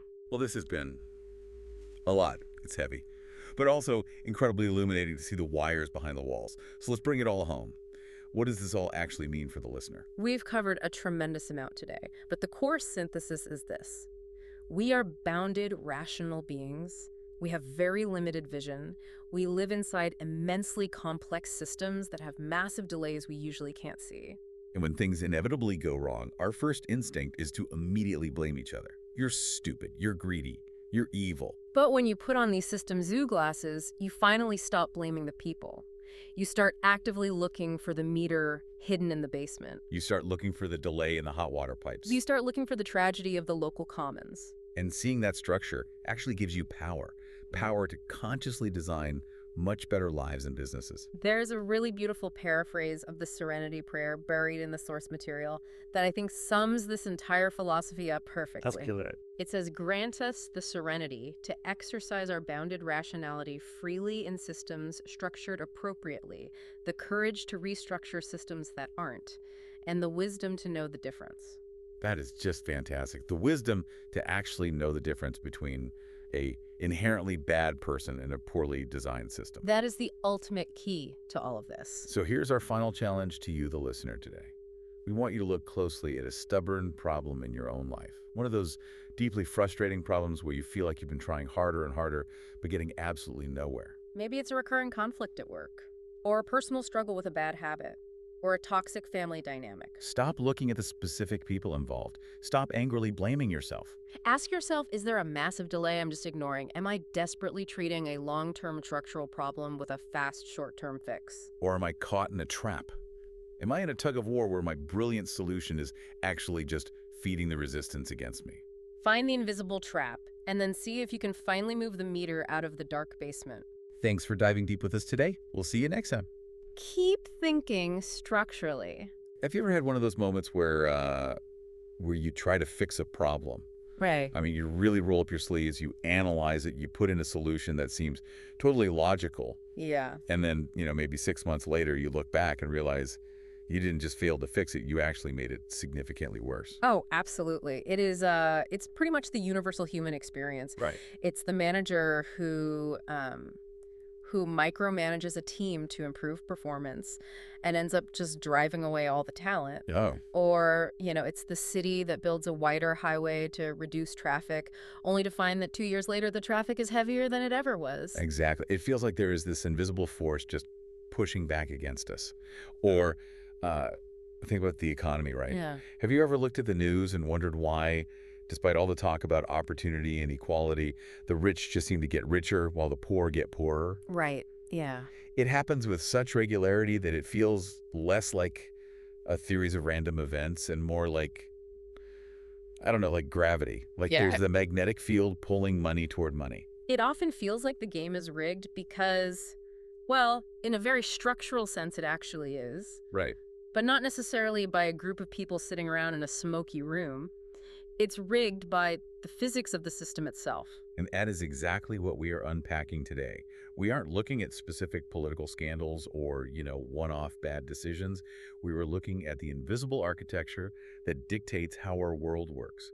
We are doing a deep dive into system traps and leverage points. Yeah, this is really about learning to see the matrix code behind everyday reality. I love that. Whether we're talking about a friendly board game, a forest ecosystem, or the global economy, there are underlying pattern structures, really, that dictate behavior. If you don't see the structure, you're just reacting to events. But if you see the structure, you can actually change it. And to guide us through this matrix, we are relying on a stack of notes from what is arguably the Bible of this field. We're digging into Thinking in Systems by the late, great Donella Meadows. Donella Meadows was a giant. She was an environmental scientist, a teacher, and just a brilliant systems thinker. What she manages to do in this work is identify the common traps that systems and the people inside them, of course, fall into repeatedly. Yeah.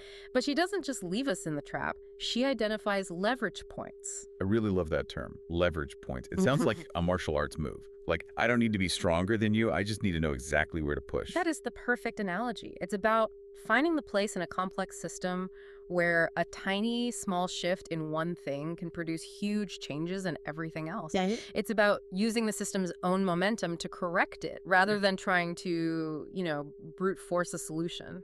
Now, before we get into the nitty-gritty, we do need to set some ground rules. Mhm. Some of the examples Meadows uses and that we're going to discuss today touch on touchy subjects. Economics, welfare, corporate subsidies, environmental regulations. Right. And it is crucial to state this up front. Our mission here isn't to take a political stance. We aren't here to say capitalism is bad or regulation is good or vice versa. Right, we're acting as mechanics. Exactly. We are lifting the hood of the car to see how the engine works. We're looking at the transmission, not the driver. Precisely. We want to understand the mechanisms that cause these outcomes, regardless of who is pushing the buttons. So, here is the roadmap for the hour. We have 4 specific traps to uncover, and they have fantastic names. Success to the phononic, successful, shifting the burden, rule beating, and seeking the wrong goal. They do sound ominous. They really do. And once we've thoroughly depressed ourselves with how easily things go wrong, we're going to pivot to the leverage points. Why our intuition on how to fix these systems is usually dead wrong, and what we should be doing instead. It's going to be a journey from frustration to clarity. Let's start with the first trap. This is one that I think everyone has experienced, usually accompanied by shouting and maybe a flip table. It's called success to the successful. And there is literally no better way to understand this trap than to look at the board game Monopoly. Monopoly, the destroyer of friendships, the absolute ruin of Thanksgiving dinners. It really is. But have you ever stopped to analyze the actual structure of that game? It's a fascinating laboratory. Think about how it starts. It starts perfectly fair. Yeah. I mean, we all have the same little metal token. Yeah. I'm always the race car. Obviously, we all have the same amount of colorful paper money. And the board is completely wide open. Exactly. Total equality. But then the dice start rolling. And purely by chance, random distribution, someone lands on a good property. Let's say boardwalk. And they buy it. They buy it. Now, up to this point, nothing systemic has happened. But the moment they own that property, a feedback loop begins. Because they own Boardwalk, they can charge rent to anyone who lands on it. Which gives them more cash. And what is the only thing you can really do with cash in Monopoly to win the game? You build houses, and then you build hotels. Right. You take your winnings and you reinvest them into the means of winning more. The player with the hotel makes more money, not because they are smarter or working harder or rolling the dice with more skill, Right. simply because they have the hotel. It's a snowball effect. In systems thinking, we call this a reinforcing feedback loop. The winner receives the means to compete more effectively in the future. But here is the part that always gets me about that game. It's not just that the winner is winning, it's what happens to the losers.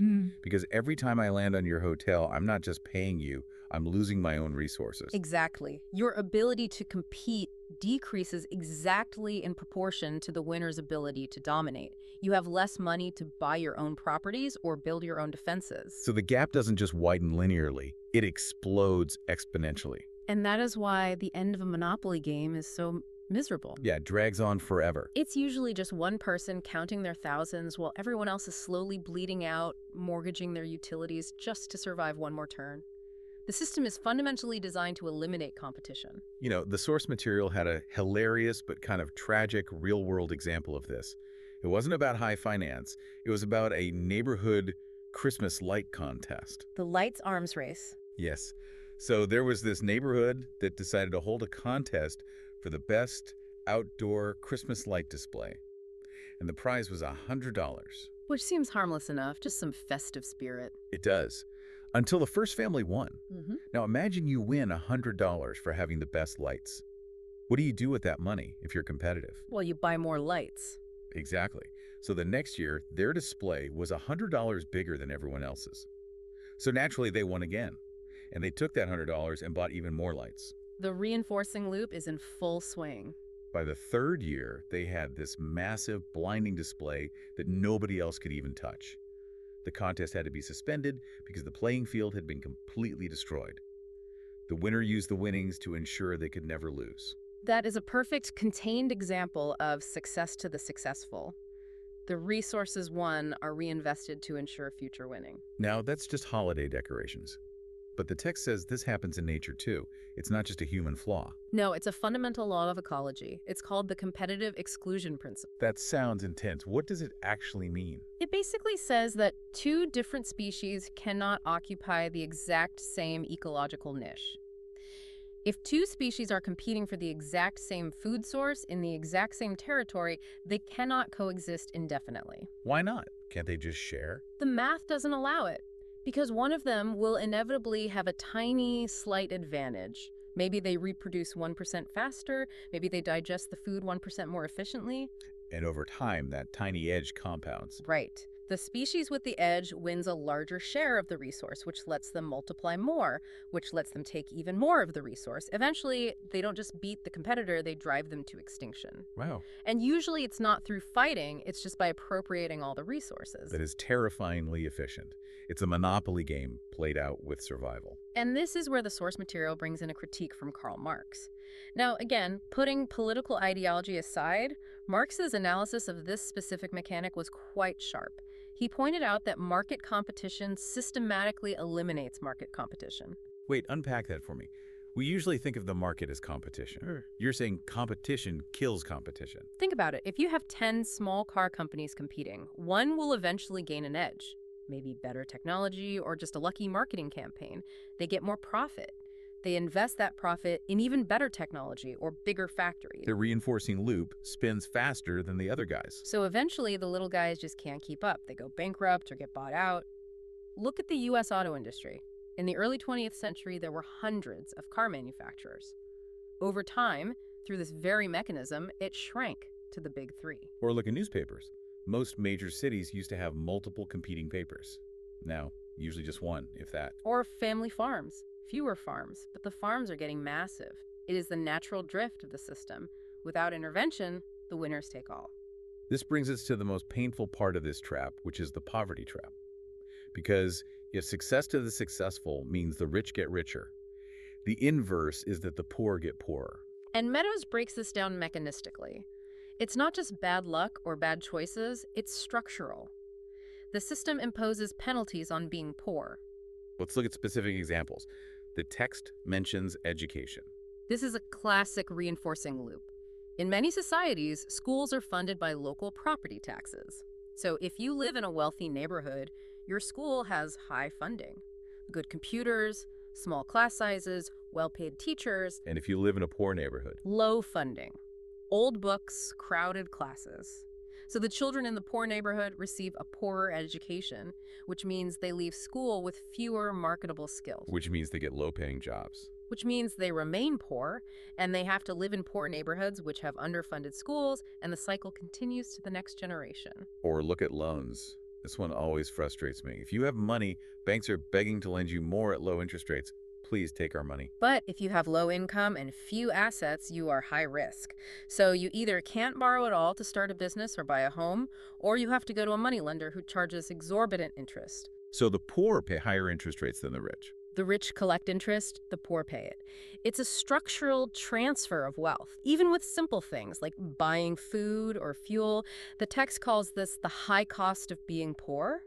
If you are poor, you can't buy in bulk. You can't afford the upfront cost of the economy-sized toilet paper or the yearly bus pass. So you buy the single roll or the daily ticket. Which costs significantly more per unit.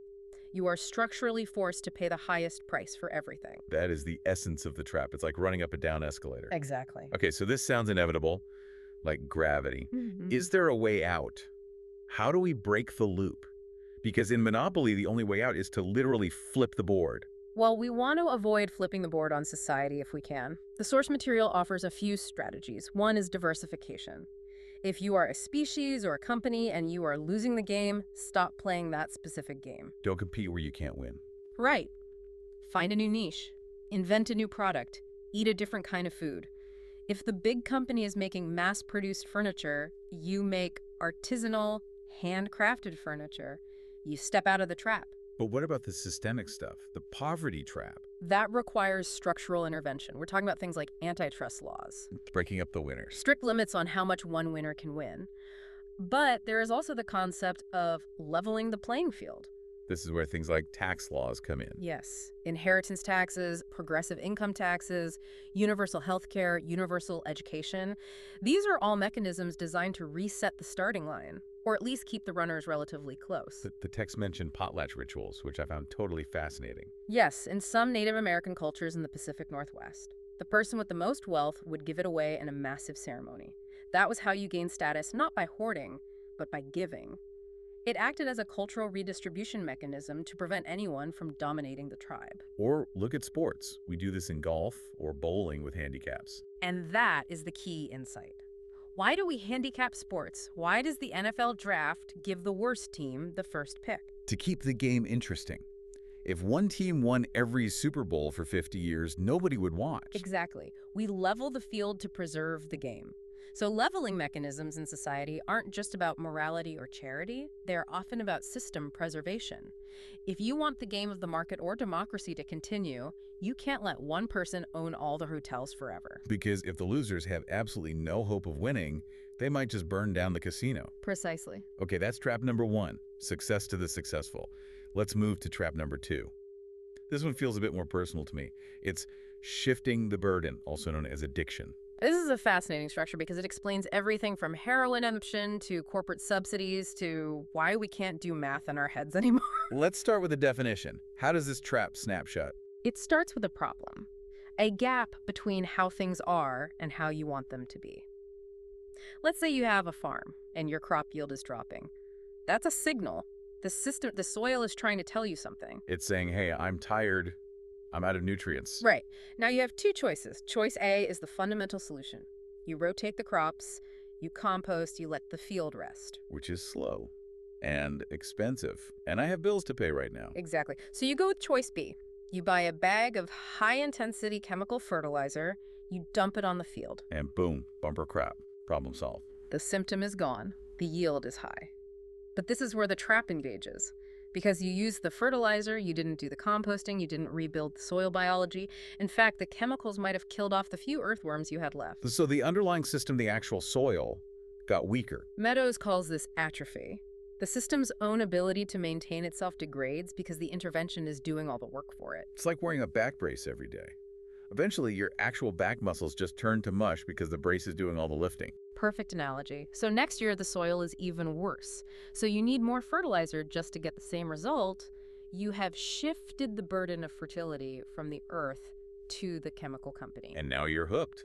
You can't stop, because if you stop, the system collapses immediately. That is the dependency. The source material had a very vivid example of this involving a plant called khat in Somalia. This was the story of the soldier, right? Yes. Khat is a stimulant chemically related to amphetamines. The text shares a quote from a young man in a war zone. He says he'd choose it not to think about his reality. He says, when I use it, I get happy. I can do everything. I do not get tired. So his reality is hunger, war, fear. That's the problem state. And the khat is the intervention. It numbs his perception. But it does absolutely nothing to improve the reality. In fact, it drains his resources and health, making the reality worse. Which makes him need the khat even more to cope with the now worse reality. That is the downward spiral, but we do this in civilized society constantly. The text mentioned calculators. Right. If you always use a calculator, your brain's ability to do mental arithmetic atrophies. The burden of calculation has been shifted to the machine. Or highways replacing rail. The government intervenes to build highways. It's convenient. But as more people drive, the public transport system loses riders and revenue. It atrophies. It becomes unreliable, so more people drive. The system has shifted the burden of transportation entirely onto the car and highway intervention. There was a great historical example about oil prices in the 1970s. This illustrates the danger perfectly. In the 70s, the price of oil shot up. That was a signal from the system that oil was becoming scarce or politically volatile. The pain of the price increase was the system saying, hey, change your lifestyle. Right. The fundamental solution would have been to increase efficiency, insulate homes, or switch to other fuels. But what did the US and USSR do? They fixed the prices. Oh. They basically said, no, the price is staying low. That's the painkiller. It blinded the economy to the reality. So instead of adjusting and becoming more efficient, we kept burning oil like crazy. We prevented the system from correcting itself. The text compared it to a drunk ransacking the house. Yes. Because we wouldn't face the reality of depletion, we started acting like an addict looking for one last bottle. Drilling in extreme environments, polluting beaches, invading wilderness areas, desperately trying to maintain the flow rather than curing the addiction. So how do you get out? If you're the farmer addicted to fertilizer or the economy addicted to cheap oil? The most honest answer is withdrawal. Cold turkey. Sometimes, yes. You have to bear the pain of the transition to get back to a non-addicted state. The farmer has to accept a few years of low yields to rebuild the soil. But is there a gentler way? There is. You can intervene to strengthen the system's ability to shoulder its own burden. Help the system help itself? Exactly. You don't just take over. You remove obstacles to the system's natural correction mechanisms. If you're the farmer, you might keep using some fertilizer to stay in business, but you pour your resources into rebuilding the soil health. Compost, cover crops. You focus on the root cause so you can slowly wean yourself off the intervention. It's like physical therapy instead of just taking painkillers. Perfect. The painkiller hides the injury. Physical therapy strengthens the muscle so you don't need the painkiller. All right, let's move to trap number 3. This one is called rule beating. And honestly, this one is just funny until it's tragic. It stems from the fact that systems are often governed by rigid rules, but the people inside the systems are creative, adaptable, and self-organizing. The text started with a Calvin and Hobbes comic strip, which I haven't thought about in years. It's a classic. Calvin tells Hobbes he has a plan. He's gonna do 10 spontaneous acts of goodwill a day to get on Santa's good side. I can claim I've turned a new leaf. And Hobbes says, "Here's your chance, Susie is coming." And Calvin says, "Maybe I'll start tomorrow and do 20. He's following the letter of the law, do good acts, but completely violating the spirit. That is rule beating. It's complying with the rules in a way that defeats the purpose of the rules. The examples here are just absurd. My favorite is the budget spending. Oh, this happens in every corporation and government agency. If you have a budget of $1 million and you only spend $800,000, what happens next year? Your budget gets cut to $800,000 because obviously you didn't need the million. Exactly. So what happens in the last month of the fiscal year? A spending spree. People buying new office chairs they don't need, hiring consultants for nothing, just to burn the cash. The rule is allocate resources efficiently. The result is waste resources to protect the allocation. Then there's the Vermont Land Law, Act 250. Right. Vermont wanted to control suburban sprawl, so they passed a law that said any subdivision of 10 acres or less needs a complex, expensive approval process. The intent is clear. Protect the land. Stop small, dense subdivisions. But the result? Developers just started carving up the landscape into lots that were 10.1 acres. Just barely over the limit. So instead of compact development, you got this sprawling landscape of 10-acre ranchettes. The rule actually accelerated the sprawl it was meant to prevent. There was another one about feed grains in Europe that I didn't quite catch. Something about cassava. This is a classic example of rules not being specific enough. European countries wanted to help their local farmers, so they put high import taxes on feed grains coming from outside Europe, like corn. Makes sense. Protect the local corn farmers. But the rule beaters, the importers, looked at the list of restricted grains. They noticed that cassava, a starchy root vegetable from Asia, wasn't on the list. Why would it be? Nobody in Europe fed cassava to cows. Until now. Exactly. Importers switched massively to cassava. They mixed it with protein, and suddenly American corn was replaced by Asian cassava. The intent of the law failed completely because the system found a loophole. And then the darkest example, the Endangered Species Act. This is truly perverse. The law says if you have a documented endangered species on your land, you cannot develop it. So if I'm a landowner and I find a rare beetle on my property, your financial incentive is to kill that beetle immediately before anyone documents it. shoot, shovel, and shut up. It's horrific, but it's a rational response to the rule structure. The rule to protect the species actually creates an incentive to destroy it preemptively. So what's the fix? Do we just make more rules, stronger police? Usually that just creates more distortion. The expert advice here is to redesign the rules to align with the system's creativity. You have to ask, what is the incentive this rule creates? If the incentive is perverse, change the rule. Stop punishing people for saving money in their budget. Reward them for it. Exactly. Flip the incentive. If you save 10% of your budget, you get a bonus. Suddenly, everyone is saving money. Okay, trap number 4. Seeking the wrong goal. This is the Midas trap. King Midas asked for everything he touched to turn to gold. He got exactly what he asked for. And then he couldn't eat or drink. He died of starvation. Systems are like genies.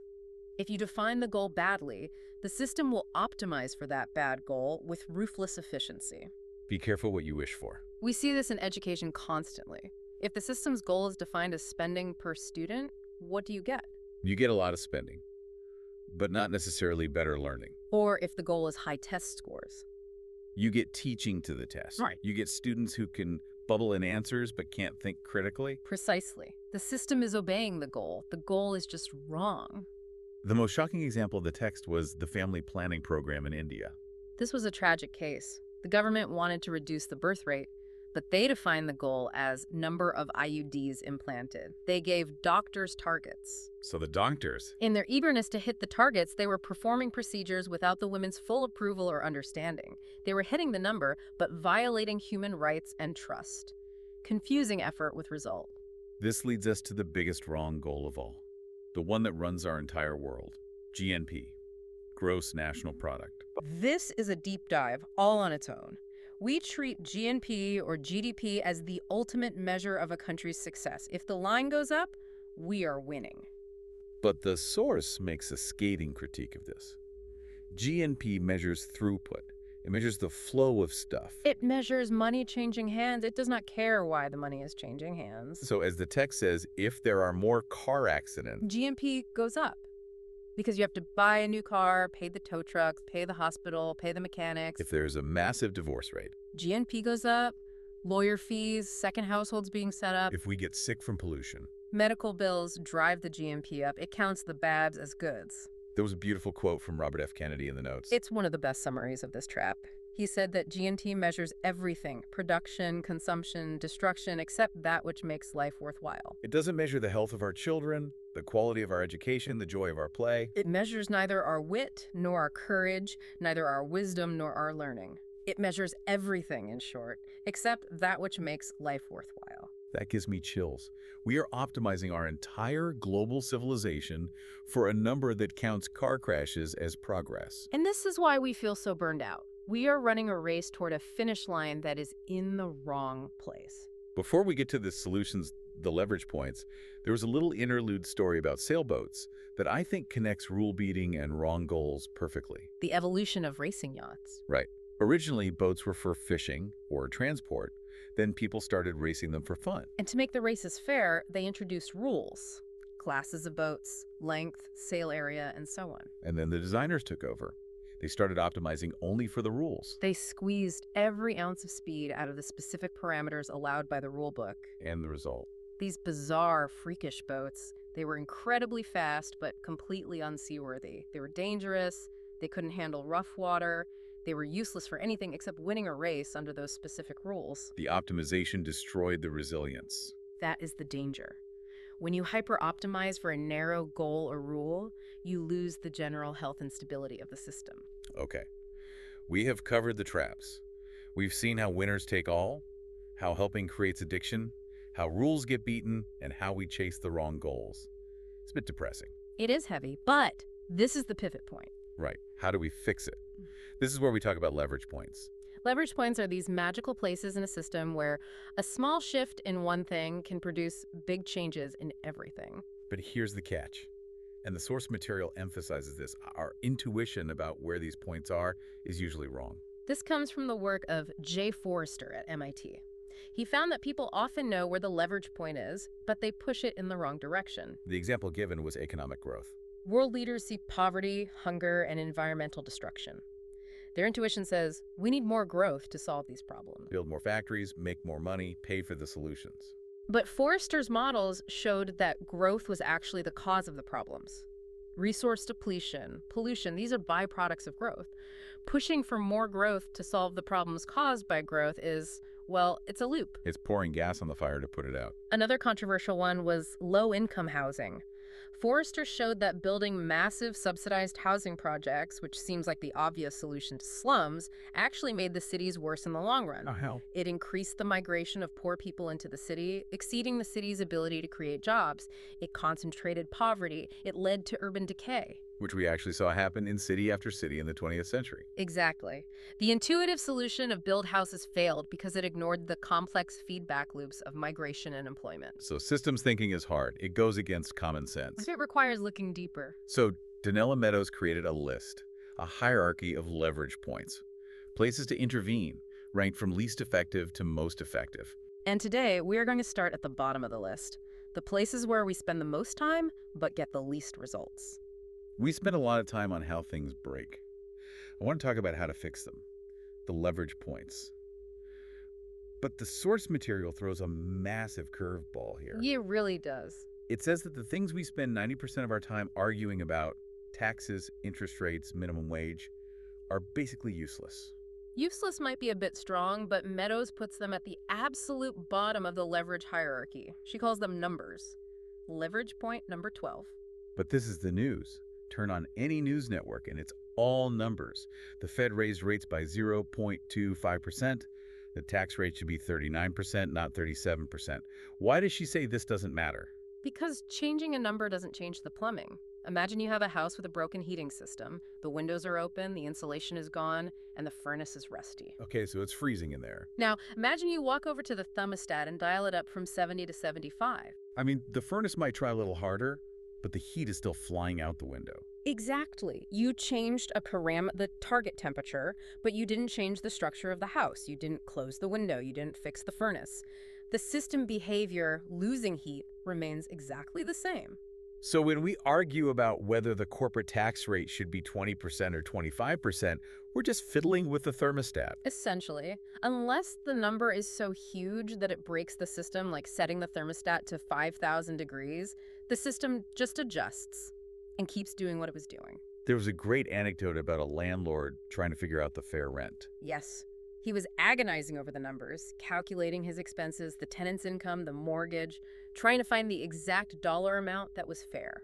And he went to a financial advisor. Who basically told him, stop it. There is no fine line. There is a huge gray area. Anywhere in that range is fine. Stop worrying about the exact number. We obsess over the specific digits. But unless the number triggers a tipping point, like a tax so high it destroys a business, the system usually just adjusts to the new number without changing behavior. So let's move up the ladder. If numbers are weak, what's slightly stronger? The next level up is leverage point number 11, buffers. Buffers. Yeah. This sounds like something from computer coding. It's actually much simpler. A buffer is just a storage tank. It's a stock that stabilizes the flow. Think about your bank account. I try not to. Well, imagine you live paycheck to paycheck. You have zero savings. That means you have zero buffer. Right. Now, your car breaks down. It costs $500 to fix. What happens? Disaster. I can't get to work. I lose my job. I can't pay rent. The whole system crashes. Because there was no buffer to absorb the shock, the system is volatile. Now, imagine you have $5,000 in that account. The car breaks down. I'm annoyed, but I pay it. I go to work. Life continues. The event was the same. The shock was the same. But the system behavior was completely different. Why? Because of the buffer? So increasing the size of the buffer, the savings, the water reservoir, the warehouse inventory stabilizes the system. Exactly. It buys you time. It creates resilience. But, and here is the catch, buffers are expensive. Because that $5,000 is just sitting there. It's not buying me a new TV. And in business, a big inventory costs money to store. So efficiency experts always try to kill the buffers. They want just-in-time delivery. They want lean systems. Which works great until a pandemic hits, or the boat gets stuck in the Suez Canal. Then you realize that by removing the buffers to save money, you made the whole world fragile. Wow. Okay, let's take a breath.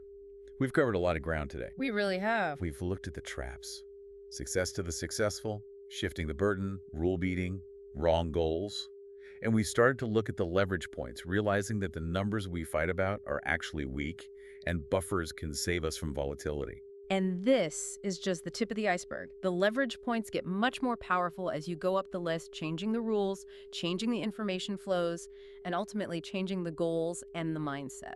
But for today, I think the biggest takeaway is just learning to see these structures. I agree completely. Once you see success to the successful, you can't unsee it. You see it in your office, in sports, in the news. And you stop blaming the individuals. You stop thinking, oh, that person is just greedy, or that person is just lazy. You realize they are acting rationally within a system that is fundamentally designed to produce that exact behavior. So here's our challenge to you, the listener.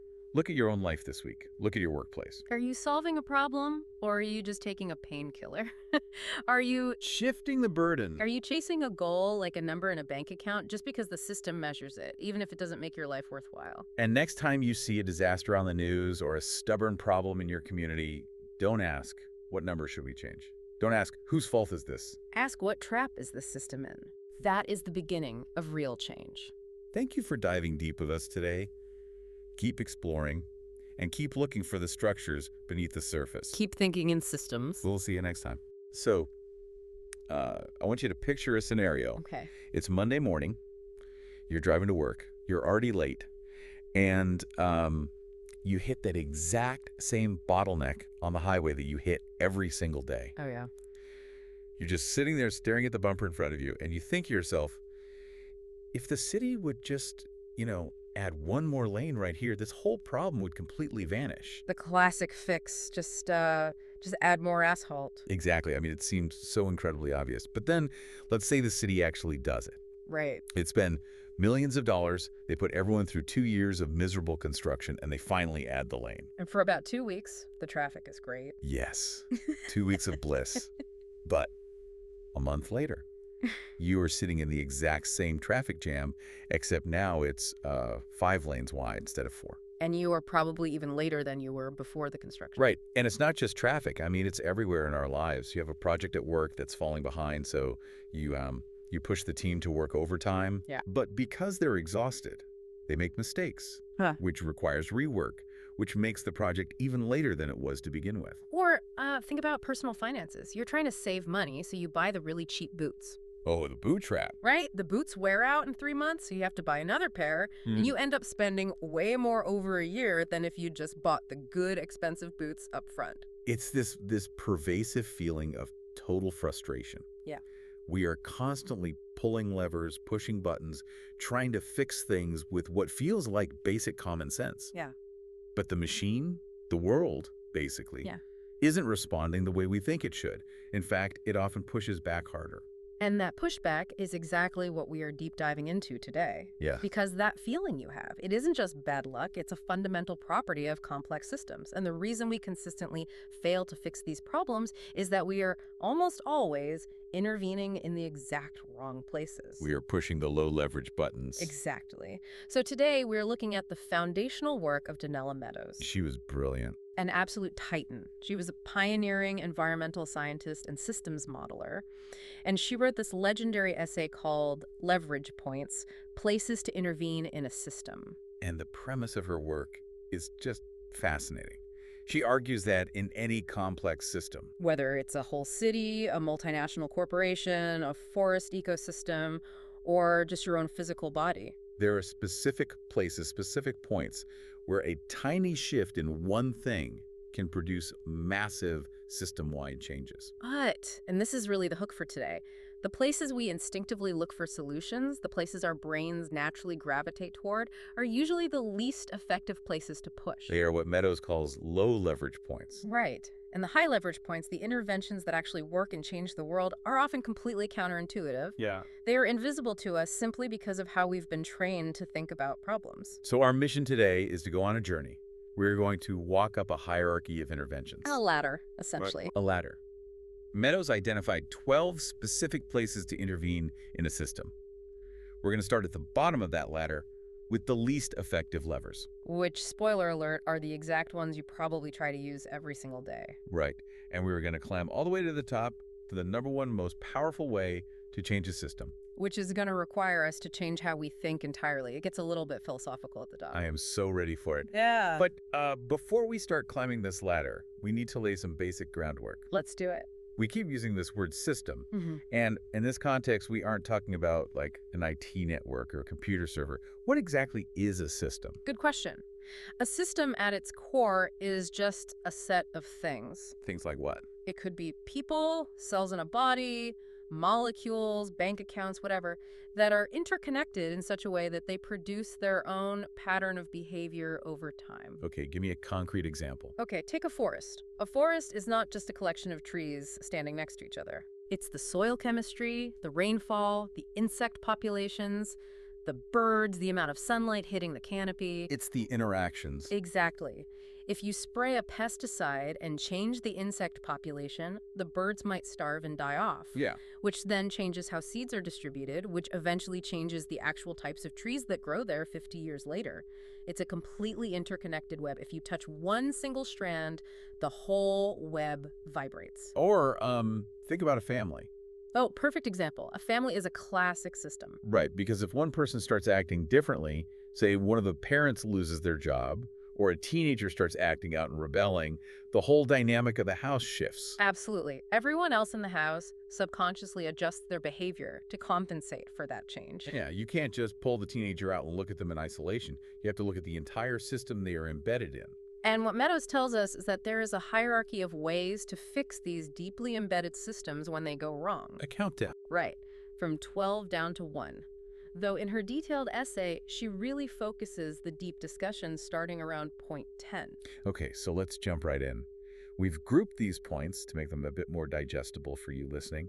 We are starting with the bottom of the barrel, points 10 and 9. We're calling this section the physical traps. Because these are the tangible things, the stuff you can literally kick with your foot. Exactly. So coming in at number 10, the absolute least effective place to intervene in a complex system Drum roll, please. is what Meadows calls stock and flow structures. Or, as I like to think of it, the plumbing of the system. The plumbing.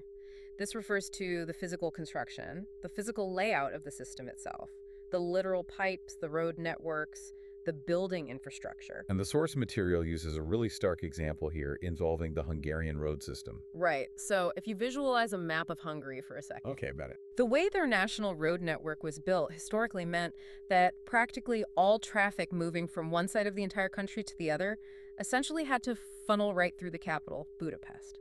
It's shaped almost like a bow tie, and Budapest is the knot right in the middle. That is a perfect visualization. So purely because of that physical layout, you have this massive concentration of congestion, horrible air pollution, and traffic accidents right in the heart of the city. Yeah.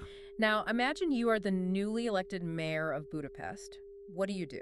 Well, the standard common sense response is, we need better traffic lights. Right. Or we put police officers on the major corners to direct traffic during rush hour. Maybe we pass a strict law that restricts heavy commercial trucks to only driving at night. You're tweaking the flow. You are trying to manage the water in the pipes. But none of that changes the fact that the road is the road. Exactly. The physical structure ultimately dictates the behavior of the system. As long as the physical asphalt physically goes through the center of the city, the cars are going to go through the city. So the only real permanent fix is to rebuild the road network itself, to build a massive ring road that bypasses the city entirely. Correct. That would absolutely solve the problem. But wait, if rebuilding the road actually solves the problem, why does Meadows rank this as a low leverage point? Shouldn't a permanent fix be considered high leverage? It's low leverage because changing physical structure is painfully slow and incredibly expensive. Oh, right. Think about how long it takes to build a new national highway system. We're talking decades. And billions of dollars. Exactly. It is rarely a quick fix. Often, it's not a viable fix at all in the time frame that actually matters to people. Physical structure is crucial. It's the skeleton of the whole system, but once it's built, it is rigid. It's literally concrete. Yeah, you can't just snap your fingers and change the layout of an entire city, or rebuild the plumbing of a chemical factory over a weekend. So as humans, we usually get stuck just trying to manage the daily mess caused by the bad structure rather than changing the structure itself. That makes total sense. Now, within this physical category of stocks and flows, the source outlines another concept that I think is incredibly important for you to grasp. Yes. The concept of buffers. Buffers. This is where modern business school thinking violently clashes with systems thinking. So let's define it. A buffer is basically just a stabilizing stock. It's a cushion. Think of the heavy shock absorbers on your car, or a massive water reservoir sitting above a town. Or just the money in your savings account. Right. If you have $10,000 sitting in the bank and your car suddenly breaks down and it costs $500 to fix, It's an annoyance, sure. but your life doesn't completely fall apart. The money buffers the shock of the unexpected event. Now here's where I want to play devil's advocate for a second. Go for it. I've spent my entire career in the corporate world hearing about things like lean manufacturing and just-in-time inventory. Oh, absolutely. In the modern business world, a buffer is basically considered a sin. It's waste. They call it lazy capital. Yes, lazy capital. If I manage a factory and I have a huge warehouse full of spare widgets that aren't actively being sold, that's literally money sitting on the floor gathering dust. It's incredibly inefficient. Right. So smart business practice says getting rid of the buffer is the gold, right? Yeah. You want the delivery truck to arrive at the loading dock with the exact part you need precisely at the minute you need it. And in a perfectly stable, perfectly predictable world, you are absolutely right. Right. If you can guarantee that the delivery truck will never, ever get a flat tire, that there will never be a massive snowstorm, and that customer demand will never suddenly spike overnight, then yes, buffers are a waste of money. But we clearly don't live in that perfectly stable world. No, we don't. And this right here is the core tension of point 10. In systems thinking, there is a fundamental, unavoidable trade-off between efficiency and resilience. Efficiency and resilience. They are inverses of each other. You literally cannot maximize both at the same time. Explain that a bit more. Why are they complete inverses? Okay, imagine you are building a suspension bridge. You could use incredibly advanced computer mathematics to calculate exactly, down to the gram, how much steel is needed to hold the maximum weight of the cars during rush hour. Okay. And you build the bridge with exactly that amount of steel, not a single ounce more. That is the most efficient bridge mathematically possible. It's cheap to build. It uses the absolute minimum amount of resources. But if a totally unexpected freak gust of wind hits it? The bridge collapses. Wow. The extra steel, the buffer, is technically inefficient 99% of the time. It's just hanging there being heavy and expensive and doing nothing. Right. But that calculated inefficiency is the single thing that keeps the system alive during a crisis. That really hits home. And we actually saw this play out globally with the massive supply chain crisis a few years ago. That absolutely did. We had collectively stripped practically all the buffers out of the global economy just to make consumer goods cheaper. We optimized the entire world for maximum efficiency. So when one single container ship got stuck sideways in the Suez Canal, or one major port shut down for a week, The whole world suddenly ran out of computer chips and toilet paper. exactly.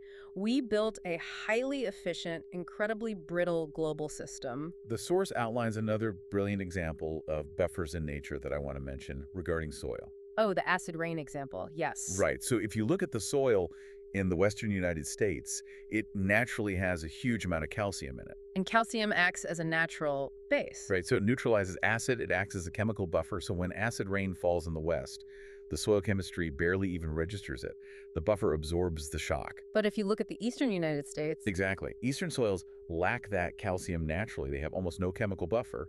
So the exact same amount of acid rain falls, and the ecosystem is devastated. because the system is overly sensitive to fluctuations. So the real takeaway here for you listening, whether you're looking at your own personal finances, your physical health, or your company's inventory, is that if you feel like you're constantly living on the edge of total disaster, It very well might be because you've optimized away all your buffers. yes, you can stabilize a chaotic system simply by increasing the physical buffer.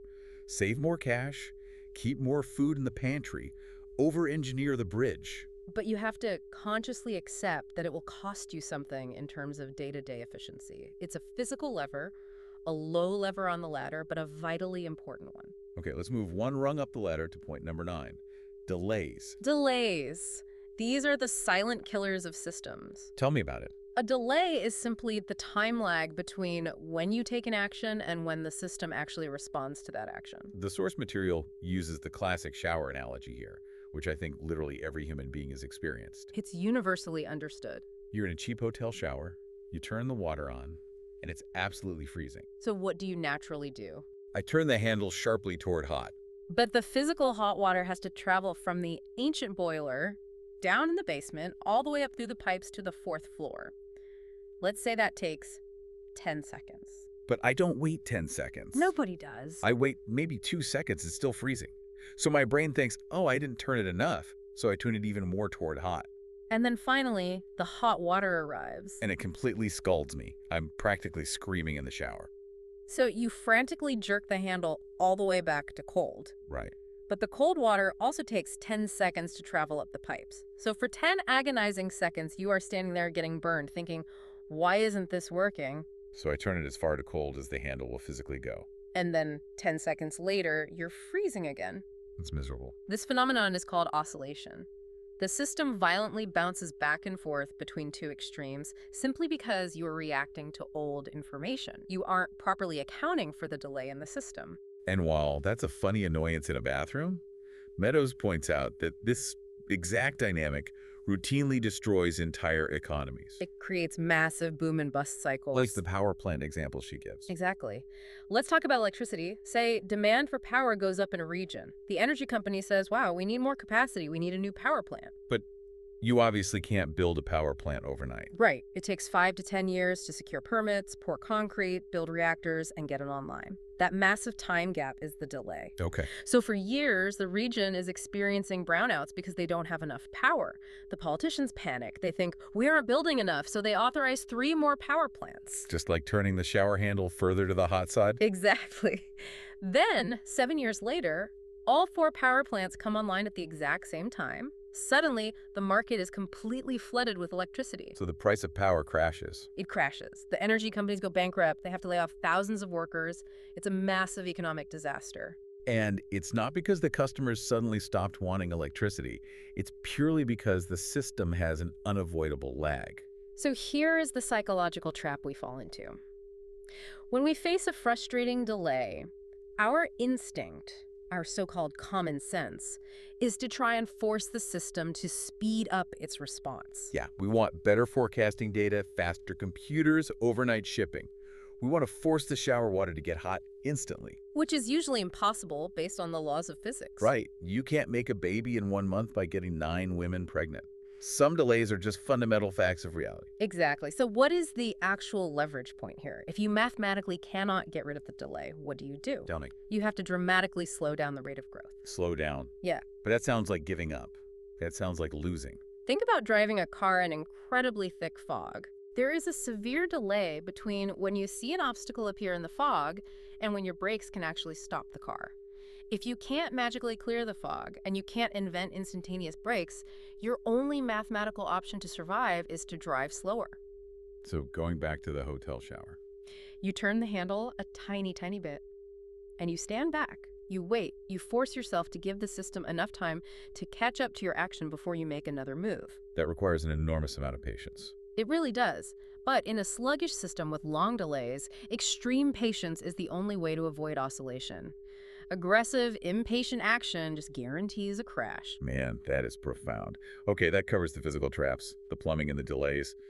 Let's climb to the next major section of our ladder. Section 2. Section 2, the feedback loops. We are now at points 8 and 7. Now we are officially getting into the dynamics. This is how a system actually controls itself. Point 8 is balancing feedback loops. These are the corrective mechanisms, the internal forces that try to keep a system stable. Nature absolutely loves balancing loops. The thermostat in your house is the classic example here. It is. You set a specific goal. Let's say 70 degrees. If the room gets too hot, the air conditioning automatically kicks on to push the temperature back down. Right. If it gets too cold, the furnace kicks on to push it back up. It constantly balances. Our human bodies do this all day long too. Constantly. You get too hot, you start to sweat to cool down. You get too cold, you shiver to generate heat. Your blood sugar spikes after a meal. Your pancreas releases insulin to bring it down. If we didn't have these loops, we would literally die in a matter of minutes. We would. But Meadows argues forcefully that in our artificial, human-created systems, our corporations, our governments, our supply chains, we have a terrible habit of ignoring or actively destroying these crucial balancing loops. We do. And it goes right back to that obsession with efficiency we talked about earlier. Often, a balancing loop looks, on paper, like idle capacity or an unnecessary cost. Give me an example of a balancing loop we might accidentally kill in the real world. Think about the emergency cooling system in a nuclear power plant. Good one. It sits there doing absolutely nothing 99.9% of the time. It looks like a huge waste of money to maintain it until you need it. Or, on a more everyday level, think about the customer service department in a large tech company. Okay, let's look at customer service systematically. That department is a massive balancing loop. If the quality of the company's product drops, meaning the system is getting out of balance, customers start to complain. Right. The customer service team receives those complaints, synthesizes them, and reports them to the engineers, who then fix the product. System stability is restored. But if you're a new CFO looking at a quarterly spreadsheet. Exactly. You look at that spreadsheet and you see a department of 500 people that costs millions of dollars to run and doesn't generate a single dime of direct revenue. You think we can automate this? We can just outsource this to an AI chatbot. So you ruthlessly cut the budget. You make it practically impossible for a frustrated customer to reach a real human being.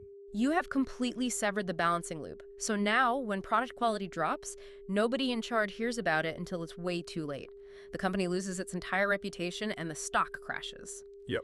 You saved a few $1 million in the short term, but you completely destroyed the system's ability to correct its own errors.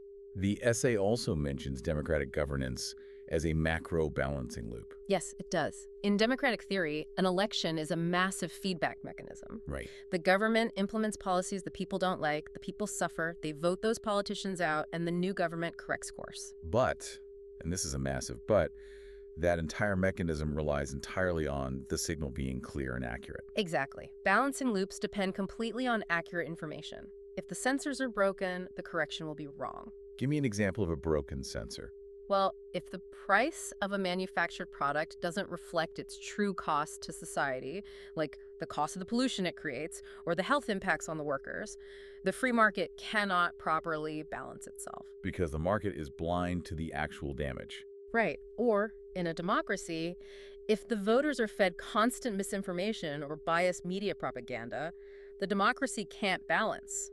It corrects in the wrong direction. So the key leverage point here is, do not cut your emergency brakes just to save a little weight on the car. And fiercely protect the accuracy of your sensors. Make sure they are telling the unvarnished truth. I love that. Okay, let's look at the other kind of loop. Point number 7, reinforcing feedback loops. The engines of the system. These are the loops that drive explosive growth or total catastrophic collapse. The basic rule is, the more you have, the more you get. Compound interest is the one everyone knows. Money makes interest, which is then added to your total pile, which then makes even more interest next year. Or a snowball rolling down a snowy hill. It gets bigger, which gives it more surface area to pick up even more snow, which makes it even bigger. Or a viral TikTok video. Or a global pandemic, honestly. Yes, exactly. One sick person infects 2 people, those 2 infect 4, those 4 infect 8.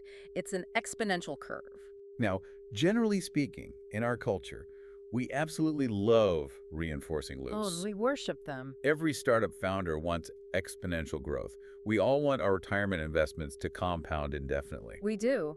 But Meadows points out a very sobering reality.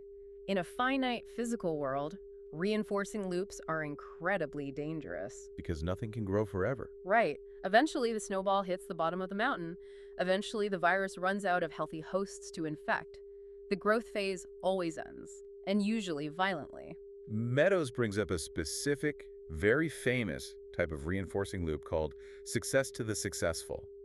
Yes. And I'll be honest, when I read this part, it felt a little bit politically charged. It certainly can feel that way. But let's try to look at it purely systematically without the political baggage. Okay, let's do it. Success to the successful is an archetype. It's a loop where the winner of one round of a game is systematically rewarded with the resources needed to win the next round even more easily. Like playing Monopoly. That is the perfect analogy. If you manage to get the prime real estate early in the game, you collect more rent. Right. Which then lets you buy hotels, which gets you even more rent. Eventually, you own the entire board and absolutely nobody else has a chance to play. But I want to push back on this just a bit. Sure. Isn't that just meritocracy working the way it should? If I work incredibly hard and I invent a great product and I make money and I use that money to send my kid to a fantastic school so they have an advantage, that's just me being a good, responsible person, why is that considered a trap by systems thinkers? That's a very fair question. Individually, looking only at your small part of the web, you are doing the right thing. You are playing the game well. Right. But systems thinking forces us to zoom out and look at the overall design of the game itself. If the game is fundamentally designed so that the winner eventually takes absolutely everything, eventually the game ends. Because nobody else has any money left to buy my products or pay my rent?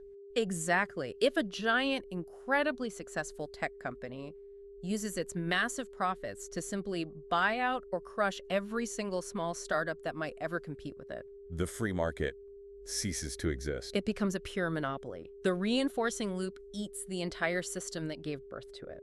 So how do you fix it? If you have a runaway train, how do you intervene? Well, historically, we usually try to just patch it. We let the rich get infinitely richer, but we add a small, underfunded charity program on the side. We had a weak balancing loop to try and fight a massive reinforcing loop. And Meadows says that is low leverage. It almost never works. So what is the high leverage move? And the high leverage intervention is You must fundamentally weaken the reinforcing loop itself. You literally have to slow the engine down. Yes, that is exactly what antitrust laws are intended to be. They legally break up the monopoly so the competitive game can actually continue. Right. That's what a progressive income tax or universal public education is intended to be. Not a punishment for being successful, but a systematic mechanism to prevent the snowball from getting so massive that it crushes the entire village. It's really interesting that the most mathematically effective move is often to intentionally slow down growth, rather than frantically trying to manage the chaos caused by unchecked growth. It's exactly like the fog analogy. It's always safer to drive slower than to just hope your airbags are going to save you in a crash. All right, we are halfway up the ladder now. We've covered the physical stuff, we've covered the mechanical loops. Now we cross a major threshold. Yes, we are getting into the architecture of the system itself. Section 3, the design of the system. Point 6, 5, and 4. This is where we start seeing the real aha moments. These interventions are often incredibly cheap compared to physical fixes, but they're massively more powerful. Point 6 is information flows. Yes. And honestly, the story Meadows tells in the text here is probably my favorite part of the entire research. The Dutch houses. It's such an elegant case study. So, decades ago, there was a new housing development built in the Netherlands. Okay. It was a whole neighborhood of row houses. They were virtually identical. Same bricks, same insulation, same windows, same heating systems. So the physical variables are completely controlled. Exactly. And families of roughly the same size were randomly assigned to live in them. But after a year, the researchers noticed something baffling. What was it? Some of the houses were consistently using 30% less electricity than the identical houses right next door to them. 30%. That is a massive difference in energy consumption. It is huge. So what was the hidden variable? Was it the demographics? Was one group of families just super environmentally conscious? No. They analyzed the data and couldn't find any demographic or behavioral difference to explain it. Okay, I'm totally stumped. What caused the 30% drop? It was the physical location of the electric meter. The electric meter, like the little gray box with the spinning dial. Yeah. Yes. In the houses that consumed a lot of electricity, the builder had installed the meter down in the dark basement. To check it, you had to walk downstairs, climb over the laundry pile, and shine a flashlight on it.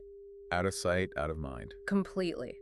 But in the low-consumption houses, purely by a random architectural accident, the contractor had installed the meter right in the front hallway. Right, where everyone walks. Every single time anyone walked out the front door, they saw the little metal wheel spinning. Oh, wow. If the kids left all the lights on upstairs, the parents literally saw the wheel spinning fast. If they turned everything off, they saw it visibly slow down. So it wasn't a mandate. Nobody came in and said, you must use 30% less energy or you go to jail. No. It wasn't a punitive price hike. No. It was nothing but feedback.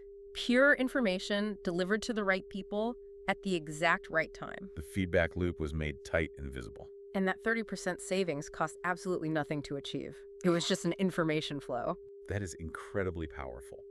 It really makes me think about the economic concept of the tragedy of the commons. Yes, perfect connection. We chronically overfish the oceans entirely because we don't actually see the fish dying.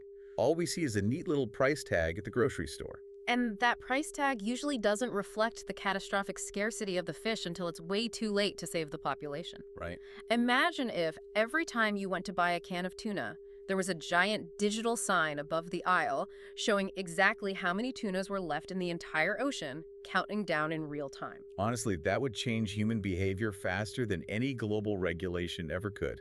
Meadows actually suggests a highly imaginative, radical intervention along these exact lines for industrial pollution. Oh, the factory pipe idea. I love this one. It's brilliant, she says. If you genuinely want a chemical factory to stop polluting the local river, you don't need to pass a complex environmental law. Right. You don't need to hire an army of federal inspectors with clipboards. You just need to pass one single rule regarding their plumbing. You legally require the factory to place its water intake pipe downstream from its own waste outflow pipe. Wow. So they are legally forced to be the very first ones to drink their own poison. Exactly. They would clean up their wastewater instantly. Not because they suddenly grew a moral conscience, but simply because their own machines have to use that water. You've completely closed the information loop, You force the system to eat its own consequences. That is high leverage. And that concept leads us perfectly into point number 5. Rules. Rules. Now we are really getting into the foundational structure of the game. We're talking about incentives, punishments, and absolute constraints. Thou shalt not kill. 3 strikes, and you're out in baseball. A touchdown is exactly 6 points. Rules completely define the system. If you change the rules, you fundamentally change the behavior of everyone playing the game. Meadows uses the historical example of the Soviet Union here. Mikhail Gorbachev in the 1980s. Right. For decades, the Soviet system looks completely monolithic to the outside world.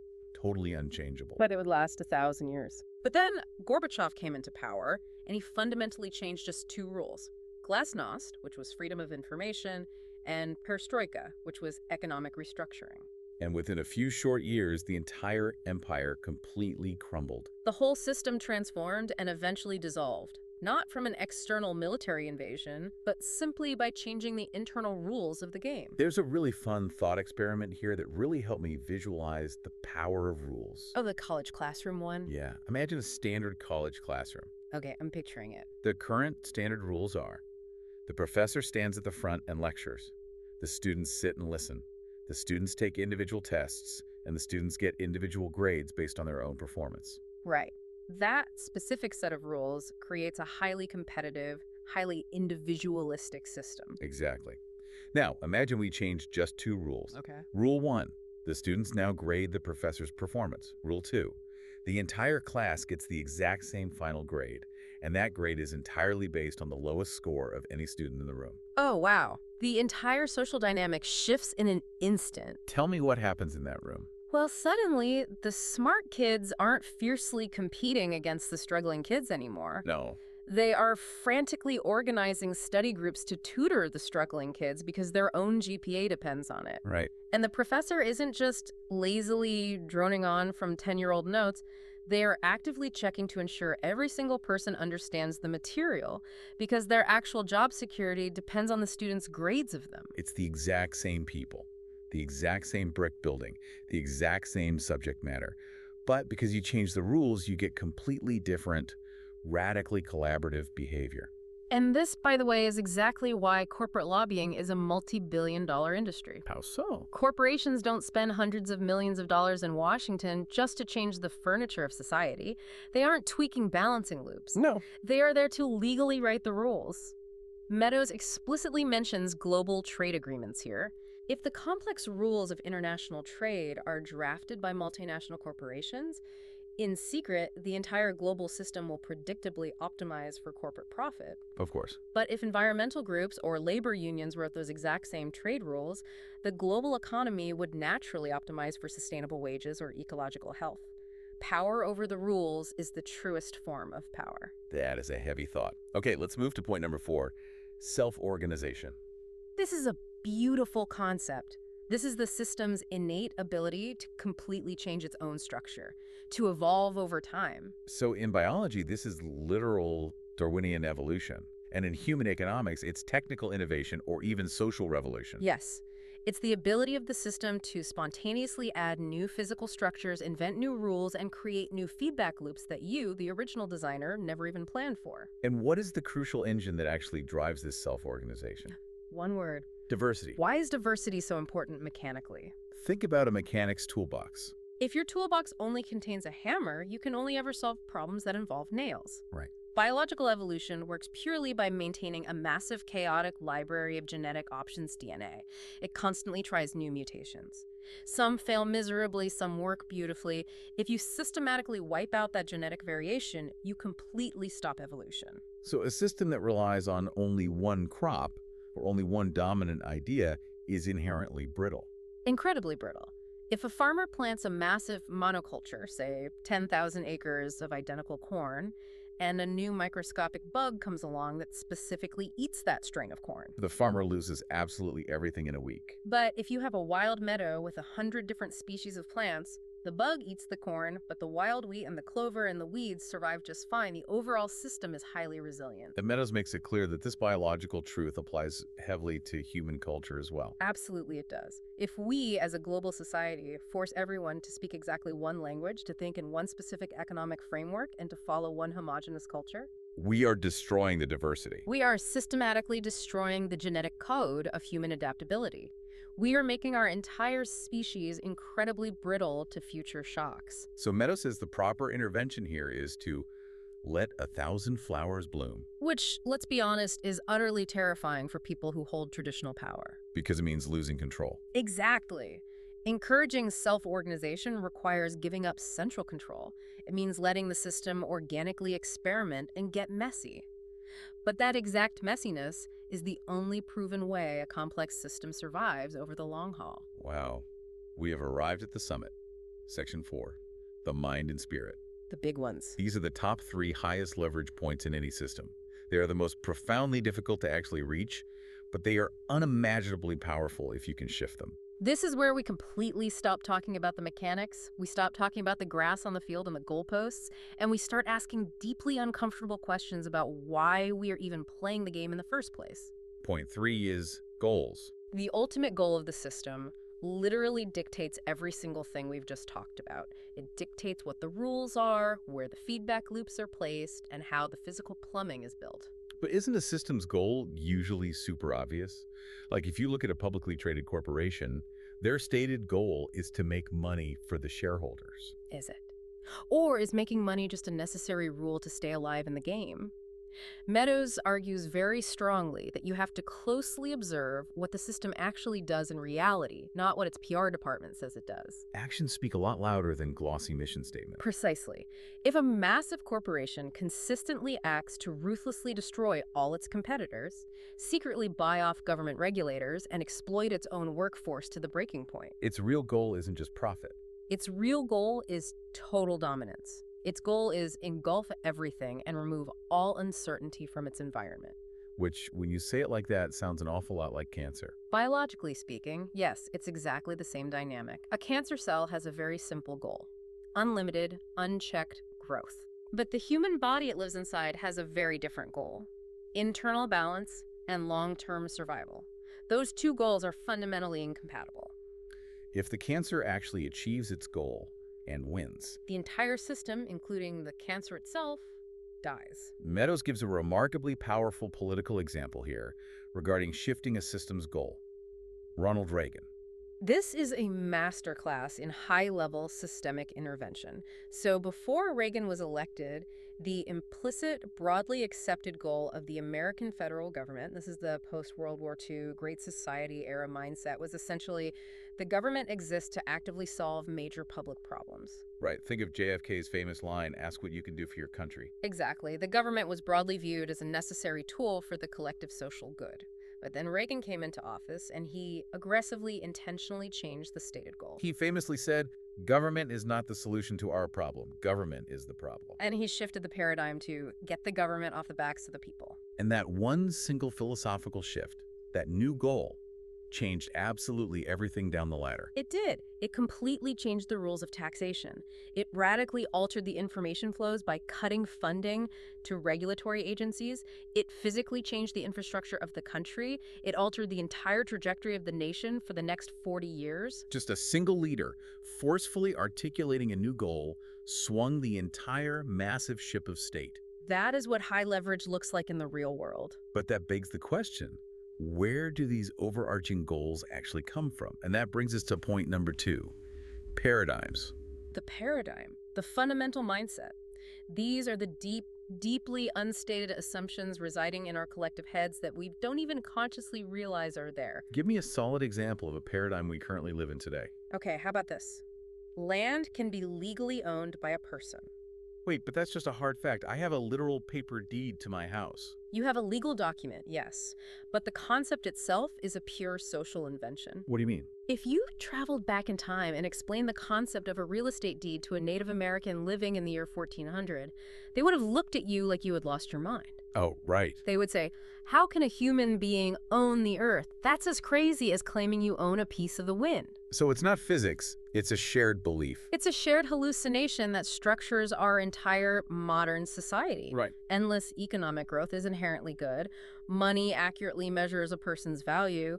Nature is merely a vast stock of raw resources for humans to extract.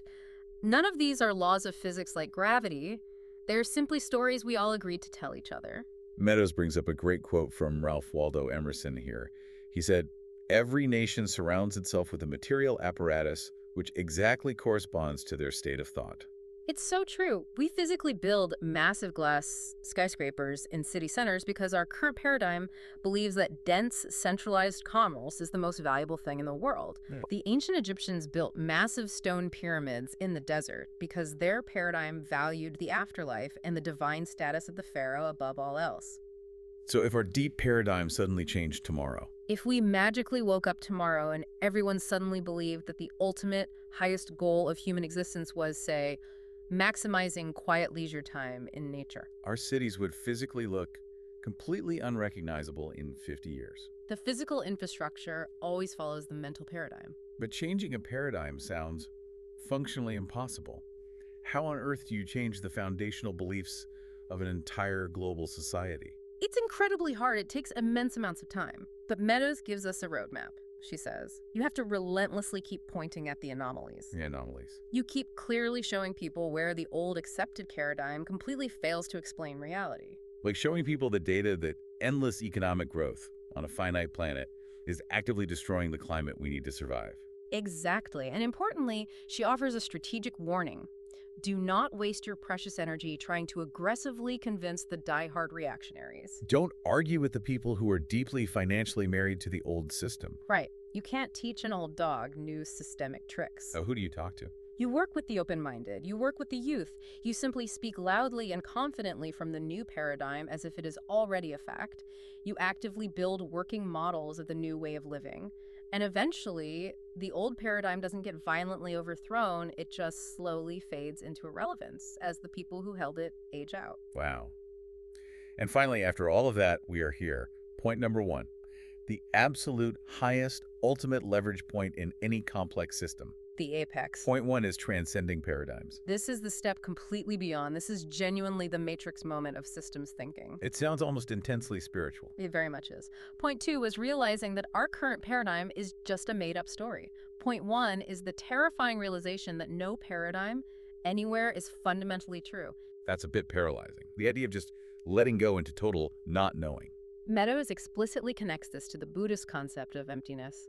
It's the profound realization that every single human worldview, whether it's free market capitalism, strict socialism, deep green environmentalism, whatever, is just a tiny, limited, flawed model of an infinitely complex universe. None of them capture the whole objective truth. Because the human brain isn't big enough to hold the whole truth. So why is this realization considered powerful?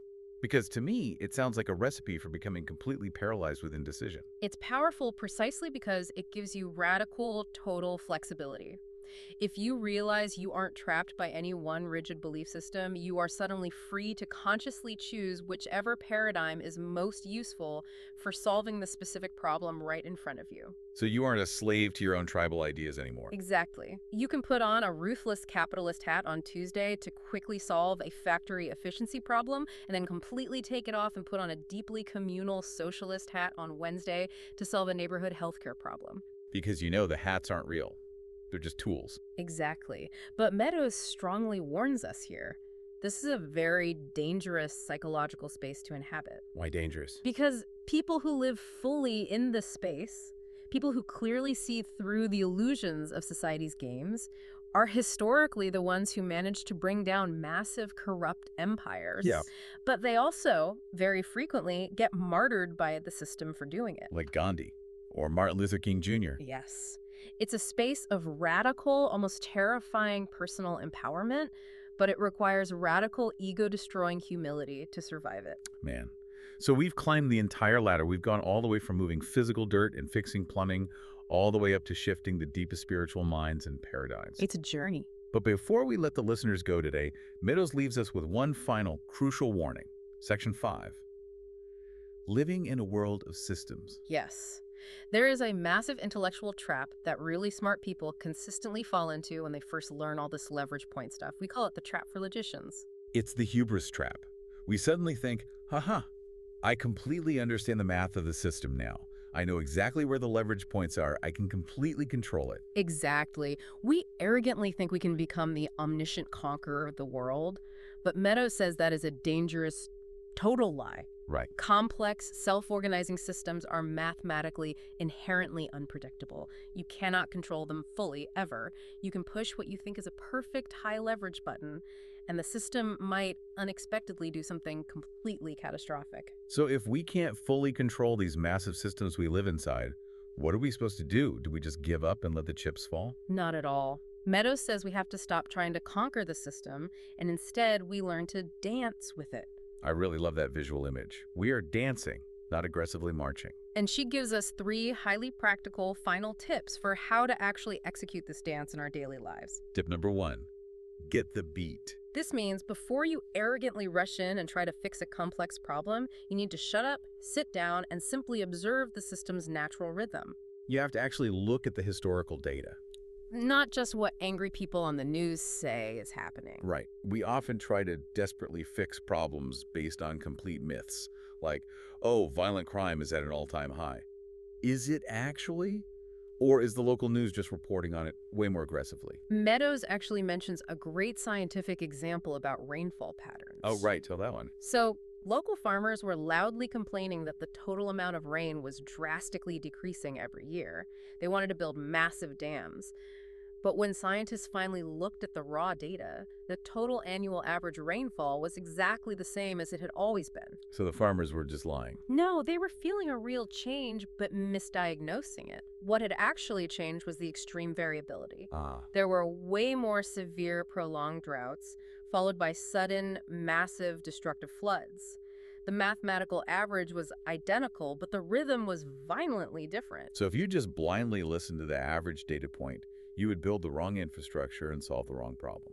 Exactly. If you don't take the time to deeply feel the underlying beat of the data, your intervention will fail. Tip number 2 for the dance. Expose your mental models. This is about humility. You have to openly admit that everything you currently believe about the problem is just a theoretical model in your head. It's just an educated guess. So you have to put your hidden assumptions out in the open air. Write them down on a whiteboard. Let other people brutally critique them. And most importantly, you have to be totally, cheerfully willing to be completely wrong. Which brings us to tip number 3, the final tip. Value the human element. I think this is the most beautiful part of her entire philosophy. Systems thinking, when you read about it in a textbook, can feel very cold, very detached and purely mathematical. It's all feedback loops and stocks and flow rates. It feels like pure engineering. But Meadows powerfully reminds us that real-world systems require cold rationality, yes, but they equally require deep intuition, radical compassion, and strict morality. Because we, human beings, are the living components of the system. Exactly. If we check our basic humanity at the door when we try to solve a problem, the resulting system will inevitably reflect that lack of humanity. A highly efficient system built entirely without compassion will simply be a highly efficient, incredibly cruel system. That is a profound place to end. So let's quickly wrap this whole deep dive up. We've covered an enormous amount of ground today. We really have. We've looked closely at why intentionally adding inefficient buffers or intentionally slowing down your growth can actually save you from disaster. We've explored how simply making hidden information flows visible or tweaking the rules of a game can totally transform human behavior for free. And we've ventured into the deep waters of examining the immense power of our overarching goals and our hidden paradigms. For me, the single biggest takeaway from all of this is the realization that we are almost always pushing incredibly hard on the exact wrong levers in our lives. We exhaust ourselves trying to physically build our way out of complex problems that are actually fundamentally caused by invisible rules or toxic goals. We are constantly trying to fix a deep paradigm problem with a superficial plumbing solution, and that mathematically never, ever works. So here's a final provocation for you listening right now. I want you to actively think about a major, frustrating problem in your own life this week. Maybe it's a chronic financial stressor, maybe it's a deeply fractured relationship with a family member, maybe it's your physical health. Ask yourself honestly, where on the ladder are you currently intervening? Are you just stubbornly trying to force a physical plumbing solution?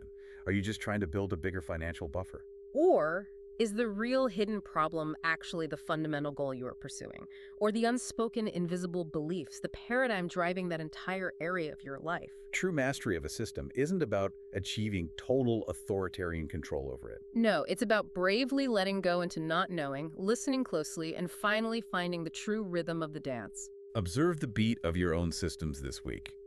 Thank you so much for taking this deep dive with us. It was an absolute pleasure. Welcome back to the deep dive. We've got something a little bit different on the table today. Yeah, a pretty significant pivot. Right, because usually we take these massive, complex topics, artificial intelligence or the history of interest rates or the mechanics of a global supply chain, and we tear them apart. We put the machine on the table and dissect it. Exactly. We try to figure out how the gears turn from the outside looking in. But today we're pivoting because we are actually inside the machine. We're the gears. We are. And that's what we are getting into today. It's this concept of system wisdom. The source material we're looking at is effectively the concluding chapter of a really seminal text on systems thinking. It's called Living in a World of Systems. And we're also pulling heavily from the appendix of that same text. Yes, the glossary of systems. And frankly, going through this material, it doesn't read like a dry technical manual. It reads, I don't know, almost like a manifesto. Or survival guide. A survival guide for the modern age. Because we spend so much time trying to engineer systems or predict them or just intellectually to understand them. But the reality is you have to wake up every morning, drink your coffee, and actually live inside them. You do. And the author here, who is just an absolute giant in this field, starts from this premise that is both enlightening and, honestly, kind of terrifying. Yeah, the point of no return. Right. The premise is that once you see the world as a complex, interconnected web of feedback loops, you really can't unsee it. You look at a traffic jam and you see a system. You look at a forest fire, you see a system. You look at your own family argument at the dinner table. A reinforcing feedback loop. Exactly. A highly volatile reinforcing loop. And that realization brings a bit of panic, doesn't it? Yeah. For you listening, think about it. If everything is connected to everything else, how do you actually make a decision? It's paralyzing.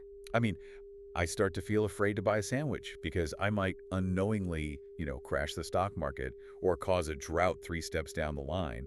It's the butterfly effect paralysis. Yeah, you get totally frozen by the complexity of it all. But the text makes this incredibly strong argument that systems thinking shouldn't paralyze you. It should liberate you. But there's a but. Right, the big but. It requires a completely different set of rules. You can't just use those old linear rules where cause A simply leads to effect B. Because B loops back and affects A. Precisely. You need a code of conduct for navigating loops. And that is our mission today. We are going to extract that exact code of conduct. We're sort of calling them the commandments of complexity. We've got wild stories today about toxic waste, the actual mathematics of prejudice, why Jimmy Carter's gas tax failed, and, oh, this is my favorite, why you should never, ever trust a pilot who isn't sitting in the very front of the plane. It's a packed deep dive. And like we mentioned, we are going to take a detour into that appendix to decode the glossary of systems, because you can't really live in a system if you don't speak the underlying language. We'll break down stocks, flows, traps, all that invisible architecture governing your life. So let's just jump right in. The text starts segment 1 with a bang. The author proposes an 11th commandment. Yeah, this gets interesting right off the bat. The author essentially says, if they could add just one commandment to the biblical 10, specifically designed for systems thinkers, it would be this: thou shalt not distort, delay, or withhold information. Which, I have to be honest, when I first read that, it sounds oddly bureaucratic for a literal commandment. It does. It sounds like, thou shalt not file late paperwork. Why is this the absolute #1 rule? Well, it sounds administrative, sure, but it's actually about the fundamental physics of how a system operates. If you think about it, a system is held together entirely by information flows, by feedback loops. The signals telling the system what's happening. Right. If that information is wrong, or if it's late or heavily biased, the system literally cannot correct itself. It goes crazy. So it's not just this moral stance about, well, lying is bad. It's a mechanical stance that lying literally breaks the machine. That's exactly it. The text points out that most of what goes wrong in systems isn't usually driven by some malicious intent. We always love to look for a villain, right? We want the bad guy twirling his mustache. We want the easy scapegoat. But usually, disaster happens simply because of bias, late, or missing information. The decision makers are flying blind, they pull a lever, they expect a result, but the wire behind the dashboard is cut. And the source material provides a case study for this that honestly blew my mind. It's about the toxic release inventory from 1986. And I love this example for you listening because it defies everything we think we know about how government regulation is supposed to work. It's a brilliant case study. So let's set the scene a bit. It's the mid-'80s in the United States. Environmental regulation is this huge, thorny, partisan battleground. Nothing new there. Right. You have industry on one side saying regulations will absolutely kill jobs and destroy the economy, and you have activists on the other side saying these factories are literally killing people. It's total gridlock. And then Congress passes this new piece of legislation, the toxic release inventory. And usually when we hear the word legislation, we naturally think of fines, quotas, maybe jail time. A heavy hand. But this law was completely different. It required U.S. companies to report all hazardous air pollutants that they emitted from their factories. But here's the kicker. That is literally all the law did. Wait, I really want to unpack that. There were no fines. None, zero fines. No limits on how much they could actually pollute. No limits, no quotas, no lawsuits were filed. The law simply said you have to count the pollution and you have to tell the public what that number is. So in theory, a company could just come out and say, hey everyone, just FYI, we are dumping 1 million tons of toxic sludge into the air, deal with it. And the government would just say, thanks for letting us know. Theoretically, yes. If you view the world through a purely cynical, legalistic lens, that is exactly what should have happened. The company should have just reported the terrible numbers and kept right on polluting. But that is not what happened. No. And this is the immense power of that 11th commandment. The information became a matter of public record through the Freedom of Information Act. And what do you think happened next? Well, I assume the press immediately got a hold of it. Exactly. Enterprising local reporters started making lists. They'd print the top 10 local polluters right on the front page of the town paper, the Dirty Dozen. And suddenly these CEOs, these plant managers, they aren't just faceless corporate entities buried in some office park anymore. They're the people running the dirty factory right down the street. And neighbors know. Their kids' friends' parents know. It's the sheer power of shame. It's the power of a restored feedback loop. Because before this inventory, the loop was fundamentally broken. The company dumped waste, and there was no immediate signal coming back to them that this was a bad thing, other than maybe some vague long-term profit calculations. The real cost was entirely externalized to the community. But suddenly the signal is loud and clear. Social stigma, public scrutiny. The loop is closed. And the results were wild. The source says emissions dropped 40% nationwide in just 2 years. 40% in 2 years. And remember, that is without a single fine being levied. Some companies voluntarily aimed for 90% reductions. They didn't do it because the law forced them to stop polluting. They did it because the information forced them to. That is just incredible. It shows that you don't always need this heavy, authoritative hand to fix a broken system. Sometimes you really just need to turn the lights on. Information is power. And the text warns us that anyone interested in keeping power knows this perfectly well. That's why media, politicians, PR firms, they work so incredibly hard to filter and channel information. To control the narrative. Exactly. When you distort the data, you are effectively driving the system insane. You are cutting the nerve endings so the body doesn't even know it's currently on fire. So the takeaway for you listening right now is pretty stark. If you are operating in a system, whether that's your family, your company, your local community, and it's malfunctioning, you need to check the information flow first. Is someone hiding the truth? Is the bad news actually getting to the people at the top? Right. If you want to fix the system, don't start by firing people or trying to rewrite the entire rulebook. Start by ensuring the information is accurate, timely, and available to everyone involved. Which leads us directly into the tool we actually use to convey that information: language. This was the second big point in our code of conduct. We have to clean up our language. This section really resonated with me. The core premise is that we can only see what we can talk about. Our language acts as a filter on reality. If you don't have a word for a concept, it's almost impossible to perceive it or assign value to it. The source material quotes Fred Kaufman saying language isn't just describing reality, it actually creates reality. And then it brings in Wendell Berry, who is just a fantastic writer, talking about this concept called tyrannese. Tyrannese. It's a chilling term. Barry describes it as language that is deliberately abstract, impersonal, and totally disconnected from personal responsibility. Language of bureaucracy. Exactly. Evasion. It's how power talks when it doesn't want to be held accountable for its actions. The examples in the text are things like using the phrase collateral damage instead of just saying killed civilians, or the final solution instead of genocide. It sanitizes the horror of the action. But it's not just found in war or extreme historical events. We use subtle forms of tyrannies in business every single day. Think about how we obsessively talk about productivity. Well, yeah, everything has to be more productive. We measure it constantly, but we rarely talk about resilience. So what happens? We build a society that is hyper-efficient, just-in-time supply chains for everything. But it completely collapses the moment something unexpected happens. We didn't build for resilience because we literally don't talk about resilience. Or take the phrase creating jobs. The text points out how inherently weird that phrase is when you stop to think about it. We talk about it like it's something only corporations or politicians can do. The job creators. Which completely ignores the actual workers. It implies the workers are just these passive recipients of a gift, not the ones who are actually generating the value or the profit for the company. It strips all the agency from the people. That is tyrannies in action. It is. It's language that you don't have to stand by personally. It's this expert speak used to justify what the author calls a vast, impersonal technological action. So the commandment here is clear. Stop using tyrannies. We need to make language concrete, make it truthful. But the text also suggests it's not just about stopping bad language. We actually need to enrich our vocabulary. We need more words. Yes, we need to expand our dictionary. The author uses this famous example, and whether it's strictly linguistically true or not, the metaphor really holds up, that Eskimos have many different words for snow because they use it as a resource. It's vital to their everyday survival. They have to distinguish between slush, powder, ice, crust.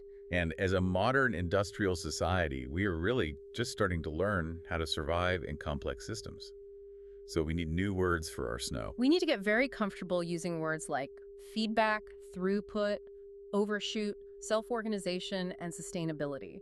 These aren't just corporate buzzwords. They are highly precise descriptions of how the physical world actually works. Let's take overshoot. That's a really powerful one. It is. If you don't have the word overshoot in your vocabulary, you might genuinely think you can just keep growing forever. You don't realize that systems have delayed reactions. Think about eating. You can eat way too much food. That's the input. And not feel sick, which is the feedback for another 20 minutes. And that 20 minutes of feeling fine while stuffing your face, that is the overshoot. Exactly. If you don't have a conceptual understanding of overshoot, you'll just keep eating until you physically explode. It's like trying to describe a beautiful rainbow when the only color word you know is gray. You're missing the entire picture. You're blind to it. And speaking of missing the picture, that brings us right into the next big trap the source identifies. It's the trap of measurement. Which brings us to segment 2 of our deep dive, the obsession with quantity over quality.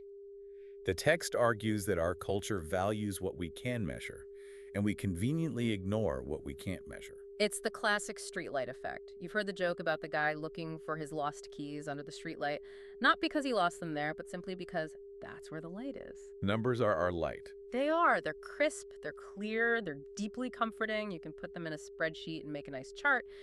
But the really important stuff in life, justice, loyalty, democracy, love, actual happiness, those things are out in the dark. You can't put a neat number on them. So what happens to our systems? We just pretend those things don't exist. We pretend they don't exist, or even worse, we design our models as if those unmeasurable things have zero value. The author shares a story in the text about modeling a firm's minority advancement program.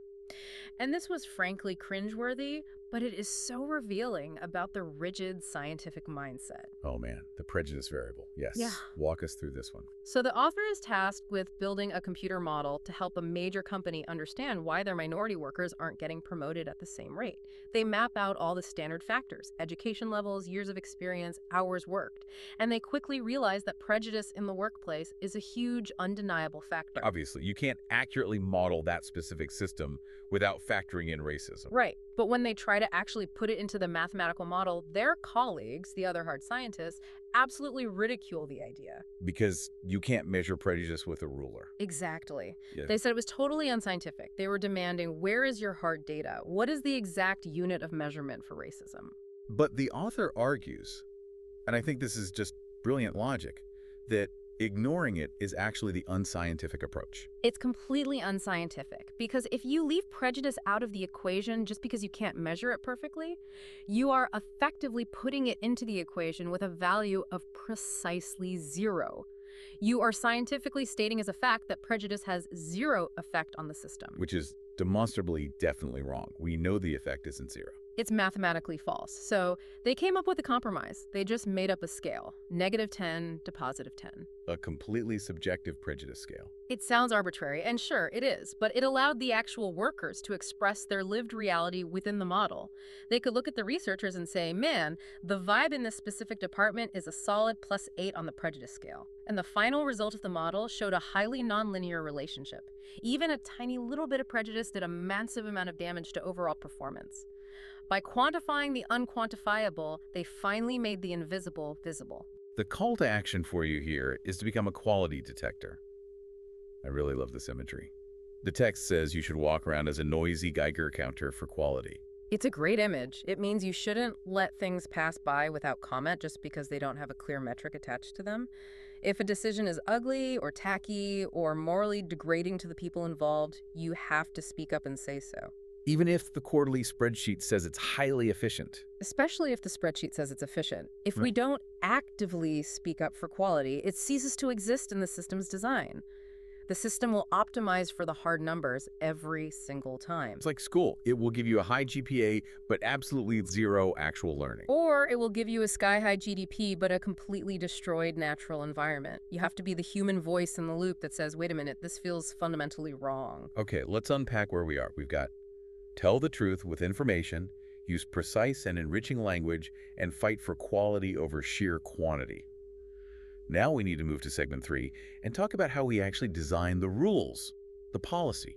This is where we really get into the mechanics of feedback. The core concept here is that you simply cannot govern a dynamic, constantly changing system with a static, rigid rule. The text uses Jimmy Carter as the prime example here. Poor Jimmy Carter. He really understood systems deeply, didn't he? He really did. I mean, he was an engineer by training, right? He naturally thought in feedback loops, but the American public, not so much. So he proposed a gas tax to deal with the energy crisis. But it wasn't just a standard pay an extra 5 cents at the pump tax. Right. A normal, conventional politician says, I am raising the tax to X amount. It's simple. It's static. Carter proposed a dynamic tax that would rise or fall based on how much foreign oil the U.S. was importing at any given time. If imports went up, the tax automatically went up to discourage driving and save gas. If imports eventually went down to 0, the tax would drop to 0. That makes perfect logical sense. It acts exactly like a thermostat for the economy. It is. It's a brilliant self-correcting feedback loop. But it failed miserably to gain traction. He also proposed an immigration policy that was based on the economic gap between Mexico and the U.S. His logic was, we can't permanently stop migration with walls or guards. We have to actively help the Mexican economy until the wealth gap closes, and then migration will stop naturally on its own. Another massive feedback loop, which also failed to happen. Why? Because the press and the public wanted the rule, capital T, capital R. They wanted to know, what is the exact tax going to be tomorrow? What is the strict border policy? They couldn't wrap their collective heads around a policy that was designed to change itself based on the evolving situation. It feels uncertain. Yeah. And people really hate uncertainty. They despise it. But the text contrasts Carter's failures with a massive global success story, the Montreal Protocol of 1987. This was the international agreement to protect the ozone layer. I remember this clearly. We were banning CFCs in hairspray and refrigerators. Yes. But when all these nations signed it, they openly admitted, we actually don't know how bad the ozone hole is or exactly how fast we need to move to fix it. So they didn't set one rigid, permanent rule. They built in a learning mechanism. The treaty legally required them to reconvene regularly, look at the brand new scientific data, and dynamically adjust the phase-out targets. So the policy itself had a brain. Exactly. It had a meta-feedback loop it could learn as it went. And because of that brilliant design, when the atmospheric data got significantly worse in 1990, they were able to tighten the global restrictions almost immediately.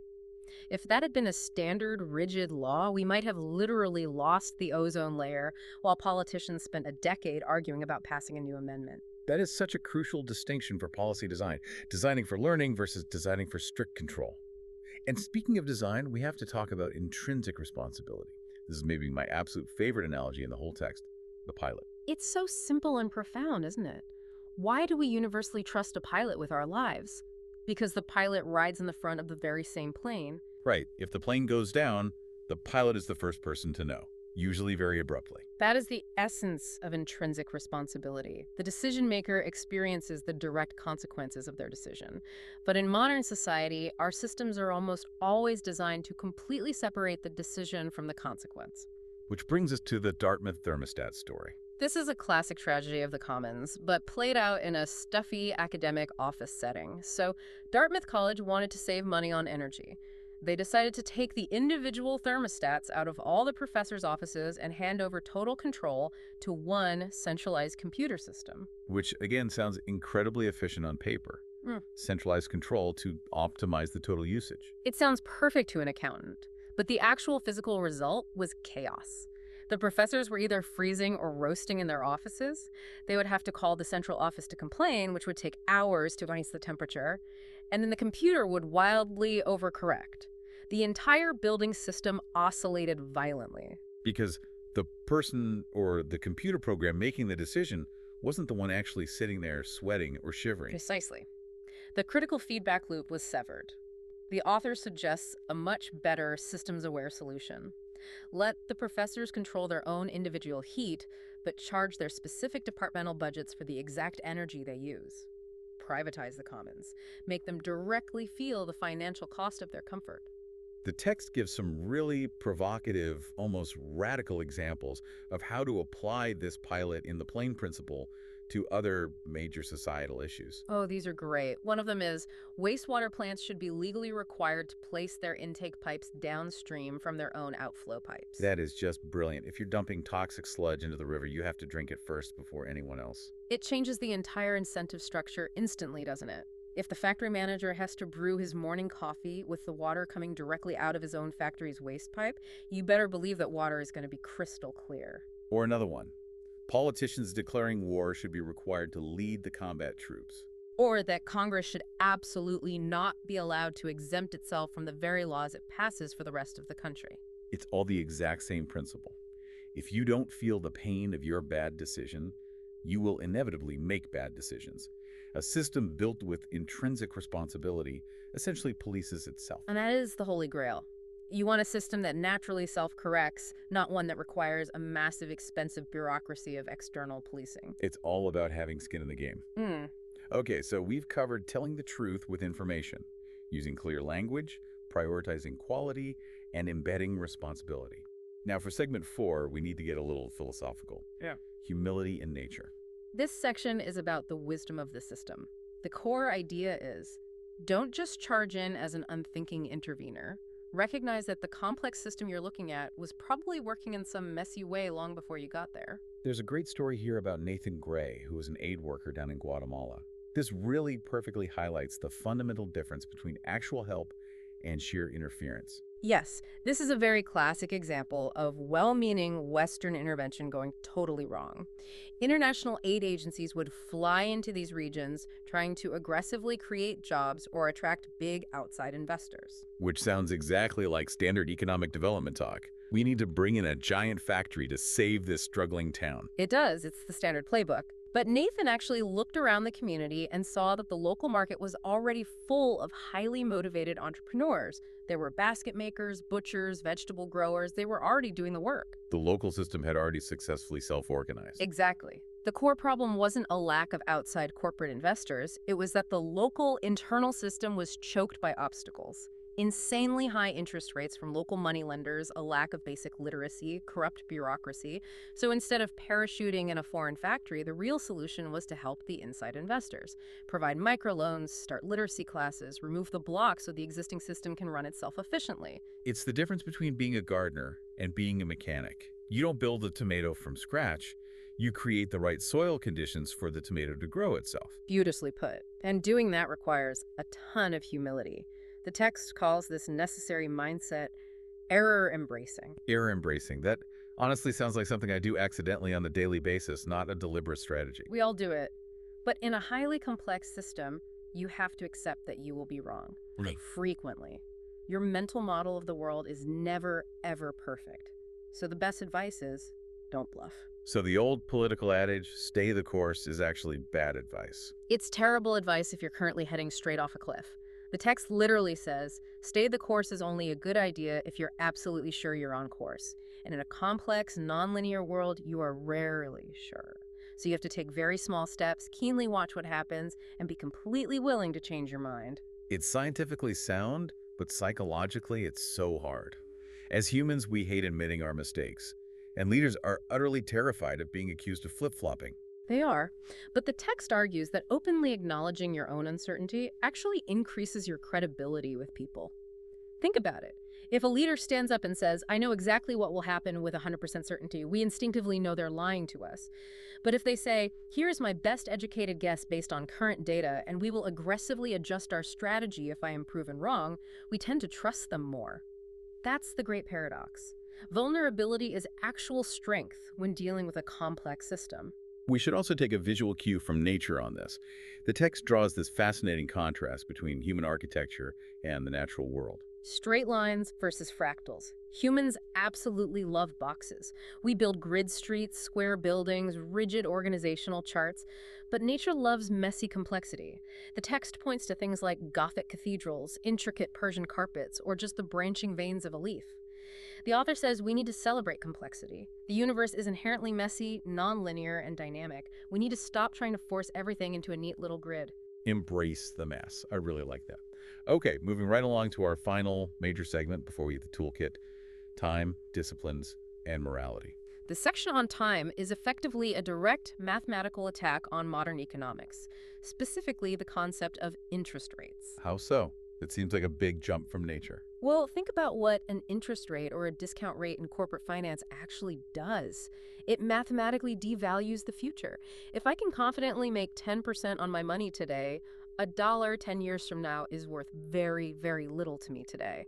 This provides a perfectly rational mathematical excuse to completely ignore the long-term consequences of our actions. So we obsess over the next election cycle or the next quarterly earnings report simply because the math tells us that's all that matters. Exactly. Contrast that with the Native American perspective that's highlighted in the text, the concept of the seventh generation, making major decisions based strictly on how they will impact the people living 7 generations from now. But the text argues that in a true systems reality, there really is no functional distinction between the short term and the long term. Right. It's an unbroken continuum. The actions you take right now radiate forward for decades, whether you calculate them or not.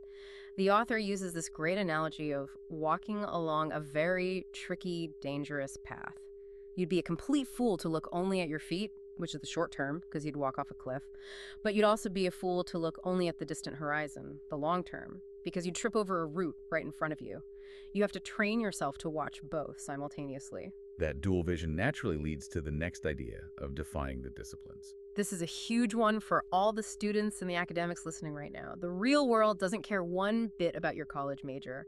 A problem doesn't politely stop being a problem just because it crossed the arbitrary academic line from economics over to chemistry. Like pollution is a chemical problem, an economic problem, and a massive political problem, all at the exact same time. Exactly. So if you want to solve it, you have to follow the problem wherever it leads you. And that means you have to be totally willing to look stupid. You have to ask seemingly basic questions in fields you don't understand at all. True interdisciplinary work isn't just a chemist and an economist sitting in a conference room talking past each other. It's deep, uncomfortable mutual learning. And finally, the moral argument of the text: expanding the boundary of caring. This is really the emotional core of all systems thinking. The text argues that systems thinking actually provides the hard, practical proof for our deepest moral arguments. How does science prove morality? That's a bold claim. Because we are physically interconnected. Literally. It is physically impossible for your heart to succeed if your lungs fail. You can't have your heart say, well, I'm doing great, my numbers are up, so too bad for the lungs. Right, the whole body dies. And similarly, the rich cannot succeed indefinitely if the poor fail completely. Europe cannot succeed if Africa fails. The global economy cannot succeed if the global ecosystem fails. It's not just nice to care about the whole system. It's a hard survival imperative. That is incredibly powerful. But then there's a warning attached to it. The system trap called the drift to low performance. This is the trap of pure cynicism, and honestly, we see it everywhere in society today. Walk us through how it works mechanically. It's a reinforcing feedback loop. Bad behavior gets heavily magnified by the media and social networks. We see corruption or immense greed or laziness, and we collectively shrug and say, well, we're only human. We normalize the bad behavior. But what about good behavior? Good behavior is treated as a bizarre exception. Oh, she must be a saint. That's not news, that's just an outlier. So our collective expectations slowly lower. The baseline drops. And as the baseline drops, people's actual behavior drops to meet that new low standard. It's a slow, grinding race to the bottom. So how do you, as an individual, stop that drift? You have to fiercely keep your standards absolute. You have to force yourself to weigh the good news as heavily as the bad news. You cannot let the drift convince you that humanity is just doomed to be cynical and mediocre. You have to intentionally anchor your view of the system in the very best of us, not the average of us. As a perfect, somewhat heavy segue to our outro, we've given you the philosophy. Now, we promise to give you the actual toolkit. We are going to do a rapid blitz through the appendix, the glossary of systems. Let's do it. These are the core terms you need to be able to spot in the wild. First up, stocks and flows. The simplest visual is a bathtub. The water sitting in the tub is the stock. It's the accumulation money in your bank account, trees in a forest, carbon built up in the atmosphere. The flows are the faucet and the drain, the active changes. And the key insight here. Stocks act as buffers. They give a system memory and stability, but they also cause massive delays. You can turn off the faucet, stop the flow, but the tub is still completely full. That's why pollution doesn't magically vanish the day you stop emitting. The stock is still sitting there. Next on the list, feedback loops. There are two main flavors. First, balancing loops. This is your thermostat. It naturally seeks a goal. It creates stability. If you get too hot, it kicks in and cools you down. It opposes change. And then the scary one. Reinforcing loops. This is a snowball rolling down a steep hill. It amplifies whatever change is happening. It leads to exponential growth or runaway, catastrophic collapse. These are your vicious cycles or your virtuous circles. Now let's hit the traps. These are the classic archetypes of systemic failure. We've mentioned a few already, but let's formalize the big ones for the listener. Trap number 1, the tragedy of the commons. The absolute classic. Everyone shares a common pasture or resource. Each individual farmer adds just one more cow to benefit themselves slightly. But eventually the grass is entirely eaten, the system collapses, and everyone's cows die. So what's the systemic fix? You have to strengthen the feedback loop. You either privatize the commons so the individual farmer directly feels the painful cost of overgrazing, or you regulate it so everyone collectively agrees on a strict limit and enforces it. Trap number 2, success to the successful. Think of the board game Monopoly. The winners get more money early on, which gives them the means to buy more properties and win even more money. The rich inevitably get richer, the poor get poorer. And the fix for that? Leveling the playing field. In economics, it's antitrust laws. Or diversification. You have to actively break the reinforcing loop that gives the winner an unfair structural advantage in the next round. Trap number 3, shifting the burden. This is essentially addiction. You have a root problem, let's say, intense stress. You use a symptom reliever like alcohol, it works great in the short term, but it prevents you from solving the real problem, which is your highly stressful life. And over time, your actual ability to solve the real problem atrophies. You become completely physically dependent on the intervention. How do you fix that one? You have to aggressively avoid the symptom reliever. You have to force focus onto the long-term restructuring. If you are the intervener like that aid worker in Guatemala we talked about, don't make the community dependent on your money. Build their internal capacity and then leave. And finally, trap number 4, rule beating. Malicious compliance. Following the exact letter of the law, but completely violating the spirit of it. Like driving 54 in a 55-mile-per-hour zone, but aggressively weaving through heavy traffic and endangering everyone. The fix. You have to redesign the rules to align with the actual goal. Don't just blindly count the numbers. Look at the intent behind the system. Phew. Okay. That is a massive amount of system wisdom in one sitting. Yeah. We've gone from Jimmy Carter's taxes to Dartmouth bathrooms to airline pilots. It's a lot to process. But if you take only one single thing away from this whole deep dive, it should really be this final overarching thought from the text. The fundamental gap between knowing and doing. Exactly. Systems thinking is an incredibly powerful tool of analysis. It can mathematically tell us that we are all connected. It can tell us exactly why we should tell the truth. It can prove on paper that hoarding information destroys the system. But it cannot actually force us to act that way. No, it can't. As the author beautifully says, systems thinking can lead us right to the edge of what cold analysis can do, and then it points beyond to what can and must be done by the human spirit. The jump requires courage.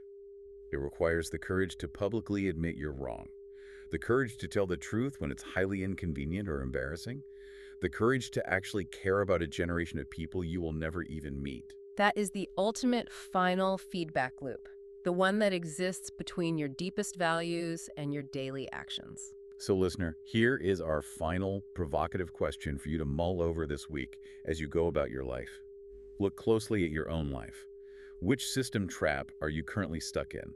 Are you shifting the burden at work? Are you caught in a success to the successful loop that's blinding you? And most importantly, do you have the courage to embrace the error and actively change your course? The system around you is always listening. Just make sure you're sending it the right signal. Thank you so much for diving deep with us today. We will see you in the next loop. Bye. I want you to do something for me real quick. Picture a toy. It is an absolute classic. A slinky. You know that coiled metal spring from the 80s that walks downstairs? Oh yeah, a masterpiece of simple engineering. Right. So imagine I am holding that slinky flat on my palm. It is just sitting there completely still. Yeah. Now, if I suddenly jerk my hand up and down, what does the slinky do? Well, it bounces, it oscillates, it expands and contracts and goes wild. Exactly. Now, here's the million-dollar question. What caused that bouncing? Was it my hand or was it the slinky? See, that right there, that is the question that opens the door to everything we are getting into today.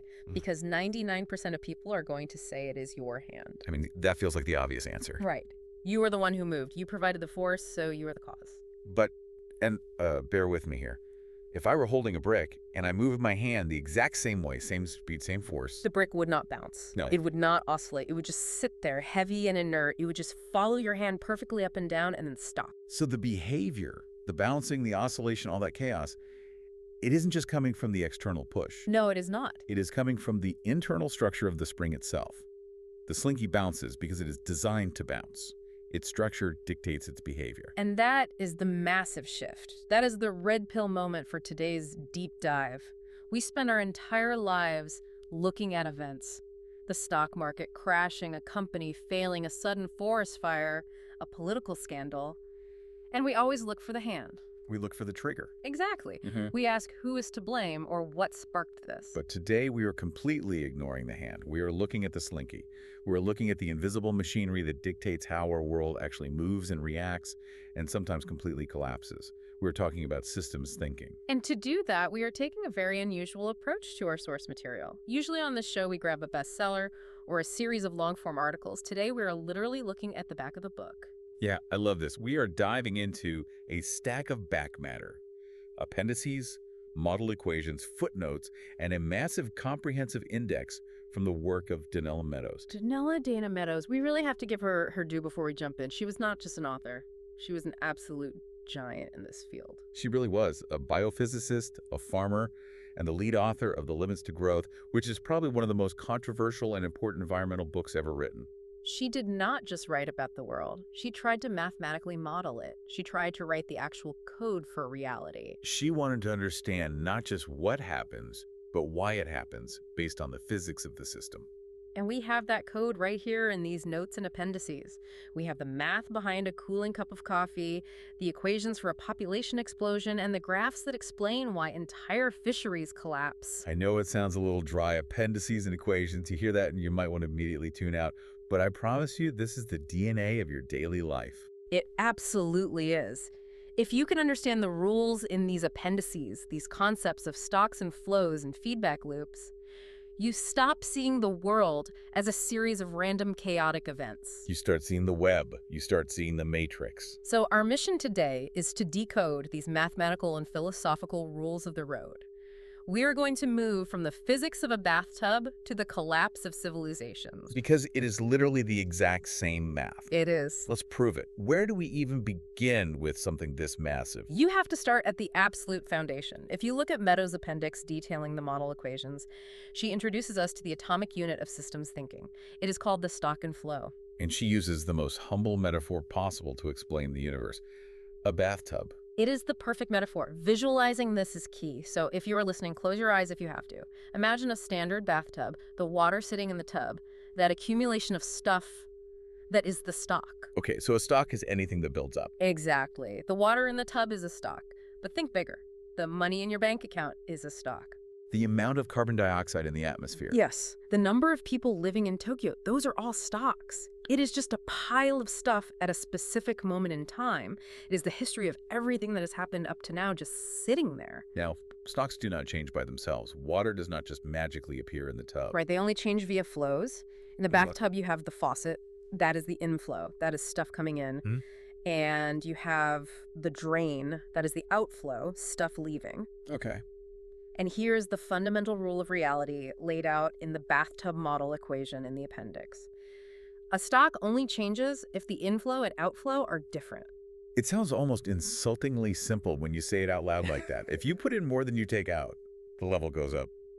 It is simple, but think about how often we totally ignore it. We look at the water level, the problem, and we panic, but we ignore the flows. Take the national debt. Sure, that is a huge, scary stock. The debt is the stock. We argue endlessly about the level of the debt. It is too high. It is unsustainable. But the debt is just the history of the flows. It is the accumulated history of the deficit, which is the inflow of borrowing, minus the repayment, which is the outflow. You cannot change the stock without changing the flows. You can scream at the bathtub all you want, but if the faucet is running, the water rises. Exactly. Or think about weight loss. That is a system we all battle with. Your body weight is a stock. Calories in are the faucet. Calories burned are the drain. Precisely. And people get frustrated because they cut the inflow. They go on a diet, but the stock does not drop instantly, or it just stops dropping entirely. Why?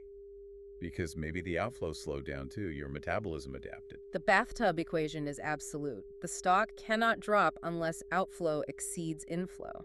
So when we look at a problem, whether it is climate change, a messy house, or a bank account balance, we are essentially acting like plumbers looking at a bathtub. And often we are just trying to bail out the water with a spoon instead of walking over and turning off the faucet. We treat the symptom, the level, not the cause, which is the flows. Now, Meadows takes this simple concept of stocks and flows, and she complicates it.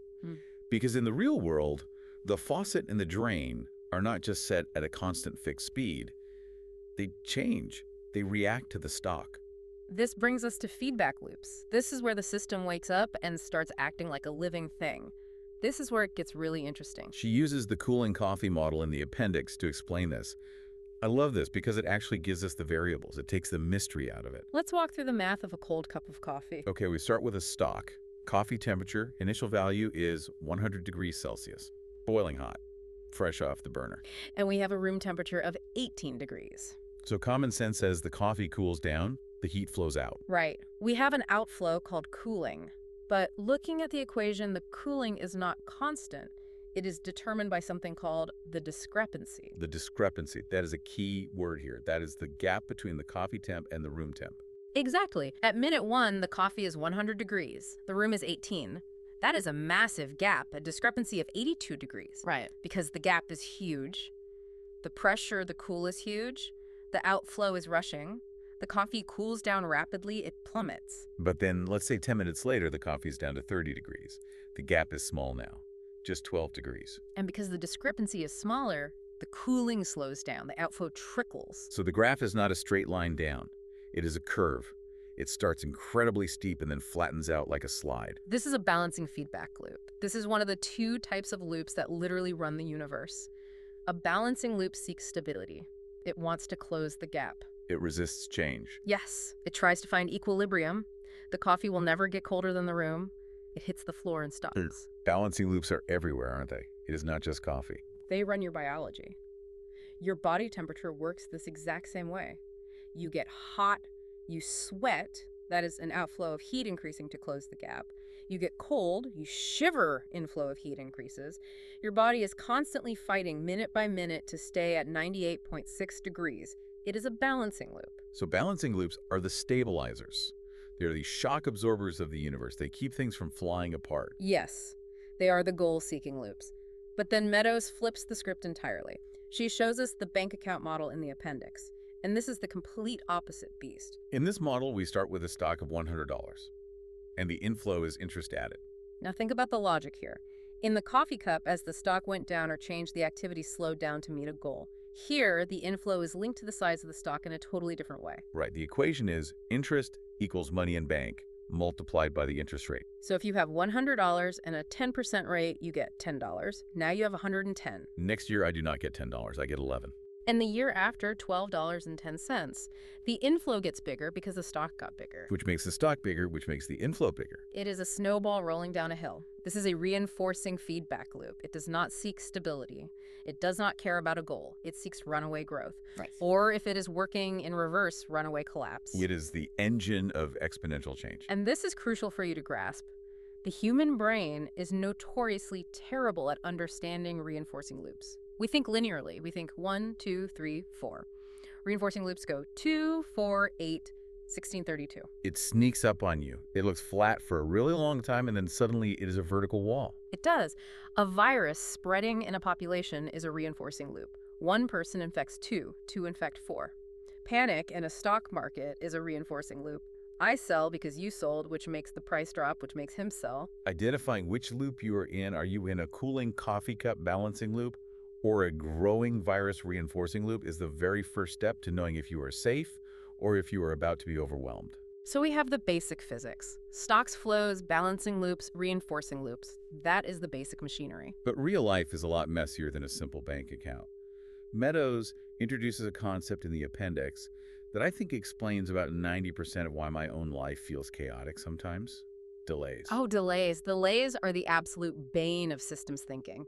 They are the devil in the details. We tend to think cause and effect are instant, right? I touch a hot stove, I burn my hand, instant feedback, instant pain. But in complex systems, there is almost always a lag. And that lag drives us completely crazy. It causes us to overreact. Let's look at the thermostat model she outlines. This is one of the more detailed models in the appendix, and it is something literally everyone has experienced. It is. So you have a room. The goal is to keep it at a nice, cozy 18 degrees Celsius.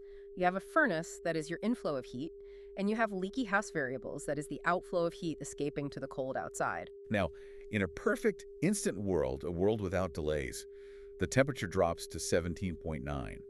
The furnace clicks on, instantly warms it to 18.0 and clicks off. The line on the graph would be perfectly straight. But that is not reality. In the model, there is a built-in delay. Think about the physical physics of it. The sensor on the wall has to physically cool down to even notice the temperature drop. That takes time. Then the furnace has to ignite. Then the hot air has to travel through the ducts from the basement all the way up. So by the time the room actually starts warming up, the temperature might have already dropped to 16 degrees. So you're freezing. You're sitting there shivering on the couch. Right. So the furnace is blasting away, just trying to catch up.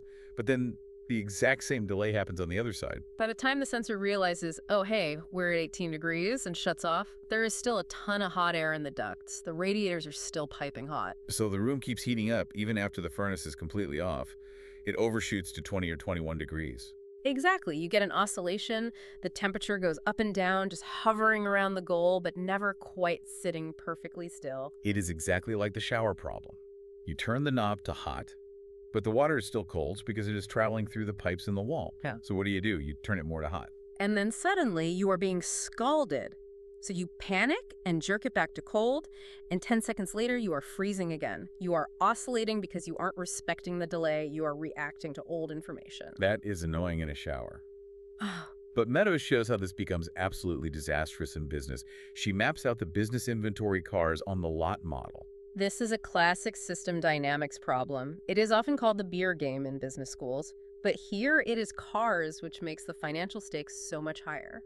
So set the scene for us on this one. Okay, you run a car dealership. Your stock is the inventory of cars sitting on the lot. Your desired inventory is to keep 200 cars available for customers. You want a full, vibrant lot. Sounds perfectly reasonable. Every day you sell some cars, that is the outflow, and you get deliveries from the factory, that is your inflow. But here is the major catch. The appendix lists 3 specific types of delays in this system. Let's break them down. First, there is perception delay. Let's say sales jump up suddenly. Do you react instantly? No. You wait a few days to see if it is just a weekend fluke or a real trend. You take time to process the paperwork. You talk to your sales manager. The model sets this delay at roughly 5 days. Okay, so I am already 5 days behind reality. I am driving while looking exclusively in the rearview mirror. Then there's response delay. Once you finally decide, hey, we need more cars, it takes time to place the order, get the approval, fax it over, email it over to the factory. That is another 3 days. And finally, Delivery delay.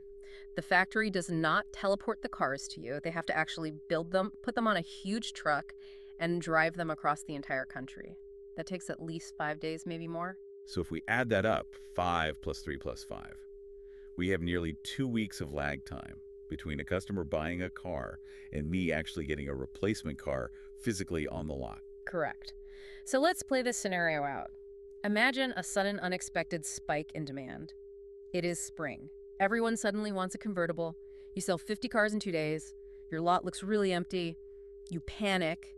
You say, I need cars right now. I'm losing business. You place a huge order to refill the stock. But nothing happens because of the delay. The lot is still empty. The customers are still coming in asking for cars. You feel the immense pressure. So what do? I mean, I order more. I assume the first order was not enough.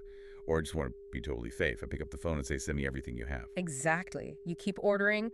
You essentially turn the faucet wide open. Then 2 weeks later, that first massive order finally arrives. The lot is full. You breathe a massive sigh of relief. Great. We survived. Back to normal. But then the second order arrives. And the third. And the fourth. Suddenly, you are absolutely drowning in cars. You have 500 cars on a lot meant for 200. You have nowhere to park them. You are paying massive interest on loans for cars you cannot possibly sell. So I panic again, but in the other direction. I stop ordering completely. I slam on the brakes. Stop the trucks. Do not send me another vehicle. And the cycle repeats. You go from empty to overfull to empty. This is the oscillation. And what is so fascinating, and this is the key insight of the model, is that the manager is not stupid. No, they're acting rationally based on what they see right in front of them right now. But the structure of the system, the delays, turns that completely rational behavior into total chaos. This explains boom and bust cycles in the entire economy, doesn't it? 100%. It is known as the bullwhip effect. A tiny, small change in consumer demand in the retail level creates a massive wave of panic and overproduction further back into the supply chain, all because of delays. It really makes you realize that patience is not just a personal virtue. It is a mathematical necessity in a system with delays.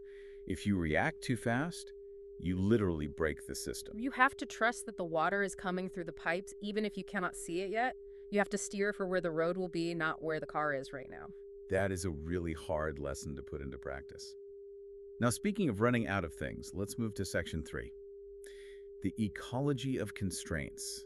This is where Meadows' background as a biophysicist really shines through. She models how we extract physical resources from the Earth. She provides 2 very distinct models here in the appendices. One for non-renewable resources like oil, gold, or coal, and one for renewable resources like fish or forests. Let's start with the non-renewable one, the mining model. The key variable here is a term called yield per unit capital. That is a fancy economist phrase. It basically just means how much money do I have to spend to get 1 ton of gold out of the ground. Initially, when the mine is brand new, the gold is right there on the surface. You can practically pick it up with your hands. Right. Yield is super high. You spend a single dollar, you get a huge nugget.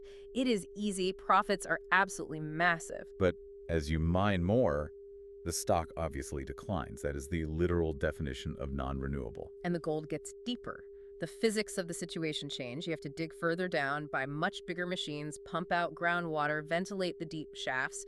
The yield per unit capital starts to drop significantly. Now you are spending $10 to get that exact same nugget. But looking at the graphs in the appendix, the price of the resource often stays low for a really long time and then suddenly skyrockets out of nowhere. Why doesn't the price just go up gradually as it gets harder to mine? Because the free market fights the scarcity. This is the trick of the system. As efficiency drops because the gold is dumper, we invent better technology to keep the yield up. We build massive excavators. We use better chemical leaching processes. We automate the whole thing. But we mask the decline. We mask it perfectly. We keep the price low by using technology to squeeze the stone harder and harder. But eventually, you hit the hard physical wall. The rock is simply empty. And because you kept the price artificially low for so long, nobody bothered to look for alternatives. Suddenly, the supply hits absolute zero and the price goes completely vertical. The system crashes because the stock is just gone. That is straightforward enough. You run out of oil, it is game over. But the fishing model, the renewable one, that seems even trickier. Because technically speaking, we shouldn't ever run out of fish. It is much trickier because unlike goldfish can make more fish, there is a regeneration rate. It is a living, breathing stock. I was looking at the graph for regeneration rate in the appendix. It is a very strange shape. It is an upside-down U shape. Can you explain that? Yes, and understanding that specific curve is a matter of life or death for any fishery. Think about it. If the ocean is totally full of fish at its maximum carrying capacity, the regeneration is actually zero. Wait, why? There are tons of fish. They should be breeding like crazy. But there is no food left. There is no room. There is no ecosystem space. They are completely crowded. They stop breeding, or the babies just die of starvation immediately. A packed, mature forest does not grow new trees because there is absolutely no sunlight reaching the floor. Okay, that makes sense. And on the other side of the graph, if there is zero fish. Regeneration is zero because there are obviously no parents left to breed. So the sweet spot is right in the middle, the very top of the upside-down U. Exactly. When the population is at about 50% capacity, there is plenty of food and plenty of parents. That is where regeneration is fastest. That is what biologists call the maximum sustainable yield. So as a commercial fisherman, you want to keep the population right there in the middle. You catch just enough to keep the population healthy and actively growing. Theoretically, yes, that is the ideal. But here is the trap. Meadows highlights the relationship between harvest and yield per unit capital again here. With modern technology, sonar GPS, massive factory trawlers, we can keep our catch per day incredibly high, even as the actual fish population drops dangerously low. So I am still catching 10 tons a day. My profits look fantastic. I assume the ocean is totally full of fish because my nets are constantly full. But actually, you're just efficiently sweeping up the very last remaining schools. You are pushing the population from that healthy middle zone all the way down towards zero. You are sliding down the left side of that U-curve. And because the regeneration rate actively drops as you get closer to zero, the fish literally cannot bounce back. Precisely. You cross an invisible tipping point, the stock collapses entirely. And because your advanced technology masked the decline for so long, you do not realize it until the nets literally come up empty one day. The signal your yield lied to you. That is terrifying. It is like driving a car where the gas gauge is permanently stuck on full until the engine literally sputters and dies on the highway. That is exactly what highly efficient technology does in a depleting resource system. It hides the vital feedback. It breaks the very signal that tells you to stop. Okay, so we have got physics, we have got delays, we have got resource traps. Now I want to enter what the notes call the system zoo. Ah, yes. A term coined by Hartmut Basel. These are the archetypes. They are recurring patterns of behavior where systems fail over and over again across different fields. It is like a gallery of rogues. Meadows lists a few of these in the notes and index, and they really explain so much of human history.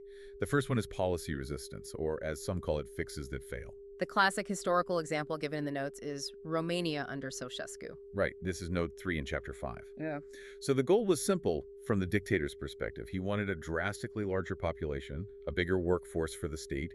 He wanted more human capital. So the policy was a brute force intervention. Ban abortion, ban contraception, force women to have children, police the hospitals. If you look at it purely as a mechanical bathtub system, turn off the drain, which is abortion, and the tub, which is population, should fill up. It is simple math, right? But people are not water. They are a complex, adaptive system. And the system pushed back violently. The note mentions the horrific social consequences that followed. People found workarounds. Illegal and deeply unsafe abortions skyrocketed. Maternal mortality absolutely soared. And thousands of children were born into families that either did not want them or simply could not afford them. They were abandoned in massive state-run orphanages. The result wasn't a strong, robust nation. It was a humanitarian disaster and a deeply sick society. That is policy resistance in a nutshell.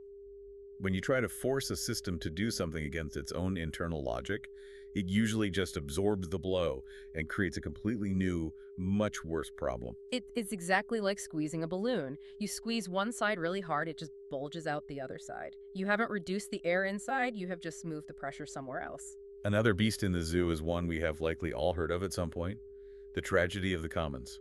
Garrett Hardin's very famous concept. It is specifically referenced in the notes regarding the commons system archetype. The basic setup is a shared public pasture. Everyone in the village can put their cows on it.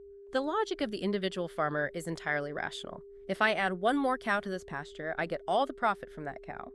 The milk, the meat, it is all mine. But the cost, the slight overgrazing, the damage to the grass is shared by everyone in the village. So the actual cost to me, personally, is tiny. So I add a cow, you see me do it, so you add a cow. Yeah. We all act completely rationally. And collectively, we destroy the pasture completely. The rational individual action directly leads to collective ruin. We see this exact same thing today with city traffic. If I drive my car, I get there faster. Result? Massive gridlock. Or with pollution. If I dump this waste in the river, I save my factory money. Result? Dead toxic rivers. The notes do mention a solution, though. It explicitly says exhortation does not work. Right. Begging people to just be good or to save the planet rarely works against a strong economic feedback loop. If the profit is 100% yours and the cost is shared by the world, you will almost always take the profit. The index suggests mutual coercion, mutually agreed upon. Which basically means regulation. Exactly. You have to forcefully change the rules of the game so that the cost of destroying the commons falls right back on the individual doing the damage. You need a fence, or a strict quota, or a heavy tax. You have to internalize the cost. The next trap is one that really hit home for me personally. Drift to low performance. Also famously known as the boiled frog syndrome. This one is insidious. It happens when a system evaluates its current performance based on its immediate past history rather than on an absolute fixed standard. Give me a concrete example outside of the literal frog in the pot.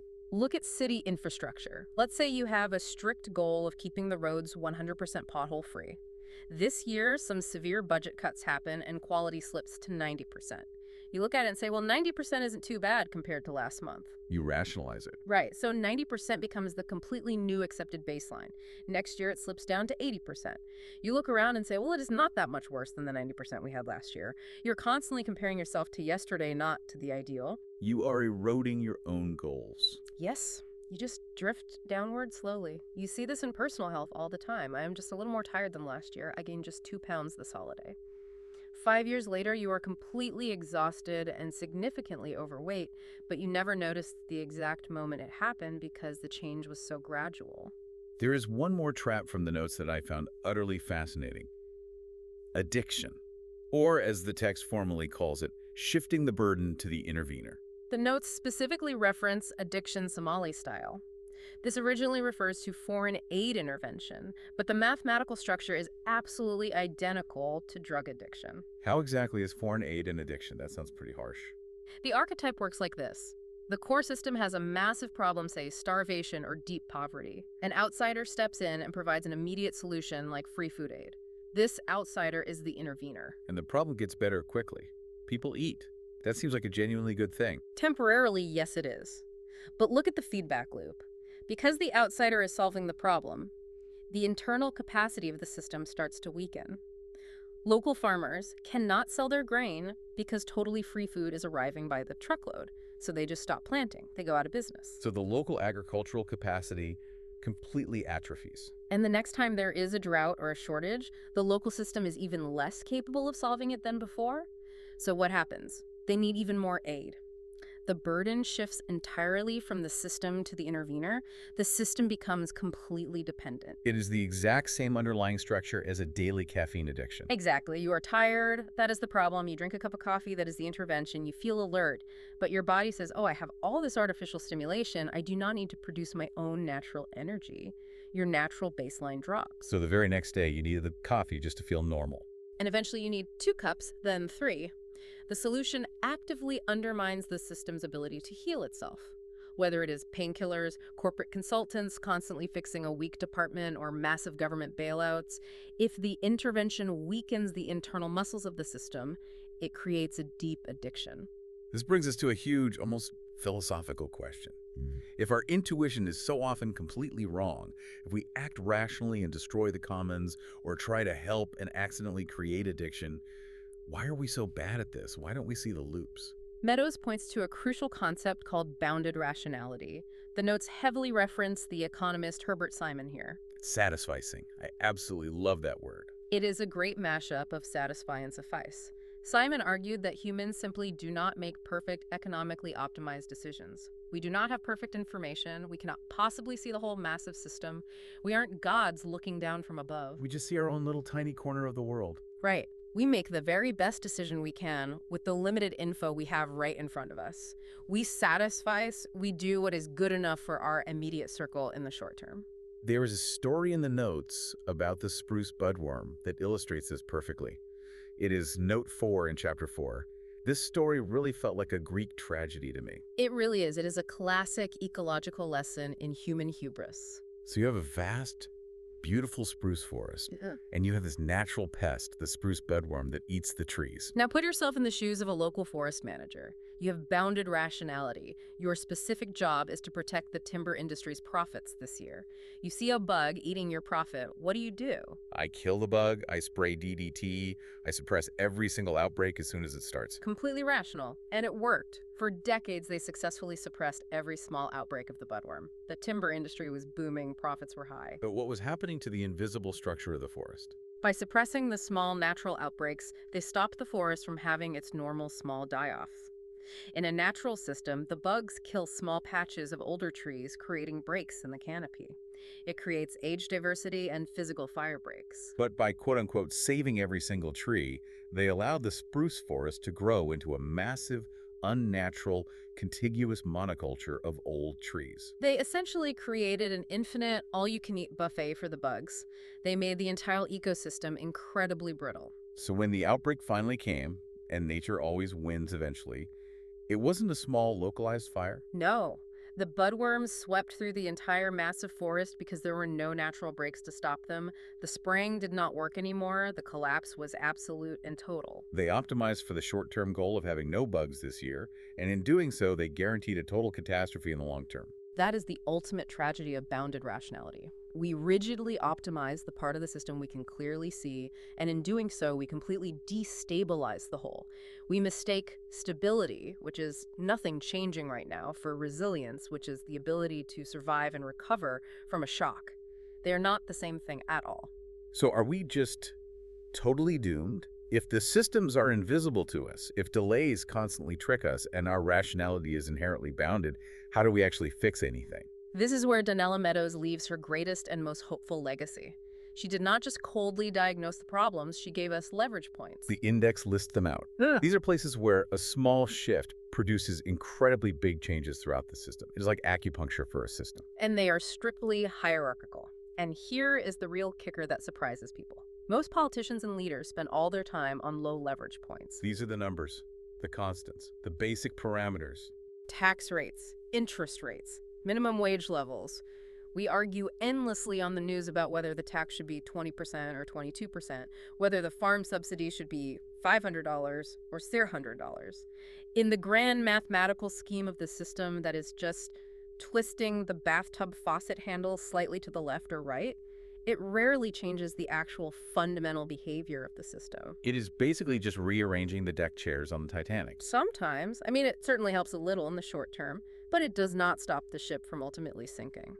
So what is a high leverage point? What actually turns the ship around? Changing the goals, changing the paradigms of the system itself. The index specifically mentions seeking the wrong goal as a major trap. Think about GNP, gross national product. The notes really highlight this. If the goal of your entire global civilization is simply to increase GNP, the system will ruthlessly optimize for exactly that. Yeah. It is a machine perfectly designed to increase that one specific number. And how does it actually do that? It will cut down ancient forests and sell the wood. That increases GNP. It will heavily pollute rivers and then pay a huge chemical company to clean them up. That also increases GNP. It will treat chronically sick people with extremely expensive pharmaceutical drugs for decades rather than actually keeping them healthy in the first place. That massively increases GNP. Because the system simply does not care about human happiness or clean air. It only cares about the goal it was given. It has no internal morality. It only has mathematical function. Exactly. If you want to profoundly change the system, you do not just tweak the marginal tax rate on timber companies. You completely change the goal. You say our system's goal is now sustainable well-being or gross national happiness. That sounds abstract to a lot of people, almost hippy-dippy. But if you actually change the core goal of a system, everything else structurally shifts underneath it. If the goal changes, the financial incentives change, the legal laws change, human behavior changes. All those invisible feedback loops we talked about automatically realign themselves to pull toward the new goal. It is the single most powerful thing you can do to a system. That is the true power of a high leverage point. You stop hopelessly pushing the boulder uphill. You just fundamentally change the shape of the hill. Meadows herself was a leverage point in a way. The About the Author section mentions that her early work on limits to growth sparked a massive global debate on carrying capacity. She actively challenged the dominant paradigm of infinite exponential growth on a physically finite planet. She tried to show us that we are not separate from these systems looking at them through a glass window. We were inside them. We are the water in the tub. We are the frog in the warming pot. And crucially, we are the only part of the system that can actually wake up and read the code. So what does this all practically mean for you listening right now? You probably aren't managing massive national forests or setting global macroeconomic policy. It means we all need to deeply stop looking for villains and start looking for structures. When you see a persistent problem at your work, in your family dynamics, or on the nightly news, do not immediately ask who did this or who is the bad guy. Ask, what is the structure here? Look for the delays. Ask yourself, why is the feedback so slow? Look closely for the feedback loops. Is this situation balancing and trying to stabilize, or is it reinforcing and running completely away from me? Look out for the systemic traps. Are you just shifting the burden to a quick painkiller? Are you slowly eroding your own goals like the boiled frog? And most importantly, look honestly at your own bounded rationality. Openly admit that you cannot see the whole picture. Be humble about your interventions. Step back and really try to see the wider web before you take action. We have covered a massive amount of ground today. All the way from the simple physics of cooling coffee to the complex collapse of fisheries and the psychological traps of addiction. We have truly peered into the invisible machinery of reality. I want to leave you with a final thought, a provocation really. It comes right back to that drift to low performance archetype. It is a really powerful and somewhat unsettling image to end on. Think about your own life. Where exactly are you letting the standards slip just because the change is happening incredibly slowly? Is it your physical health? Your close relationships? The state of your local community? Are you quietly accepting a new normal that is actually a severe degradation just because it did not happen overnight? And more importantly, are you actually solving that root problem? Or are you just buying a slightly bigger air conditioner for a leaky house? That is the real question you have to answer. Thank you for stepping into the system with us on this deep dive. Keep your eyes open and keep watching the flows. See you in the next deep dive.